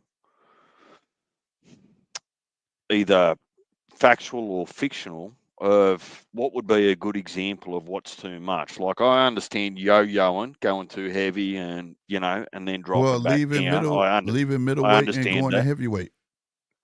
Yeah, well, that's far too big of a jump, right? But say, Yeah. okay, let's take Bud. He's just fought at 154. I don't know what his walk around weight is. Uh-huh. Let's assume it's about 150 something. When I met him in person, he looked like he was around maybe 155, somewhere around there, 156 or something. okay. So if that's his walk around, and what would be Canelo's walk around? Oh, he's a heavyweight. He's a heavyweight. He's got to stand in. He's a big ass kid, bro. That's why it's no problem for him to go to 175 with no problem. Right. So his walk around. Okay, let's take that. Say his walk around is 175 minimum. Right. Right. Right. So if a Bud and a Canelo fight was about to happen, do you think it would be at a catch weight, or do you think it'd be at 168? Knowing Bud, it'd be at 168, and what makes it dangerous, like you said, the weight hydration clause. Well, Bud's not going to be able to leverage Canelo, of all people, into signing a rehydration clause. Exactly. So what'll end up happening is Bud's likely to get in there, actually probably trying his hardest to put on weight, right? Weight and muscle to get in there. He's probably, even if he makes 168, he still might be a little bit under 166 or something like that. Right. And then after Canelo rehydrates, he's going to be 180 maybe. Well, I will say this just off of the high. Okay, it was Triple G and him won, and that's what made it exciting because I always considered Canelo a weight bully, and I've always considered Triple G a weight bully. So when they fought, I was like, finally, somebody that's gonna get in the ring with Canelo that's gonna be his weight. And the night they weighed in, I think one of them was 172 and the other one was 173. So they was basically like heavyweights when they fought each other. So that was that fight. Now that was way back then. So you turn that to now, you might be right. You know what I'm saying? They come in way heavier than that. See, I look at it from a different lens, not a better lens, just a different one, right? Mm-hmm. So when I look at 154 and 168, I'm doing the maths and I'm going, well, that's 14 pounds, right? Yep. Which in our metric system over here is like 6 kilos. 6 kilos to me is nothing, right? Right. But that's only on paper. Right. And this is my point, right? Once you start to do the maths on a Bud not being able to rehydrate more than 2 pounds overnight because he's already struggling to get to 168, now you've got 166 or 168 against 180 or more on fight night. Right. Surely that becomes dangerous, and the rules for divisions were supposed to actually stop that. And money shouldn't override that, you wouldn't have thought. Well, it's not that it hasn't happened before. That's what people keep. Like, it's happened multiple occasions, and like, okay, for Mayweather left 135 for like 140, maybe 2 or 3 times. He jumped to 147. He was at 147, cleaned that up a bit, and then all the bigger fights was people who at 154. He fought them at catch weights of like 153, 152. You know what I'm saying? So in a sense, it could be done. It's just that you have to be that type of fighter that can actually pull the shit off. That fight plays out one or two ways. Bud box all night and pull the fight out, or if he tries to brawl and he gonna get his ass knocked out. But I agree with you. It's never healthy to do it though. To just keep jumping up class. That like I say, if you progressing, that's a different thing. Just I'm gonna jump this many weight classes just to fight this one specific guy and not give your body time to get used to the weight, that's a different thing. Now, let's say this long break that Bud's on. What if he's gaining the weight and he's sparring and he's, you know what I'm saying? I don't know. Maybe so. And a damn near a year, that will give him enough time to be used to 168 if it's in the works and they just keeping it hush and they playing us stupid and the fight really already signed. That may play in his part, but it's still difficult to, as a fan, to accept it and think he's gonna be all right, because you talking about a cat that lives at 168 versus you taking a year to get to it. So the amount of experience, so to speak, that Canelo body has versus Terrence's body will have just in that year of gaining weight, it'll never be equal, because like your skin toughen up the hits. You know what I mean? I've watched fighters like be at 135 and they get hit, don't break, their skin don't break, they don't bleed, and then they go up and you be like, damn, how do you get busted up like this? Is it because now he got more fat on his bones and his skin not used to getting hit like that? You know, his face not as tough anymore, or all of that comes into factors. So trust me, it's a pin and needles fight. If they fight at 168, that would be one fight I would definitely be worried about Bud taking. But if he didn't, I'm not mad at it. If it never happened, I'm not mad at it, because it's just not, like you said, it's not healthy, bro. It's not healthy. And I think You still there, DJ? I think DJ dropped.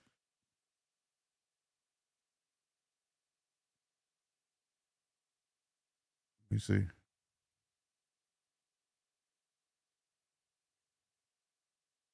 You still there, DJ?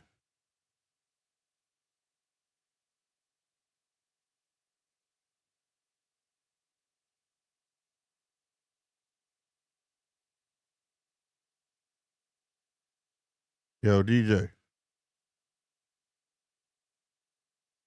Yeah, I'm still live. I can hear me. Something happened to DJ. DJ fell off. Let's get to what G Walls talking about. What you talking about, G Walls? He said most of these guys don't even fight at they walk around weight though. Nah, right. There's a lot of weight bullying going on. That's why people don't even care about the term anymore.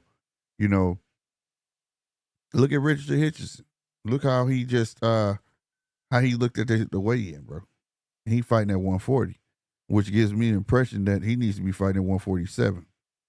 But people, you know, they lose weight to fight the glamour division. So like a lot of people don't know, Sean Porter started out at 160, but the glam division was 147.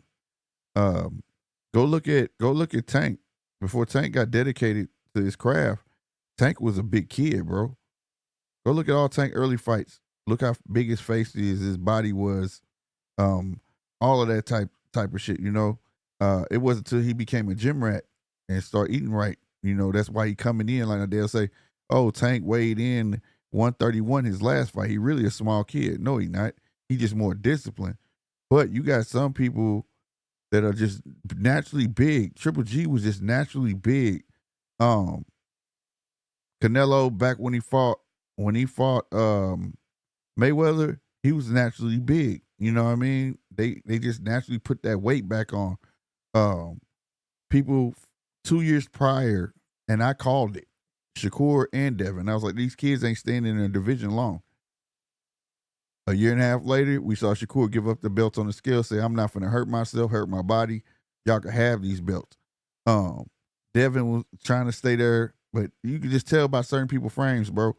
You know what I mean, and whatnot. So I feel like Bud, if he want to go up and try to achieve greatness, I have no problem with it. Like I said, there's been other fighters to do so, but more fighters more so go through the progression stage. You know, like I said, Pacquiao, progression stage. You know, it wasn't like if he jumped from 118 and then all of a sudden said, I'm going to 130, like, and so whooping everybody. I'm like, this dude juicing, ain't no motherfucking way, right? But he didn't do that. He went through the, channels. That's why we talk about Inoue. We say Inoue started at 118. he may tap out at 126, 130. But look at Pacquiao and him. They height ain't that much different. And Pacquiao went all the way to 147. You see what I'm saying? So it's possible with progression, but just to hop 3, that's a lot, bro. That's a lot. You know what I mean? To jump up like that. For kids, Sorry about that, Slick. I got you, matrixed. No, okay.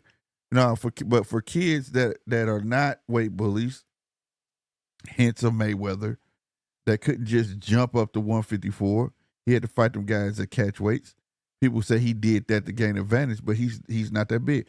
Look how big Mayweather is now. He's just now able to come in at 154, 155 and shit like that late in his life. You know what I mean? He really was a small kid, right? He had to go to 147 to be in the glam division, right? Because there wasn't nothing at 135 at 140 at the time for him.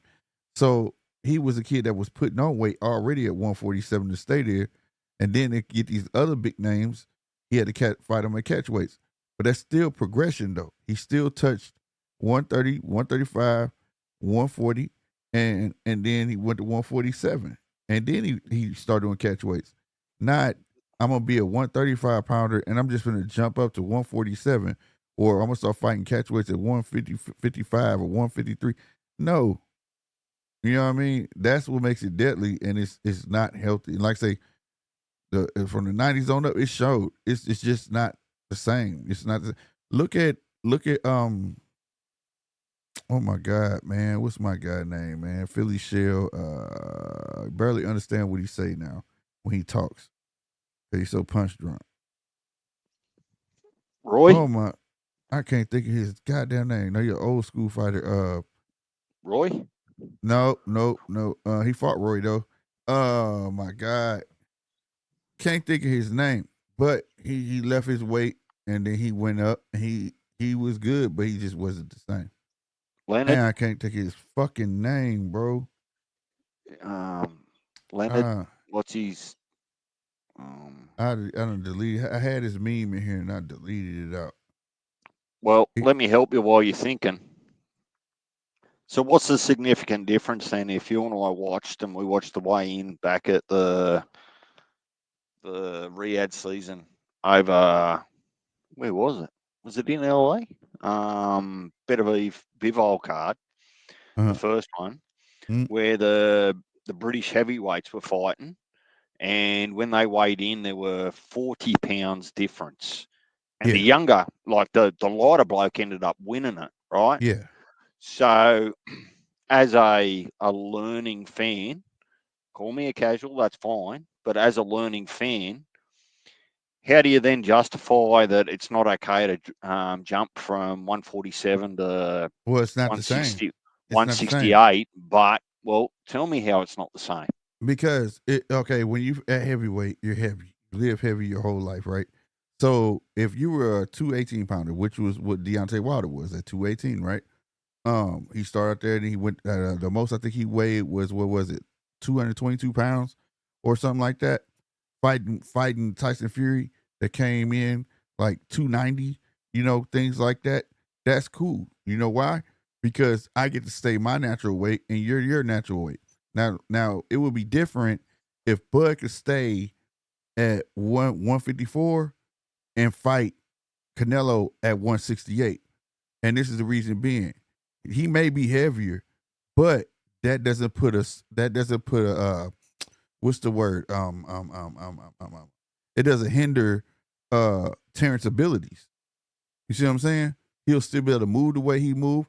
He's lighter on his feet, all of that with no problem.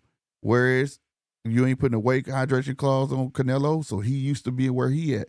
It's more of an even playing field, even though there's a weight disparity. That's why heavyweights, they fight at their weight. If I'm 240, 300, and you're 200, fine, we make the fucking fight. Because if you're used to fighting and doing what you do at your weight, I'm used to doing what I do at my weight. The lighter weight classes are the only ones that make your ass come out even. You see what I'm saying? So somebody's always going to be at a disadvantage, no matter which way you look at it. If you look at Ricky Hatton, his nickname is Piggy for a reason, because he gets fat in between fucking fights. He put on excess of 20-something pounds, and he got to lose all of that shit. More than half his camp is him losing weight. Well, that takes a toll on his fucking body just to make 147. Versus when he fought Mayweather, he lived at 147. Well, and it showed. Here's my pushback. Mm-hmm. I don't disagree with any of that because I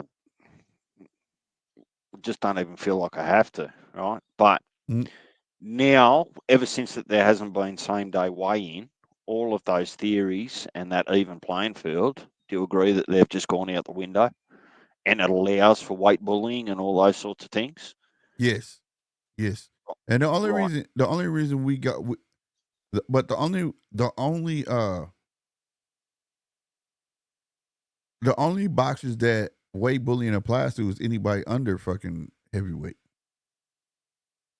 You know, it's almost like fucking the weigh-ins for fucking heavyweight is for what? To make sure you're above 200 pounds? Because you can come in as heavy as you want. You get what I'm saying? You can come in as heavy as you want. There's no restriction. You can be 300 pounds fighting a guy that's 200 pounds. Zhang would have to be heavy, wouldn't he? He'd have to be 260, 270. Yeah, Zhang, super heavy. Hell yeah. You know, it'd be different if they had a super heavyweight division. You know what I'm saying? Mm. But they don't have that. It's just heavyweight. It once you in heavyweight, it's 200 and then it's a dash. That's it. That means you can come in heavy as you want. So the weigh-ins for them is just a spectacle and to make sure that you're at weight, meaning you're at the minimum.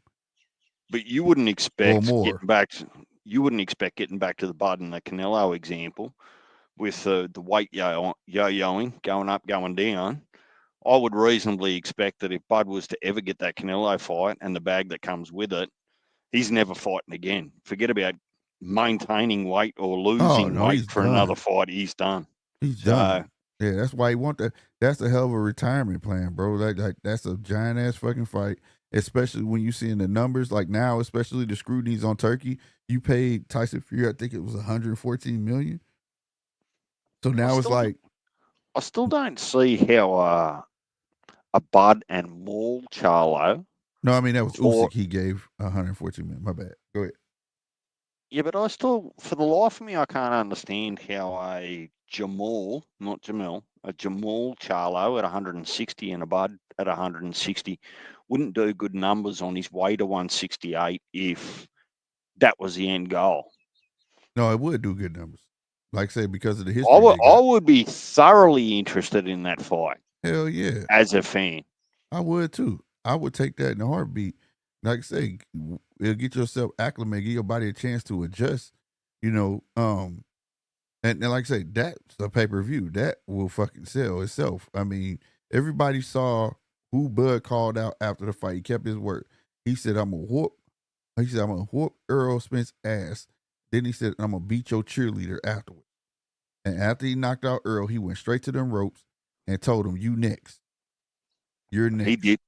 He did whoop Errol's ass. Let's be fair. Yeah, he did. And he went to the rope, said, you're next. He grabbed his nuts and pointed at him, said, you're next.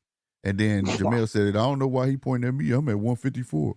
We're not in the same weight division. Now you're in the same weight division. That's what I'm saying. That was before the Canelo performance, because after the Canelo performance, everyone that interviewed Bud on his way out of that fight said, I don't want a par of him after that performance. Yeah, well, he could. Yeah, he messed the money up. Like that. That was Bud's fight. But I mean, now that's over, and Jamel been gone so long. If Jamel pop his head out and call out Bud, yeah, because they got a long history, man, a long history.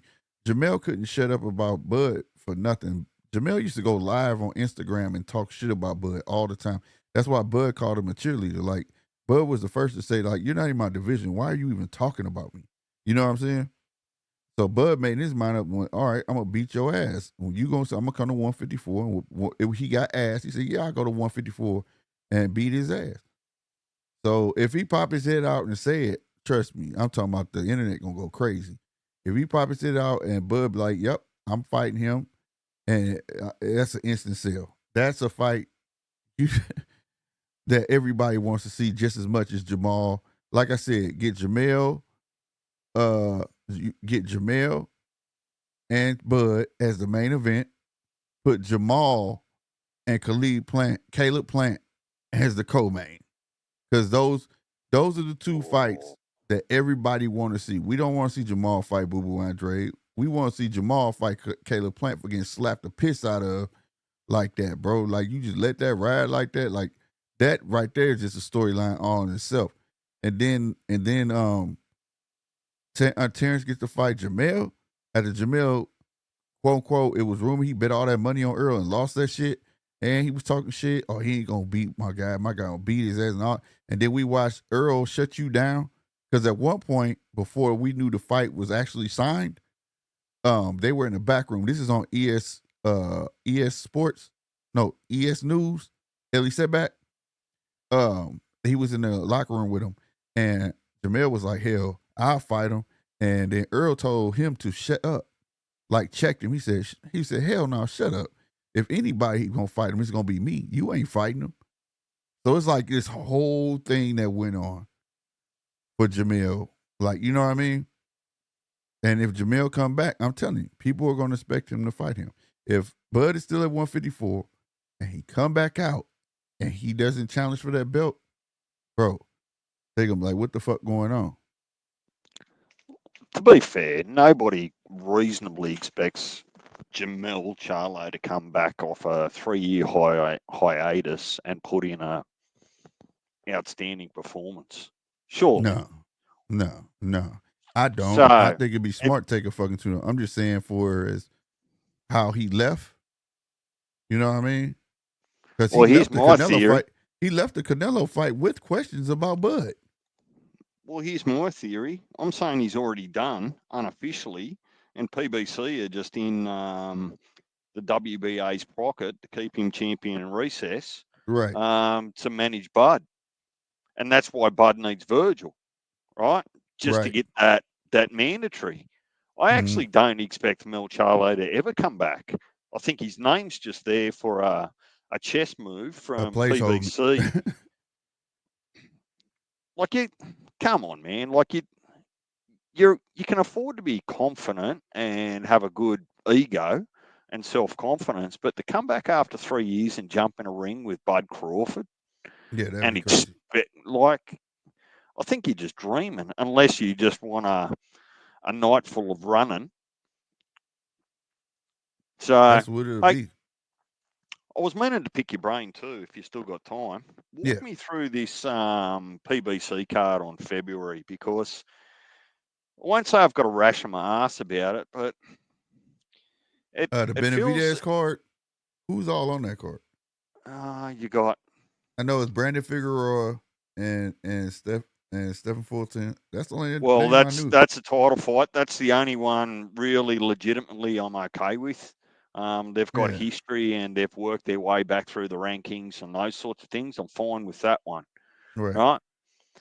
But when you look at the Benavidez and the Morrell fight, to me, that feels like just making a fight for the sake of making a fight. Because Morrell didn't impress at all. Right. I think Heavy made a video on it when the fight was announced, and I just said to him in the comments, I said, man, like, really? He was 11-0, right, at that time, so now he's 12-0. I didn't think he belonged anywhere near anyone elite, and won't say that Benavidez is absolutely elite, but he's still 29-0, right? Right. And then you look down the card and you look at Pitbull Cruz after getting beat by El Rayo. Not embarrassed, but just beat. He got outboxed. He's fighting a nobody that's not in the rankings anywhere. And then you've got Ramos Jr. of all people. I think his last fight, he got beat or knocked out by, was it Fondora? Yep. That was what, 2.5 years ago. He comes back against a tomato can as well. So explain that card to me. I don't get it. Like I say, I agree with the Stephen Fulton and Brandon Figueroa. They got some unfinished business because I feel like Brandon Figueroa won that fight. So I think Stephen Fulton didn't know he needs to right that wrong. So I think that's a good fight. You know, Stephen Fulton just had that fight and got knocked down. He won, but the Pitbull Cruz bothered me because people aren't giving him the same smoke that you would give anybody else. He was supposed to do. He has a rematch clause that he could activate for the Rayo fight, and he didn't do that. Well, Now, he blamed El Rayo for that, which is your normal play, but we know. Well, I'm can't pretty blame him for it. confident You he can't blame him didn't. for it. That could have been immediate. That could have been immediate. That should be Rayo on this card. He Well, was the champ. the only stipulation in all of that, to be fair, is El Rayo said he wouldn't fight until early next year at the earliest. But February is the earliest. You get what I'm saying? That's why I said that should be El Rayo. He's fighting early next year anyways. Pitbull. He just doesn't want to fight that guy no more. And I think it's that he feel like he doesn't have any success with boxers. You know what I'm saying? He want to fight somebody who's gonna stand there and fight with him. And if that's the case, he should have stayed at 135. Because Well, you're not gonna get a lot of that at 140. To be fair, Pitbull Cruz's best boxing attribute is you're never going to knock him out. Right. Right? So he's going to go in there and he's not going to worry about power. He's not going to worry about getting hit. His whole strategy is I'm just going to come forward and try to overwhelm you by way of points or knock you out. And the reality is we saw it. All he did was just walk into jabs and combinations all night from El Rayo, right? Right. Even Tank. Tank broke his hand trying to knock out that bloody pumpkin head. He got a hard ass head, bro. He know how to use it too. But I'm telling you, it's the biggest head in boxing. You could take that head and put it on a 260, 270 pound heavyweight and it wouldn't look out of place. It's a big head. Yeah. But I kind of figured this was gonna happen to him because, I think his debut was on the Terrence Crawford and Earl Spence. I might be wrong. Him at 140. I forgot the guy that he fought. And he won the fight, but it was gifted to him and he couldn't get to the guy. I forgot the guy's name. He was in all white. But he gave fucking Pitbull a run for his money. All he did was stand on the back foot and jab the shit out of Pitbull. Pitbull couldn't figure out how to get to this guy for nothing. Right? And I was like, he's going to have a hell of a hard time at 140 because that's all he's going to get there. That's all he's going to get there. All of them going to be taller than him. All of them are rangy. All of them got long arms. He's not at 135. He got a way better shot of people being his height. And you know what I'm saying? So I don't know, man. Like I say, it's them trying to, and then Ramos, they want to build him back up. I get that, right? I'm not mad at the Ramos fight. They want to build him up, get him back on the horse, so to speak. And he could be the first fight. Now, if he was like the co-main, I'd be like, what the fuck are y'all thinking? But I have no problem with him being the first fight. But the Pitbull fight, I'm not saying I expect a whole lot more out of him, but I expect a whole lot more out of a champ. I don't know a champion that loses that don't want to get their second shot back. And their get back, and it's going to be a bigger payday probably than what you're getting right now. So, you get what I mean? So why have you got to go so low when I talk about Ramos, right? Ramos might not be ever the top dog at 154, but he's sure as shit not a tomato can. No. After his performances. So when you actually look at the landscape that is 154, you go, look, there's so many other options there, particularly for PBC, even in their own stable at 154, just to put someone that's known in there against him to support the card. Now, part of not so much the individual matchups, the PBC just feel like they've got to make a card because they've got an obligation to Amazon Prime. Like, yeah, that's what it sort of looks like, right? They go, oh shit, we're out of time. Yeah, let's just throw together something.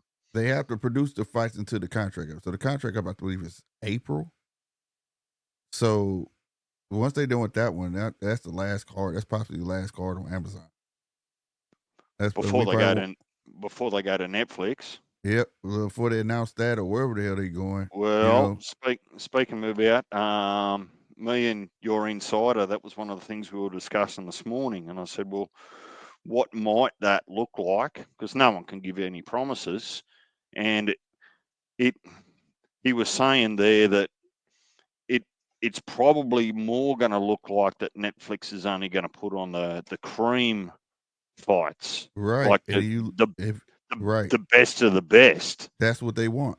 that's like a Canelo, Tank, things like that. But Crawford, Spence. Crawford, Spence, they want big fights. So I mean, and they made that clear. That's why they selected with like they're gonna have the Christmas game. So if you got Netflix over there, they're gonna have the Christmas games for the NFL, and they selected those games because they're the most viewed and they're the top matchups. You know what I'm saying? And that's what they into. They don't want to buy into a sport. They just want to be able to purchase certain matches, certain games, things like that. So I can see that, but I don't know. That's why I said wherever they land, because like I said, Canelo isn't guaranteed. So Canelo is a freelancer, right? He doesn't hold allegiance to no fucking body. He go where the money is.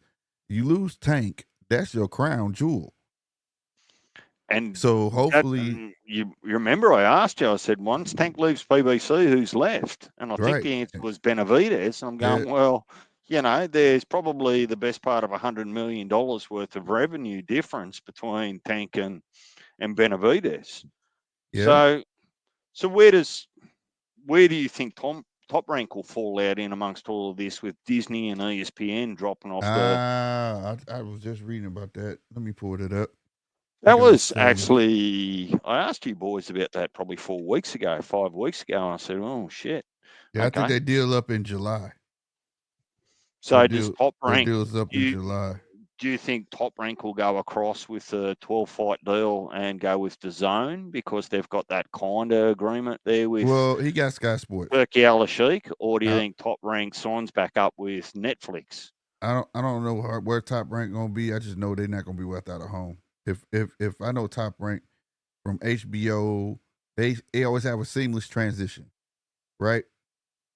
I just didn't. He was with HBO first, and he was on Showtime. He's been everywhere. So, but he's never been without a network. And when he has a transition, it's like it's already in place, and they just let everybody know this is where we're gonna be at. So, I expect an announcement maybe if it's July.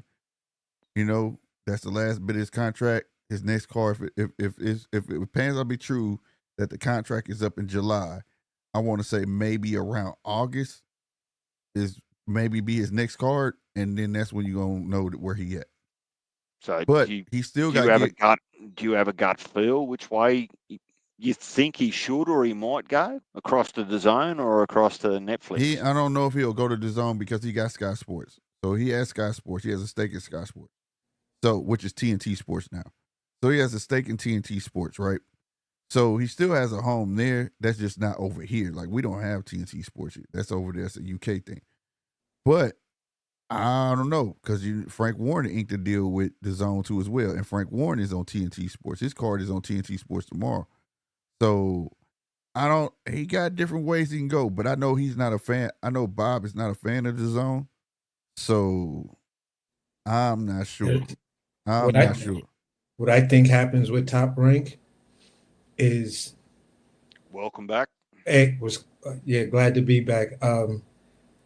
Basically, I think they morph into the whole ESPN Plus and rebrand it as a different name, but it's still going to be Top Rank, and they're going to go in the direction of linking with I could see them linking with Netflix. I could see them linking with Apple TV. I can see them linking with Amazon Prime, because they're a more viable company than PBC. Amazon not giving no money. They made that clear. They're not handling no money. But here's the thing. You already have the platform set up with ESPN Plus. No, that's the thing. That's what I'm saying. Contract, they're getting out of it. They're getting out of it. ESPN or Disney pulling Disney. Boxing from the ESPN network. Yep.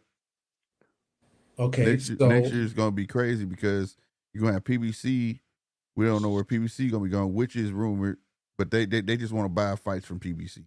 But Top Rank usually has a home. So like the way that I'm, one of the ways that I'm thinking about it, Slick. Right.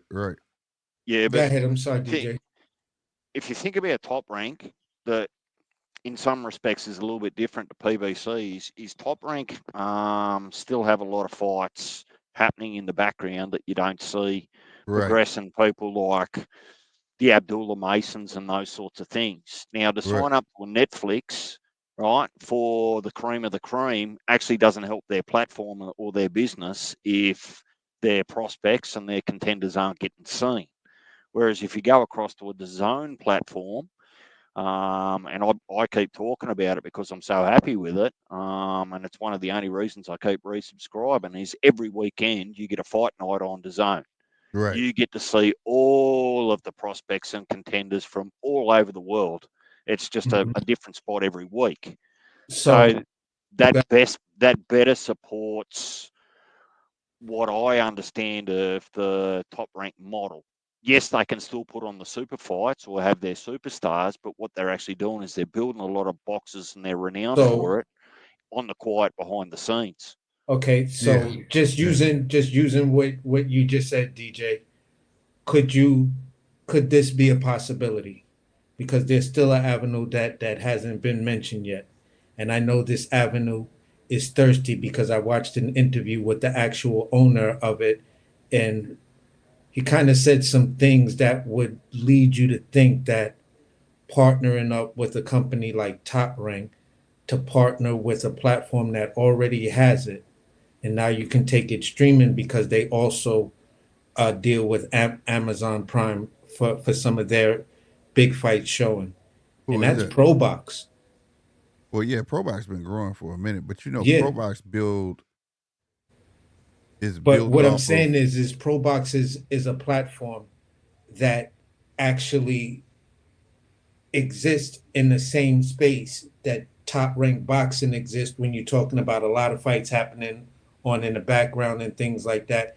You have now the aura of Top Rank fighters coming to ProBox, which then will skyrocket the platform to where it's ProBox CEO, owner, whatever, was talking about going into streaming. He doesn't want to do pay-per-views. He wants to do streaming. Right. And the cost of the subscription he was offering was $5, $4.99. He's all over already, though. You can watch ProBox everywhere. Yeah. So the point answer to your question is that everything's a possibility, right? Yeah. It could be ProBox. I'm not when sure it comes to Top Rank, it is. Yeah, because like I was not saying sure earlier, that but check this, right? If you remember the Bivol Better Beef fight, right? Do you remember that in the US you had to watch the preliminaries and the undercard on DAZN and then switch to ESPN? Yeah. So if you get outside of the space of only worrying about US residents and boxing being an international sport and international fan base, what that actually meant for me, AC, was that when I wasn't, I thought that I'd have to switch over the weeks leading up to it. I didn't have to. I started looking into actually how I get ESPN over here in Australia, right? In the end, what that meant is I had to actually sign up to a 12-month minimum VPN subscription so that I could secure to a US server. Then I have to sign up to an ESPN subscription, monthly or yearly. Then I have to buy the fight, right? So when it's actually set up that way, what you're doing is you're not making it convenient or easy for the fans to actually see your product. Luckily enough, that here in Australia anyway, that being DAZN, they actually played the full card anyway. I didn't actually have to switch over. Right. So the point that I'm trying to make is that if Top Rank pick up something similar where they restrict or limit or make it really inconvenient for the international fan base to watch their fights, whether they're contenders or prospects or main events, they're cutting themselves out of a huge piece of the market just by making it so complex. Whereas on an Amazon Prime or a DAZN, once you've got that subscription, it doesn't matter where you are in the world, you can just subscribe to it and watch it. You don't have to go through the whole VPN, extra subscriptions, extra pay-per-views. I think the best spot for Top Rank would be a DAZN. I'm just gonna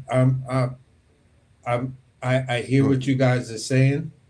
I hear what you guys are saying, but um I'm I'm just saying it like this. American market a lot of times wants to keep things in the American bubble with certain things. Movies and stuff like that, they don't mind that stuff being international and stuff like that. But when I hear what you're saying about what you would have to go through or had to go through to do to watch something here in the US, right? But you didn't have to do that to watch YouTube. That's basically what I'm saying. Now the zone, not everyone in the US has the zone. Right. You feel what I'm saying? Because a lot of people in the US would tried to get the zone in the beginning, but when the site was crashing and it was having all of those technical issues, people just left it alone and stuff like that. Now, as far as any of the fights that happened with Turkey Al Sheikh, all you have to do is subscribe to Turkey Al Sheikh's YouTube channel, and you Right. And watch see them it the shits next for day. free. Right.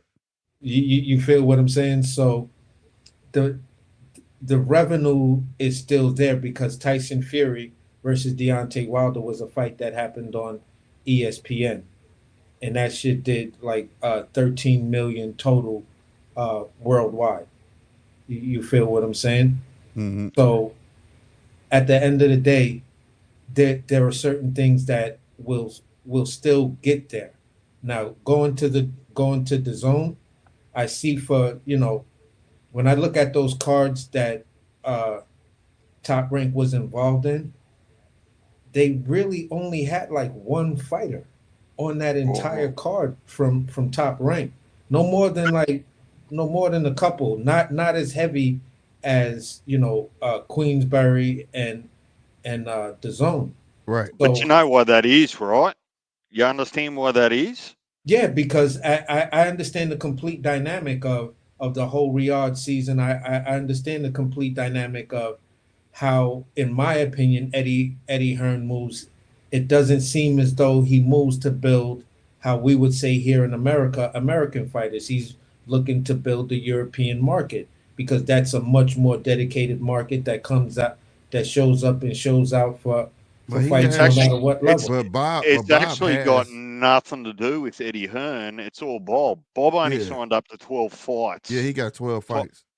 And 12 Bob fights on gets what, ESPN? No. no on Riyadh season. Riyadh season. So, and he reserves the right to actually pick those fights or agree to them. Yeah, that was the only one Turkey couldn't flip. Everybody else bent the knee to Turkey except Bob. Because Bob understands the business of boxing. Well, he could. Yeah, that too. And it's like, dude, I don't. The way Bob operates, he operate way different than everyone else. You know what I'm saying? Yeah.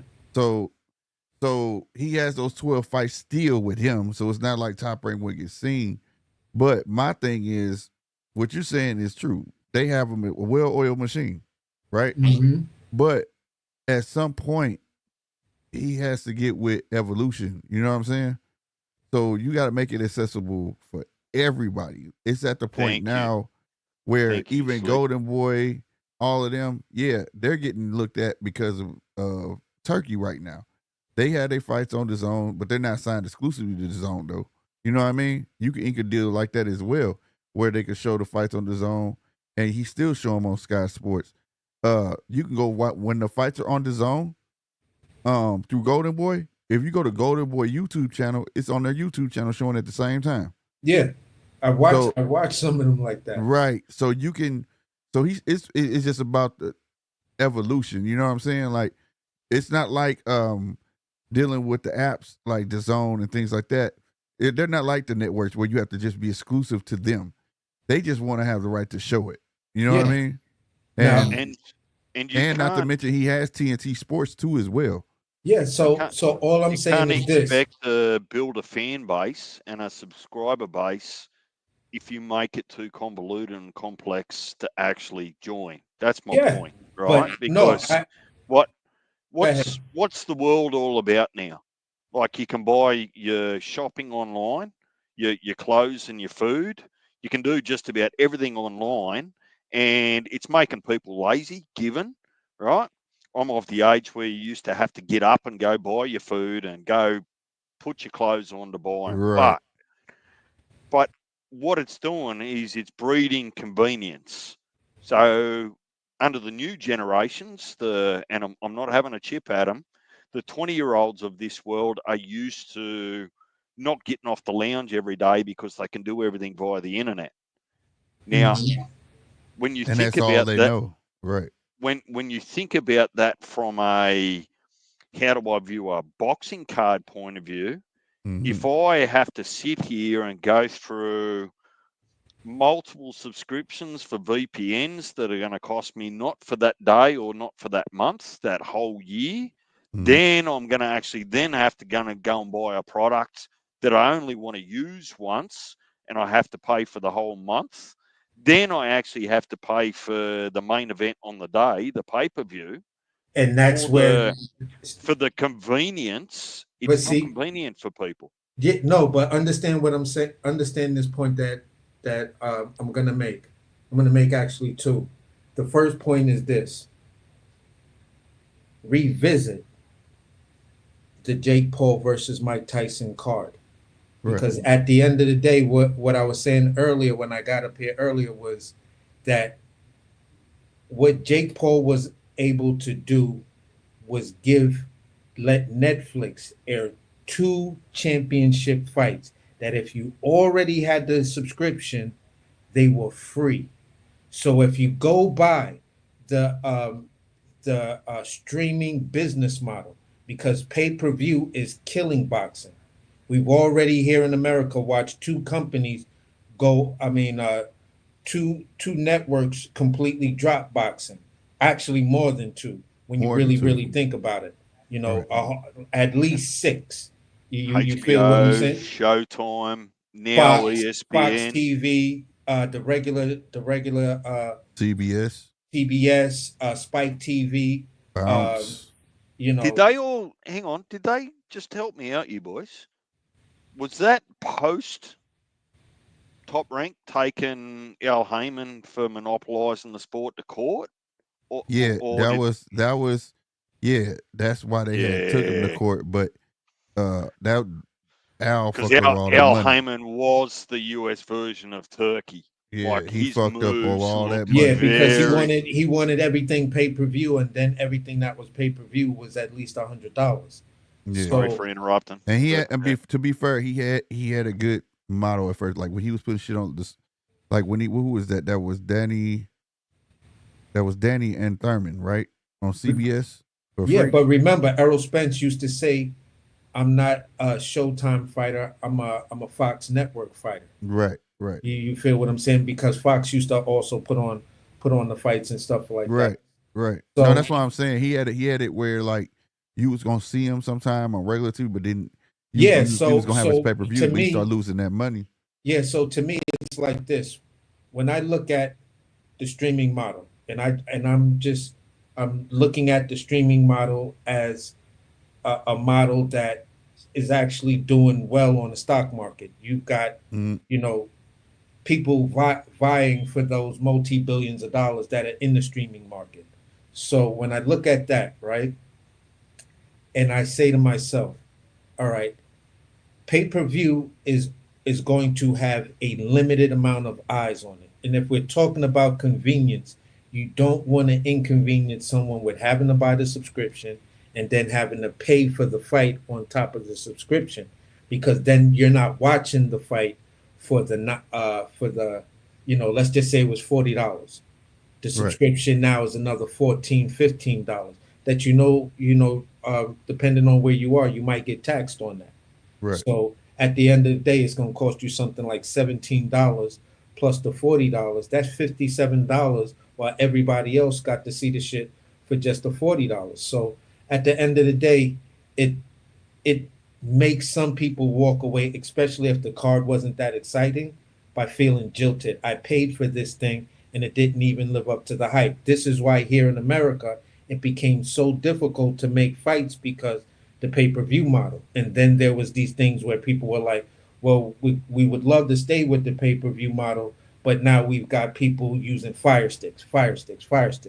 We heard that was a big contention with the Errol Spence and Terrence Crawford first negotiations. You feel what I'm saying? Where they was like, ain't no real money in it because a lot of people gonna want to fire stick it because it's such a big fight. Right. So now here comes Jake Paul and says, you know what? We're gonna do this on Netflix. We're gonna give you 2 championship fights. If you already have the subscription, you watch everything for free. If not, you're gonna pay either your $7.99 or your $14.99 for the subscription. You're not gonna be mad because Netflix is gonna have a lot of stuff. Here's the thing, though. He would have to convince Netflix to take him full on, because Netflix already announced, and this person, somebody we know that was at the meeting. They're only being selective. Yeah, if you look at what Netflix is doing, because it wasn't like they picked up every WWE event. They picked up the SmackDowns. Right. They're being very, They picked very up selective. the football games selective. Selective. Everything's gonna be selective. You feel what I'm saying? The way Jake Paul is not putting on fights every week, every month, every whatever. That's what I'm saying. The way Netflix put it, the way it was put to me is they came out the bat saying that we're working with everybody, every promoter. So if Bob need a platform to put a big fight, like say the next Tyson Fury versus somebody, right? Mm-hmm. He can have that go straight to Netflix. You see what I'm saying? Yeah, he could do whatever Keyshawn DB3. Right, but for as having a home where we get to see like the Abdullah, the little cards, like how we finna watch tomorrow. We finna watch Navarrete and Valdez. And I don't mean call that a little card, but we don't have to pay for it. You get what I'm saying? Yeah. Now understand why a home. I'm talking about a home for that. Yeah, and that for me is ProBox, because ProBox is on YouTube, right? They're everywhere. You can't convince me that the total DAZN app viewership or subscribers meets a quarter of people who are on YouTube daily. Oh no, I'm not saying that. So, like I said, you can go to Golden Boy sometimes have cards on their YouTube channel. It's not even on DAZN. You just got to go to their shit and it be live. You know what I'm saying? Yeah. So I mean, I'm not saying that. I'm saying for is just a broad scale and be able to get that out. Like Golden Boy was doing that before they even got with DAZN. You know what I mean? But a lot of people didn't know that's what Golden Boy was doing. Mm-hmm. So what I'm saying is that, like you say, ProBox. I have no problem with ProBox, right?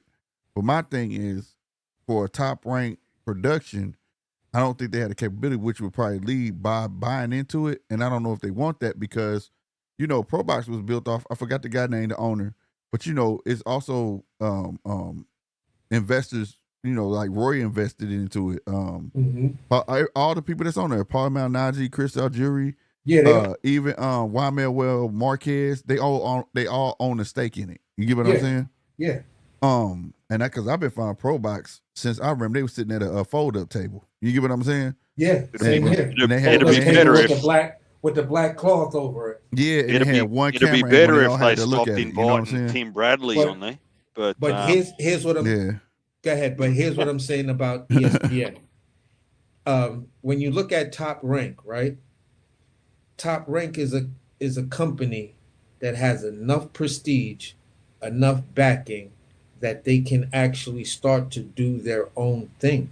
They really, really don't need a home. They could just do their own productions. They could do their own thing.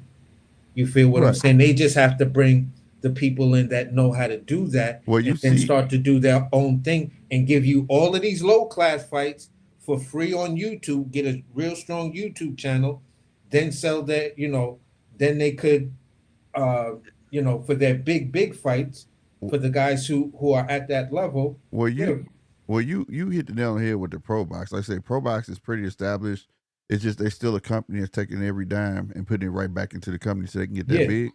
Because you can watch ProBox fights when they're live on Tubi, their website, they got an app. They're every fucking where. You know what I'm Yeah, saying? Amazon Prime, you could watch them too. Yep, you can watch on Amazon Prime. I don't know if y'all remember. This was probably about 6-7 years back, and it's crazy that the app is still on there. That because they don't update it at all. Top Rank once upon a time had their own app, and you still could download it if you got a Roku box or a Fire Stick. It's still on there, bro, and it's a bunch of old fights on there, bro. But it has not been updated in years. So I know they're not good on the tech side of things when it comes to those apps, but I think Pro Box will be great because if you see the direction Pro Box is going, I forgot what's the Irish fighter? He's a promoter now, and they've been showcasing his fights for like the past 3 Wednesdays? Yeah, over there in Ireland. So you know, and I admire the whole thing or whatever, even though I had it first, but. The box, damn, where my box at, bro? Now they doing all that. They produce. I say to the bitch, I had that, but you know when the show where it looked like it's ESPN they be doing. Yeah. Where is it at? Is it right here? I don't even know if it's gonna pop up. That right there. See if you look at the screen, mine theirs is just red or whatever, but mine's like gold, black and white. This is how their stuff is, but. They definitely stepping their stuff up. You know what I'm saying? And I think like if the right amount of money is put in it, and I'm gonna be honest with you, I'm gonna be honest, I don't want Bob to buy into it, but if Bob will put his fights over there or whatnot, it would definitely garner more money for them to be a more upscale. You know what I'm saying? Yeah. Boxing show. Because remember, all their fights is in one gym. They own that. You know that, right? That I didn't know facility. That. Yeah, that's why they're always in that facility. The first time they left the facility was the Lamont Roach card. Remember? Because Lamont Roach promoted his own card. And he partnered with them to show it on Pro Box. And then after that, they went with, oh man, the guy name, man, he was a good ass Irish boxer, bro. But now he promote fights, and now they've been doing Irish. So you can tell they're willing to partner with people, and it's helping them. You know what I'm saying? Yeah. No, because the dude wants to grow boxing to where his Pro Box can be a subscription thing. He said we still gonna showcase fights on YouTube, but for just so we can get the championship fights and stuff like that, we're looking to do a subscription based platform and stuff like that. I don't know where they go or who they partner with to be the subsidiary of all of that kind of stuff to make sure all the logistics of subscriptions and the website doesn't crash and all of that other kind of stuff. Yes, to get the bandwidth up and stuff. Yeah. Well, it's funny you say that because I think I made a comment there the other week, Slick. I'm not sure it was you in the group chat or something like that. I said, look, I'm fucking loving DAZN because their cameras must be in 4K or ultra high definition, right? So that's where YouTube's got its limitations, right? It can't actually do that. And that's how they stop them crashing, though. That's how the quality of the picture that you get, you might as well be just sitting on the top rope, like with some of those cameras. You're that close to the action and so clear. But AC, I'm not picking on you, but I already kind of remember Slick's response because we've had this discussion. So I've got 2 questions for you. Yeah, go ahead, shoot. Be honest. Why did you really watch the Jake Paul, Mike Tyson card or showcase? What was your motivation for switching onto that fight card? I actually wasn't going to support it because I was against the whole Mike Tyson coming out of retirement. For a very, very short time, I was his personal chef, and I knew him on a personal level like that, and I was just like, dude is older than me, man. Come on, man. What the fuck is this? Yep. You feel what I'm saying? But so why'd you end up watching it? What made me wind up watching it is 2 guys that we always talk boxing and stuff like that. They was hitting me up like, bro, you really need to see this Amanda Serrano and Katie Taylor fight. So I turned on I turned on that fight and I was watching that fight. And then when I saw, I watched it all the way to the end and everything. Um, Well, then when the Mike Tyson fight came on, I saw how Mike Tyson looked walking to the ring and everything, and saw the knee before or brace. after he put his pants back on, so he didn't have his ass cheeks on the Bro, cameras. no, this was when he was walking towards the ring, walking. Oh, he was- okay, so he's dressed by then. yeah, and I just looked at how uneven he looked to me. You feel His what I'm legs saying? weren't there, Yeah. bro. But And I was again, just like, this dude is way too old, bro. He's what way. I was hoping to hear, AC, or not so much hoping, I'll be is right that back. you're currently talking to two people that tuned into that mostly by a majority for the Amanda Serrano and Katie Taylor fight. Oh, Because okay. we saw the first one and it was a war, and we were hoping we were going to get something similar the second time, and we did. So the Tyson and Jake Paul was a bit of a gimmick, but for me, the only reason I got really interested in that was the Amanda Serrano and Katie Taylor too. Now, the second question I've got for you,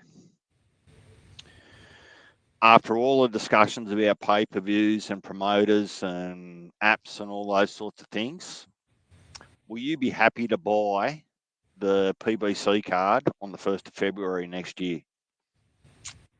The Tank Davis card?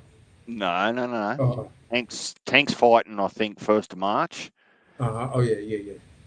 So this is the Benavidez Morel headline, and the undercard under that is No, I'm not buying the pay-per-view to watch that. It's not a pay-per-view fight.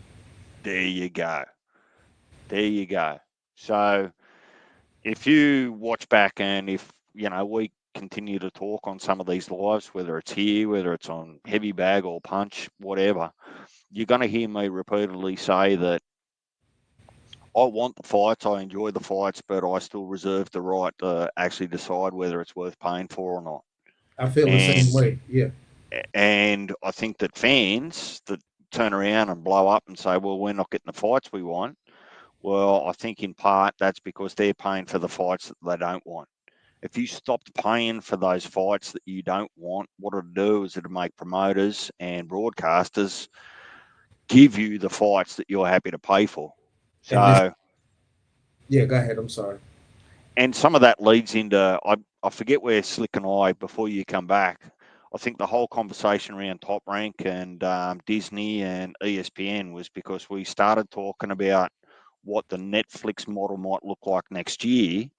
And that came about because we were talking about this, the PBC card. Because I said to Slick, explain that card to me. That's almost like just making a card for the sake of making the card, and to actually make it a pay-per-view, it's back to front. There's nothing good about that card. The only legitimate part of that card, off the Morel performance on the Bud undercard, and then Benavidez punching himself stupid trying to knock out a giant in their first fights at 175, it didn't make sense. Yeah. Right? Then you got Pitbull Cruz fighting a nobody. Then you got Ramos Jr. fighting a nobody. And I said, what the hell is this? It's almost like it's a rush job or a novice job. And it's almost like they had to make a card because they were contractually forced to make a card. Yeah. And then we started, and then that's where Slick started. And he said, well, the Amazon Prime runs out, I think he said in April. Oh, he's back. Yeah. Was it April, Slick? April. And then it goes over to Netflix. And I said, well, what's that model look like? Like it's great if Netflix want to be involved with the cream of the cream, but what's PBC and Top Rank going to do if it's not the cream of the crop? How are we going to see everyone else fight? Or are we just not going to see them fight, which would be worse? But to be honest with you, we haven't been seeing the small fights from PBC. We just been seeing pay-per-views. The only one that was free was the Tim Zoo, and then we were supposed to get Caleb Plant and that McCumbee was supposed to be free. Remember that? But it ended up on a pay-per-view. Like I said, I don't know, and it's just bad all the way around. You know what I mean? The only reason they're not losing money is because they only put on 5 cards. Could you imagine if they was putting on a pay-per-view every other month like that? Really, like how they was before? Yeah, but they'll be in the red right. I mean, the this is deficit why right now. this is why I said I was bringing up the point. Me and these dudes was having this debate because they seem to think that their side of the argument was pay-per-view is the better way to go. I was like, streaming is the better way to go because it runs like Nielsen ratings. Those are legit numbers because these streaming companies are public. They're publicly traded companies. So a simple FOIA, you can get the accurate numbers on who did what, how they did it, and that's important data. This is why fights are not being made because they're telling us one thing, but the real data is saying these guys probably ain't making, they probably are not even breaking even or coming very close to breaking even, but it's a lose-lose situation because if the model worked, Showtime would still be putting on boxing fights. It worked. HBO. It worked to a certain extent until it worked changed. until it has to evolve until before apps the pay-per-view and smartphones model and shit. Yeah, but when you look at the pay-per-view model, there is no evolution for it. It is right. what it That's is. what I'm saying. That's what I'm because, saying. Because it worked because the only way you was gonna see those big fights, you had to pay for it because yeah, there was and no it apps, worked. there It was worked no for the early piracy and shit. You know. Yeah, pay-per-view is like digital and analog. Right. It worked for the early cable. Right. When cable first came out, and you wanted to watch, the big Ray Leonard fight. You wanted to watch, the big Mike Tyson fight and all of that. Pay-per-view worked like a motherfucker because you could go over anybody's house. You go to a bar, pay your little whatever. And that's when and the movies model was on pay-per-view. Pay-per-view was a whole model in itself, not just exactly. fights. They had everything. I'm actually okay with a pay-per-view as long as it's legitimate and justified. What I'm not okay with is a pay-per-view as a staple income just for a promoter. The sake of it being to break even. And that's my point about the PBC card. Like if you look at the Turkey Al-Sheikh card in February, I know that Slick, have you heard yet what 2 fights are going to be dropped off that card, or does that depend on what happens December 21st? That's just hold that answer for a minute. If you look at the Turkey Al-Sheikh card, if you're in America, $25, you're buying that every day of the week. If you're a boxing fan, casual or hardcore, right? Right. That's a bargain, right? Right. If you were to entertain a Tank versus Shakur or a Tank versus Inoue on a pay-per-view, you'd buy that every day of the week. Right. What I don't like is that there seems to be a practice that says that any and every card that we put in will be a pay-per-view because the quality's just not there. But it's not just that. Can I ask this? Can I ask this? Go ahead. It's not just that. It's you giving us pay-per-views that are equivalent of a top ranked card that we put on Saturday that we get for free. So it's like, what am I getting? What am I getting out of this? Right? Who is really deserving over there to be called that pay-per-view star? And it's only one, that's Tank. Other than that, he's not giving his fans what he wants. You know what I'm saying? So at some point, they should have looked at, or the investors should have looked at, like, this shit is falling because you're not producing. But see, when you get somebody free reign with all that money and you don't have no insight and you're not saying that, you just hoping for a fucking return. That's the prime example of what happens. This is where this is what I'm saying about the pay-per-view model, and this is talking points I was bringing from the debate I was having. When you look at the pay-per-view model, all the years pay-per-view been in existence, the best it's ever done was 4.6 million. Right. And that's you feel what I'm saying? 4.6 million confirmed buys. When I spoke earlier, when I said Tyson Fury versus Wilder did 11 or 13 million globally, the 1.5 million is what they did. Everything else was an illegal stream. Right. You feel what I'm saying? So without an illegal stream, the best pay-per-view numbers that's ever been produced since the history of it is 4.6. Right. When you look at the most recent streaming, 50 million people had eyes on a female fight. Mm-hmm. No promoter, not Eddie Hearn, none of those guys were able to do this number because Clarissa Shield holds that on an all women's card with 2.2 million. Right. That was her beef when she came out at Cam and trying to, inject herself into that argument.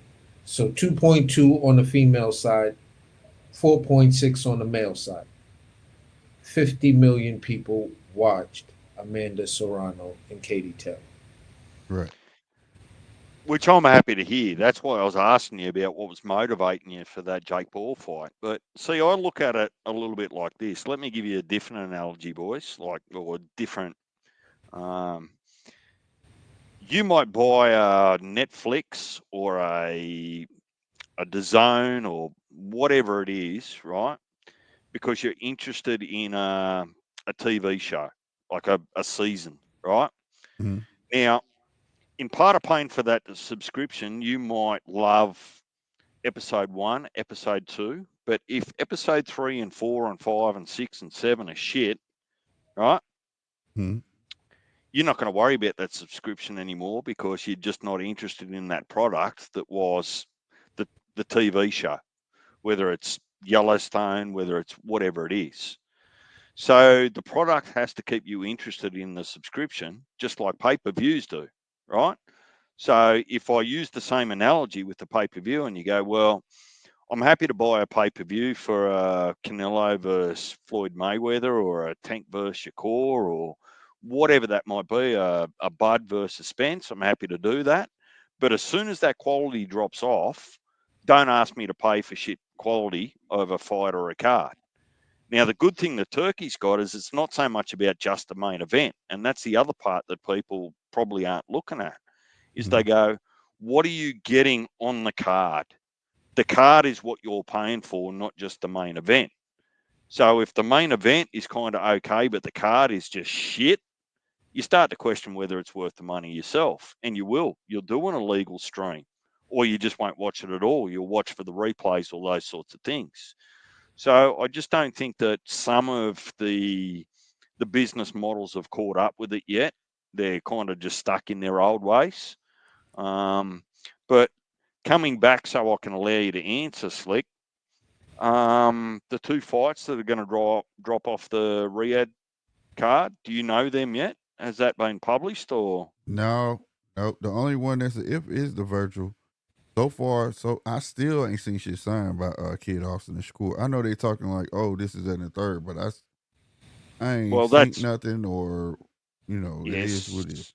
So Virgil's opponent is a question mark, right? Right. We can agree on that. I'm pretty sure that Virgil's going to fight someone on that card, right? Mm-hmm.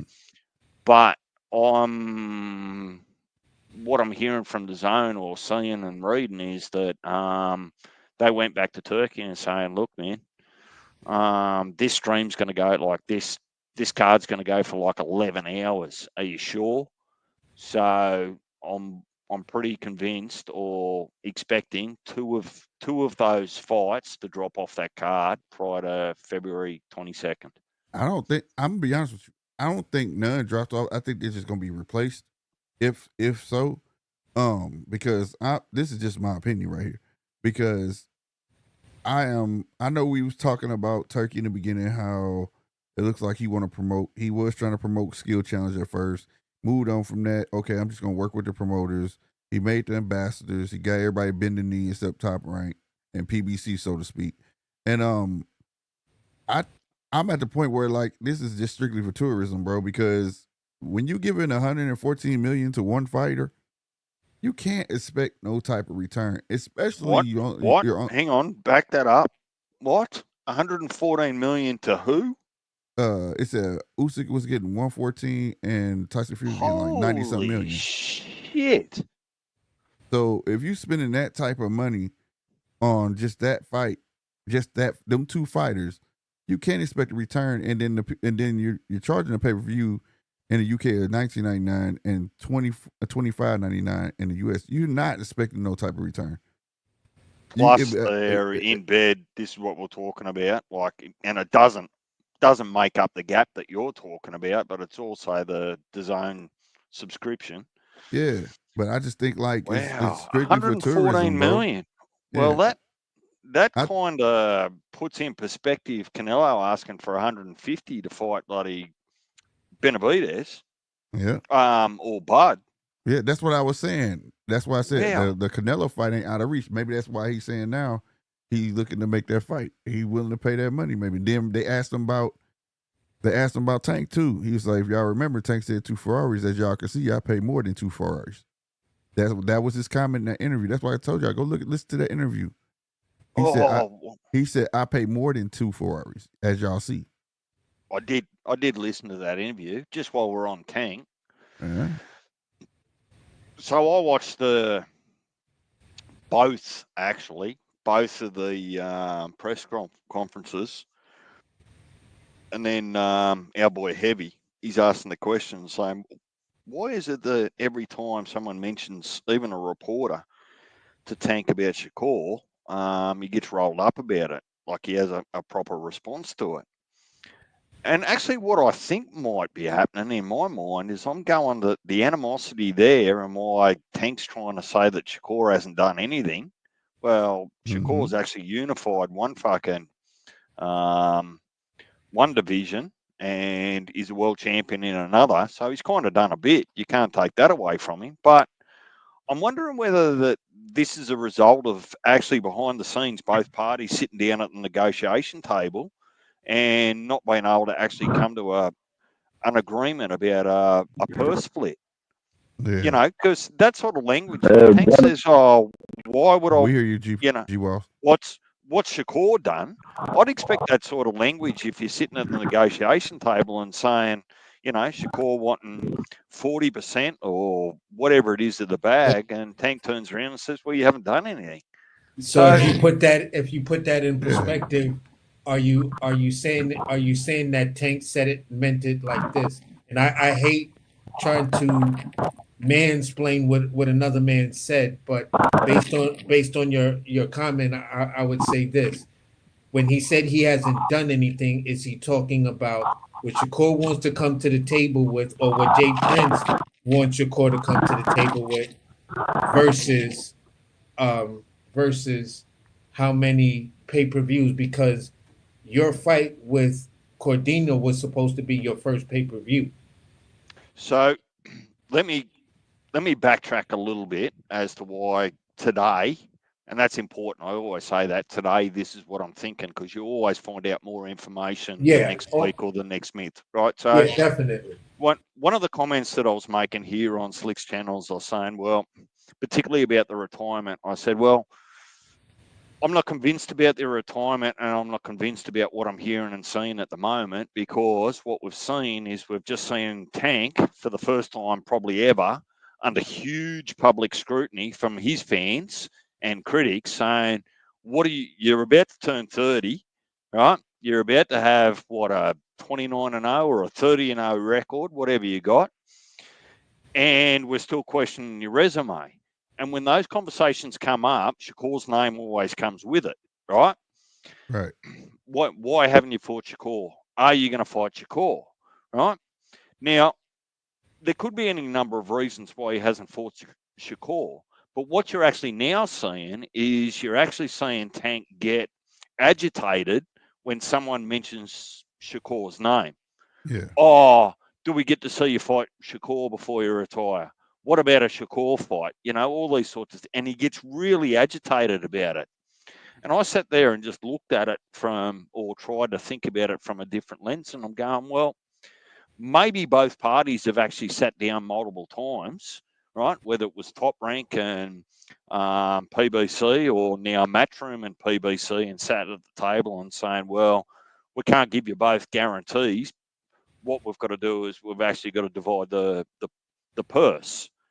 So during the purse, Tank is going to bring 85% of those viewers to that fight, and Shakur's going to bring 15, right? And I'm just using nominal numbers. But during those negotiations, right, if DJ's talking to Slick and Slick's the superstar, and we're sitting at the table, and DJ's asking for 40% of that purse bid, and Slick already knows that he's going to bring 80 or 85% of those pay-per-views in that purse. Why the hell would Slick sign up to that? It's almost like Slick giving away money. Now, fast forward a little bit, if a reporter comes to Slick and says, well, why aren't you fighting DJ?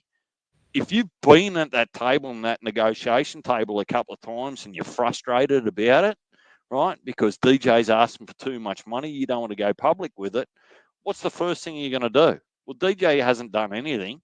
He actually doesn't bring any numbers, right? And it starts to discredit DJ. So that was my read on some of the comments that Tank made in the last couple of days. So can we look at it? This is my perspective. When I go back, I could go back to when the Loma fight fell through. Everybody was talking about, Tank got to fight Shakur and blah blah blah, and stuff like that. Then you hear alleged rumors, and that's where I like to keep it until anything is really confirmed. You hear alleged rumors that Tank did reach out to Shakur, to Shakur's team, and they were talking. That's not you're not about to talk about the 3-fight deal, are you? No, I have no idea about a 3-fight deal. Yeah, that was all cap. Yeah, I'm just gonna keep it within the scope of the things that right now I assume to be true. So you hear about, Tank was supposed to reach out. Shakur then comes out and he makes his statement about the Fight on One interview where he has on a black t-shirt. Then he has another interview with a guy from the UK and he has on a white t-shirt, and they're like, so what's really going on with the Tank? What's really going on with the Tank fight? At first he says they never got back to me. But then as you go on into the interview, he said everything, from what I understand, everything was going well. It's just we trying to settle in on money. We just trying to lock in the money. The dude gives him a follow-up and says, well, do you think that the fight can be made by the original Loma date? He was like, yo, anything can happen. As long as the money's right and everything's making sense, it most definitely can happen. You know what I'm saying? So right. You then hear this little snippet. There was an interview. I think it was after some press conference. It might have been one of those Riyadh press conferences or something like that. And Bob is there, and they're just asking Bob a whole bunch of questions and shit like that. And then someone brings up, so is there any information you could give us on the Shakur and Tank supposedly negotiations? Bob says no. Everything, from what I understand, everything is going well. It's just a matter of money. It's looking like that fight's going to happen, and then we hear, about it. 3 weeks later. 3 weeks later, we hear Shakur's going to fight Joe Cordina in a possible what's the name fight. My whole contention. This all are about the same time. Sorry to interrupt, but I'm just trying to follow your timeline. Was this all about the same time that Shakur was coming off contract with Top Rank and he was deciding where he was going to go? Yeah, because there was some weird in and outs there that he was going to fight Loma, then he wasn't going to fight Loma, and then he was going to go somewhere, and he actually hadn't officially signed with Matchroom. There was some weird. He was trying to get Cambosis, then Loma, and then he was upset because he couldn't get the Navarrete. He turned down the Navarrete fight. Right. He just downplayed Navarrete like he wasn't worth it and worth his time. You feel what I'm saying? Mm-hmm. And this is when Navarrete fought what's his name? I'm brain farting on his name. Small dude we was talking about Valdez. earlier. Will he be Valdez? Yeah, when I mean, he Well, lost to Valdez. He lost to Valdez, and then if you remember, Bernacek. Yeah, no, but what I'm saying is he lost to Bernacek. My bad. It wasn't Valdez. He beat Valdez, but he lost to Bernacek. So Navarrete had called out Shakur after the Valdez fight. Shakur then downplays it. If you remember, right after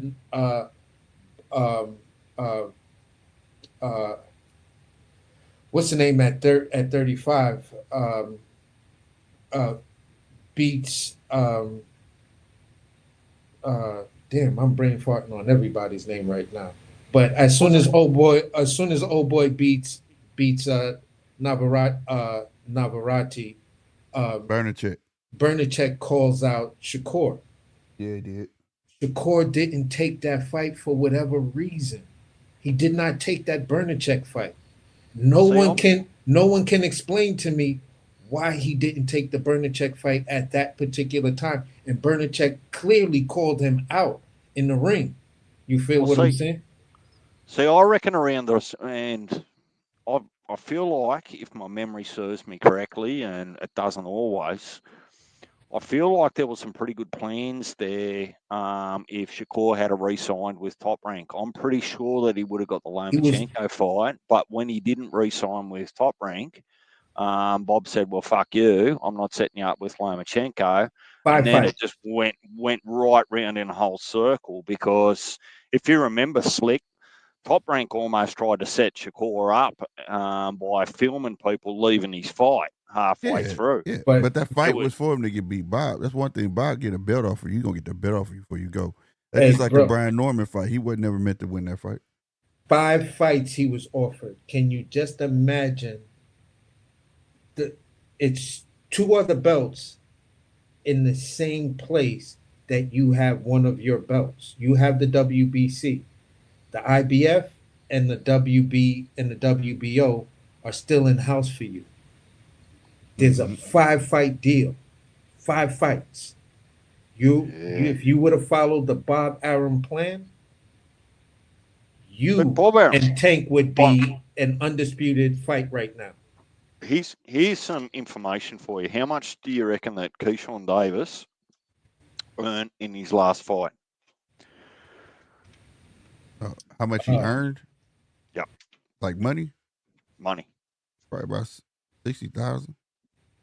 How much? About 60,000. He ain't no champion, so he's not getting 100,000.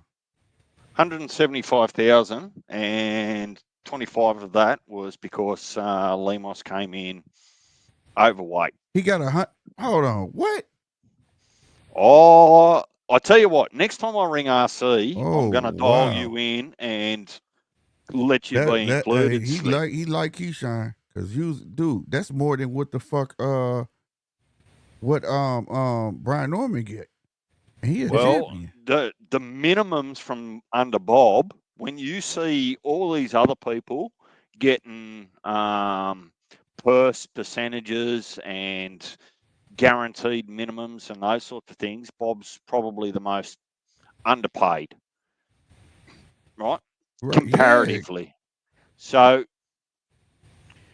Keyshawn's not a prospect anymore. Let's stop putting him in that place. He's not 4-0 or 5-0 or any of those sorts of things, right?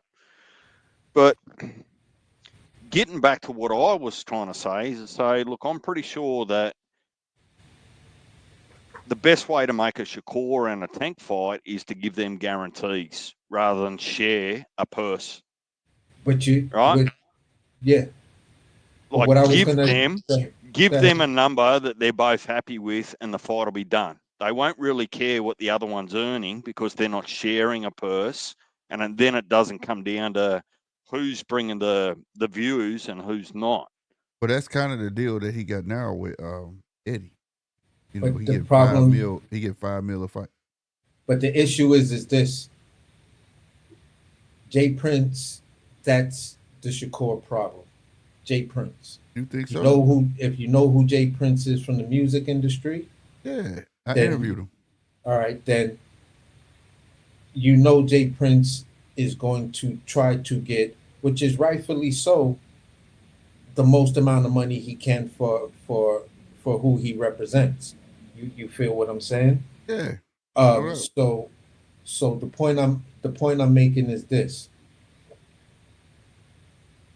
when it came down to this whole thing with Shakur and Tank, the thing that's realistic is this: if Tank's people are telling you we've never paid over $2.5 million for a guarantee, Shakur, you have to believe that, because that's what's reported. I can't say I'm in the room and say this is how much you got. Maybe they're giving a lower number for tax purposes or whatever. But as far as everything that's reported, the person who's got the highest guarantee with fighting Tank was Ryan Garcia, and that was 2.5. Everybody else who fought Tank all got around a 1 million or 1.2 million or 1.5 million. Yeah. You feel what I'm saying? And they don't get no back end. But remember, Some of them don't get. Ryan got back end though. Yeah, Ryan got back end. Shakur was offered the same thing. Basically, he was getting, what some reports were saying, or some people I know that I spoke with were in there. They was like, listen, the first offer that Shakur got was the Loma deal, but he wanted more of a percentage split on the back end. That's why I kept on saying money. Remember money. Remember where I actually started this, and I guess it's not my read, it's my suspicion. On Tank's behaviour, to me, looks like he's getting frustrated with the media and the questions, perhaps because the teams have tried to negotiate a deal already multiple times, right? And because it actually hasn't panned out, when the media come, it's just you hit a nerve and a bit of a sore point. And you go, you don't want to talk about the negotiations. You're not going to do a Brian Norman and a Boots type thing. Yeah, I don't want to take the negotiations to the media. Right? Yeah, exactly. But you're just frustrated, so you find another way to vent that frustration and by saying, Well, I'll say this. I get that, but at the end of the day, he has to. He doesn't have to express it all the way out. All you gotta do is say Shakur wants too much. That's it. Let everybody else come with their own, interpretation of what that would mean. But saying that, what has he done? You can't say that. You can't put that forth to the media. Say, what has Shakur done? He this, he that. But then you fight Lamont Roach. You can't say that about Shakur. You can't say that about when Shakur. Shakur's probably done that on paper anyway, by way of championships and unifications more than Tank has. That's what I'm saying. If he fights Shakur, that name beats every name on his resume.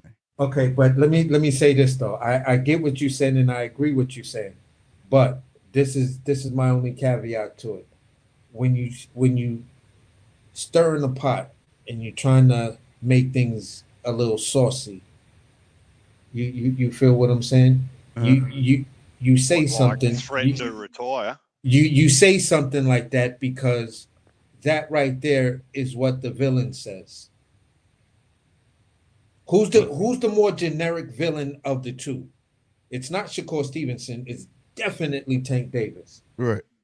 So if you're the villain and Floyd is your mentor, the ultimate villain, the richest villain, the vindicated villain, right, then at the end of the day, you say those type of things in this era because they work. Look at what happened. When he said that, look at how many content creators posted, Tank said Shakur ain't did nothing. Oh, right. Publicity. I mean, I get that. They can run with that. But again, that's the narrative of that you feed the casuals, because the casuals are going to run with the latest thing that's been spoken, right? Yeah, and it's going to send the outrage. It's going to send the outrage to the Shakur fans. Yeah. It's like purposely saying some stupid shit that you know is going to outrage the other guys, because you know how they feel about that guy, because you see the same things you see online, and you like, I bet you if I said some shit like he ain't did nothing, watch these motherfuckers go crazy. Right. I'm a casual and I run with everything I hear. No, you ain't no casual, man. You've been on too damn long for me. But you're a contender now, brother. You're not a prospect no more. I'm gonna love. Been around too long. I'm gonna love you and leave both yous. Slick. We're back together in under 12 hours. Yep. You know I'll be back on here, man. I'm on here So tomorrow for the fights. what's that? That'll be 7 a.m. in the morning for me. So I'll catch you then. Yes, sir. Yes, sir. I'll check the zone and make sure I'm not missing out on any prelims. AC, you got to watch some of these prelims, man. They're fighting for their career. They're trying to put on. Definitely got to watch the prelims because Jalil Hackett on the prelims. He's like the main event on the prelims. What's he? He's at 147, isn't he? Yeah. He's nice. Ooh. Jalil Hackett is nice, bro.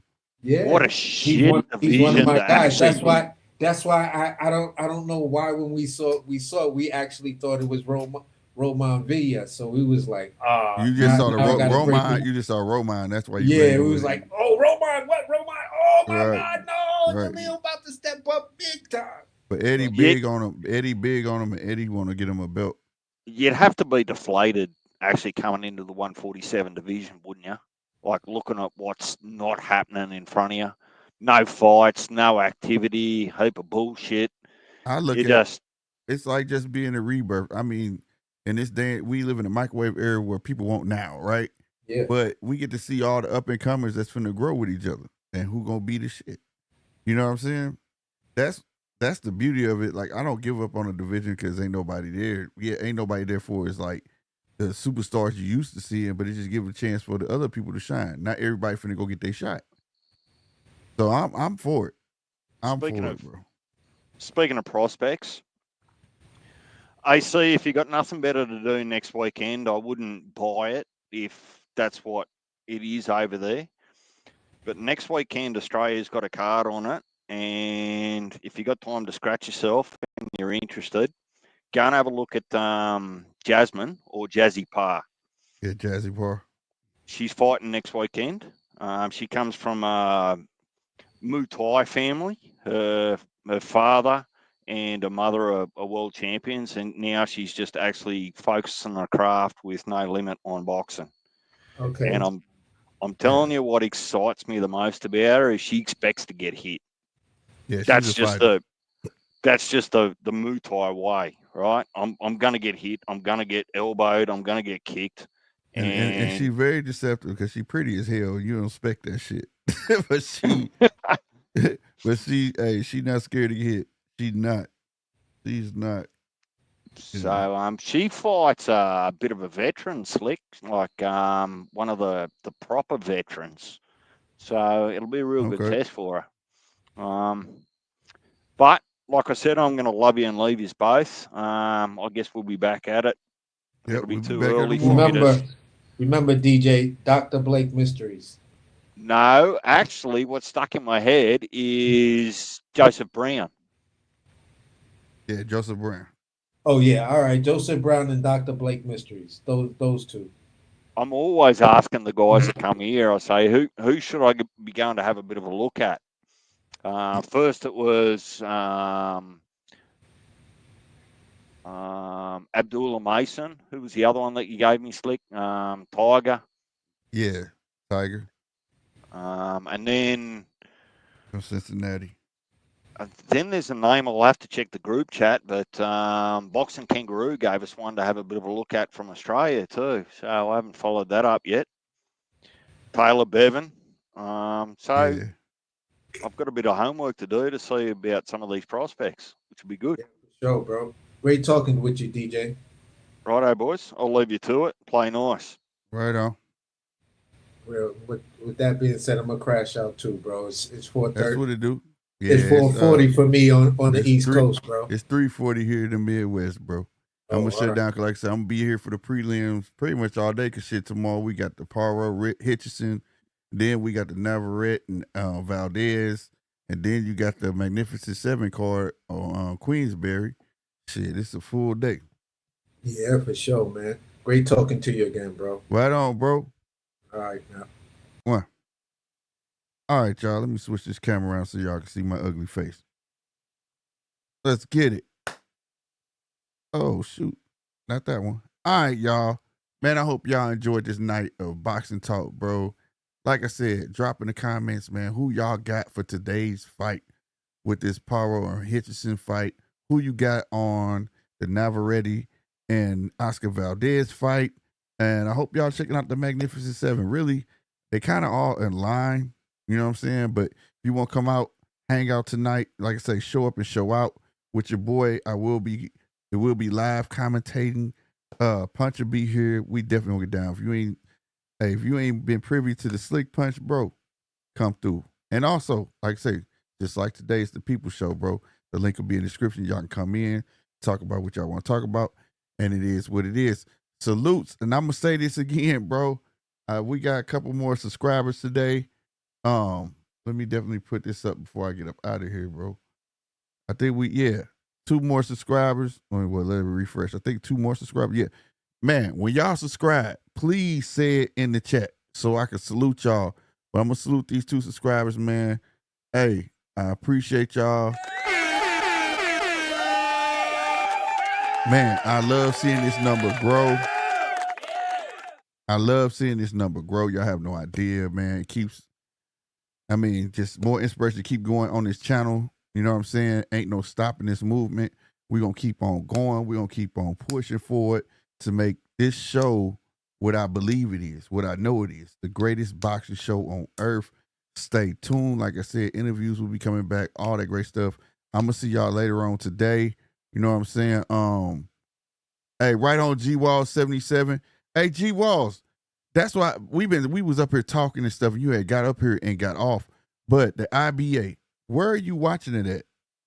Now I've been watching the Asian man, I'll pull it up right now before I get up out of here, bro. Because I wonder if we watching the same thing. See if I got under my watch later. Man, I hate the way they put it up here, bro.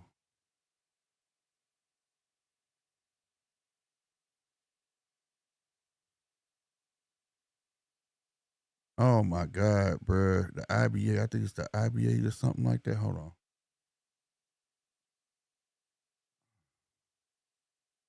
It's an Asian tournament going on. Hold on. IBA tournament. It's a boxing tournament, bro.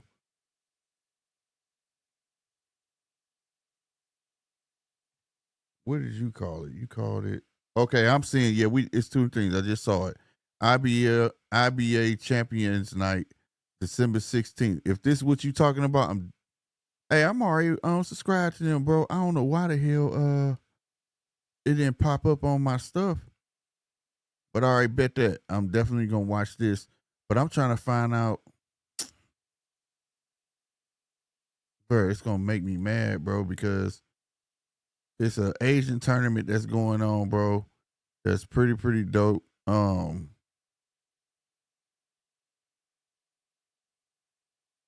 I gotta find it. Damn, bro. And it's been going. Oh, here it is.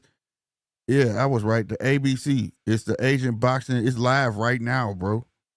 Like it be coming on. It start like at 12 at night because it's over there in China or in Asia. It's the Asian Boxing Confederation.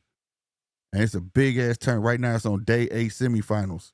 It's the ASBC Asian Elite Men's and Women Boxing Tournament. And they be getting down, bro. So if you into that G-Walls and anybody else, yeah, it's dope. Yeah, I just saved it, the IBA Boxing, and I'm subscribed to the channel. It didn't pop up on my feed. That's all that pop up on my feed is boxing, but that never popped up. But this ASBC Asian Elite Men's and Women Boxing, bruh, they be getting down on there, bro.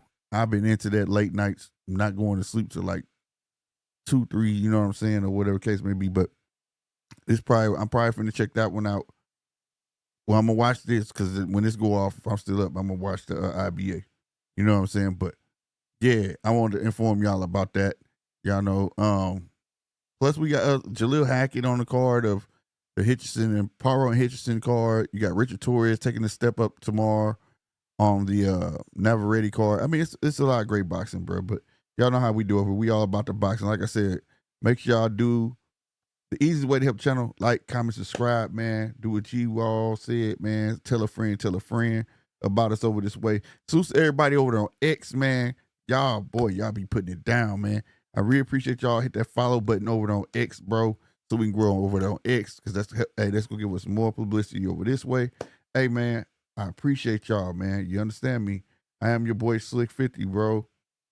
Hey, I'm gonna see y'all later on today. Like I say, show up and show out. Most of all, be easy. All right? Deuces.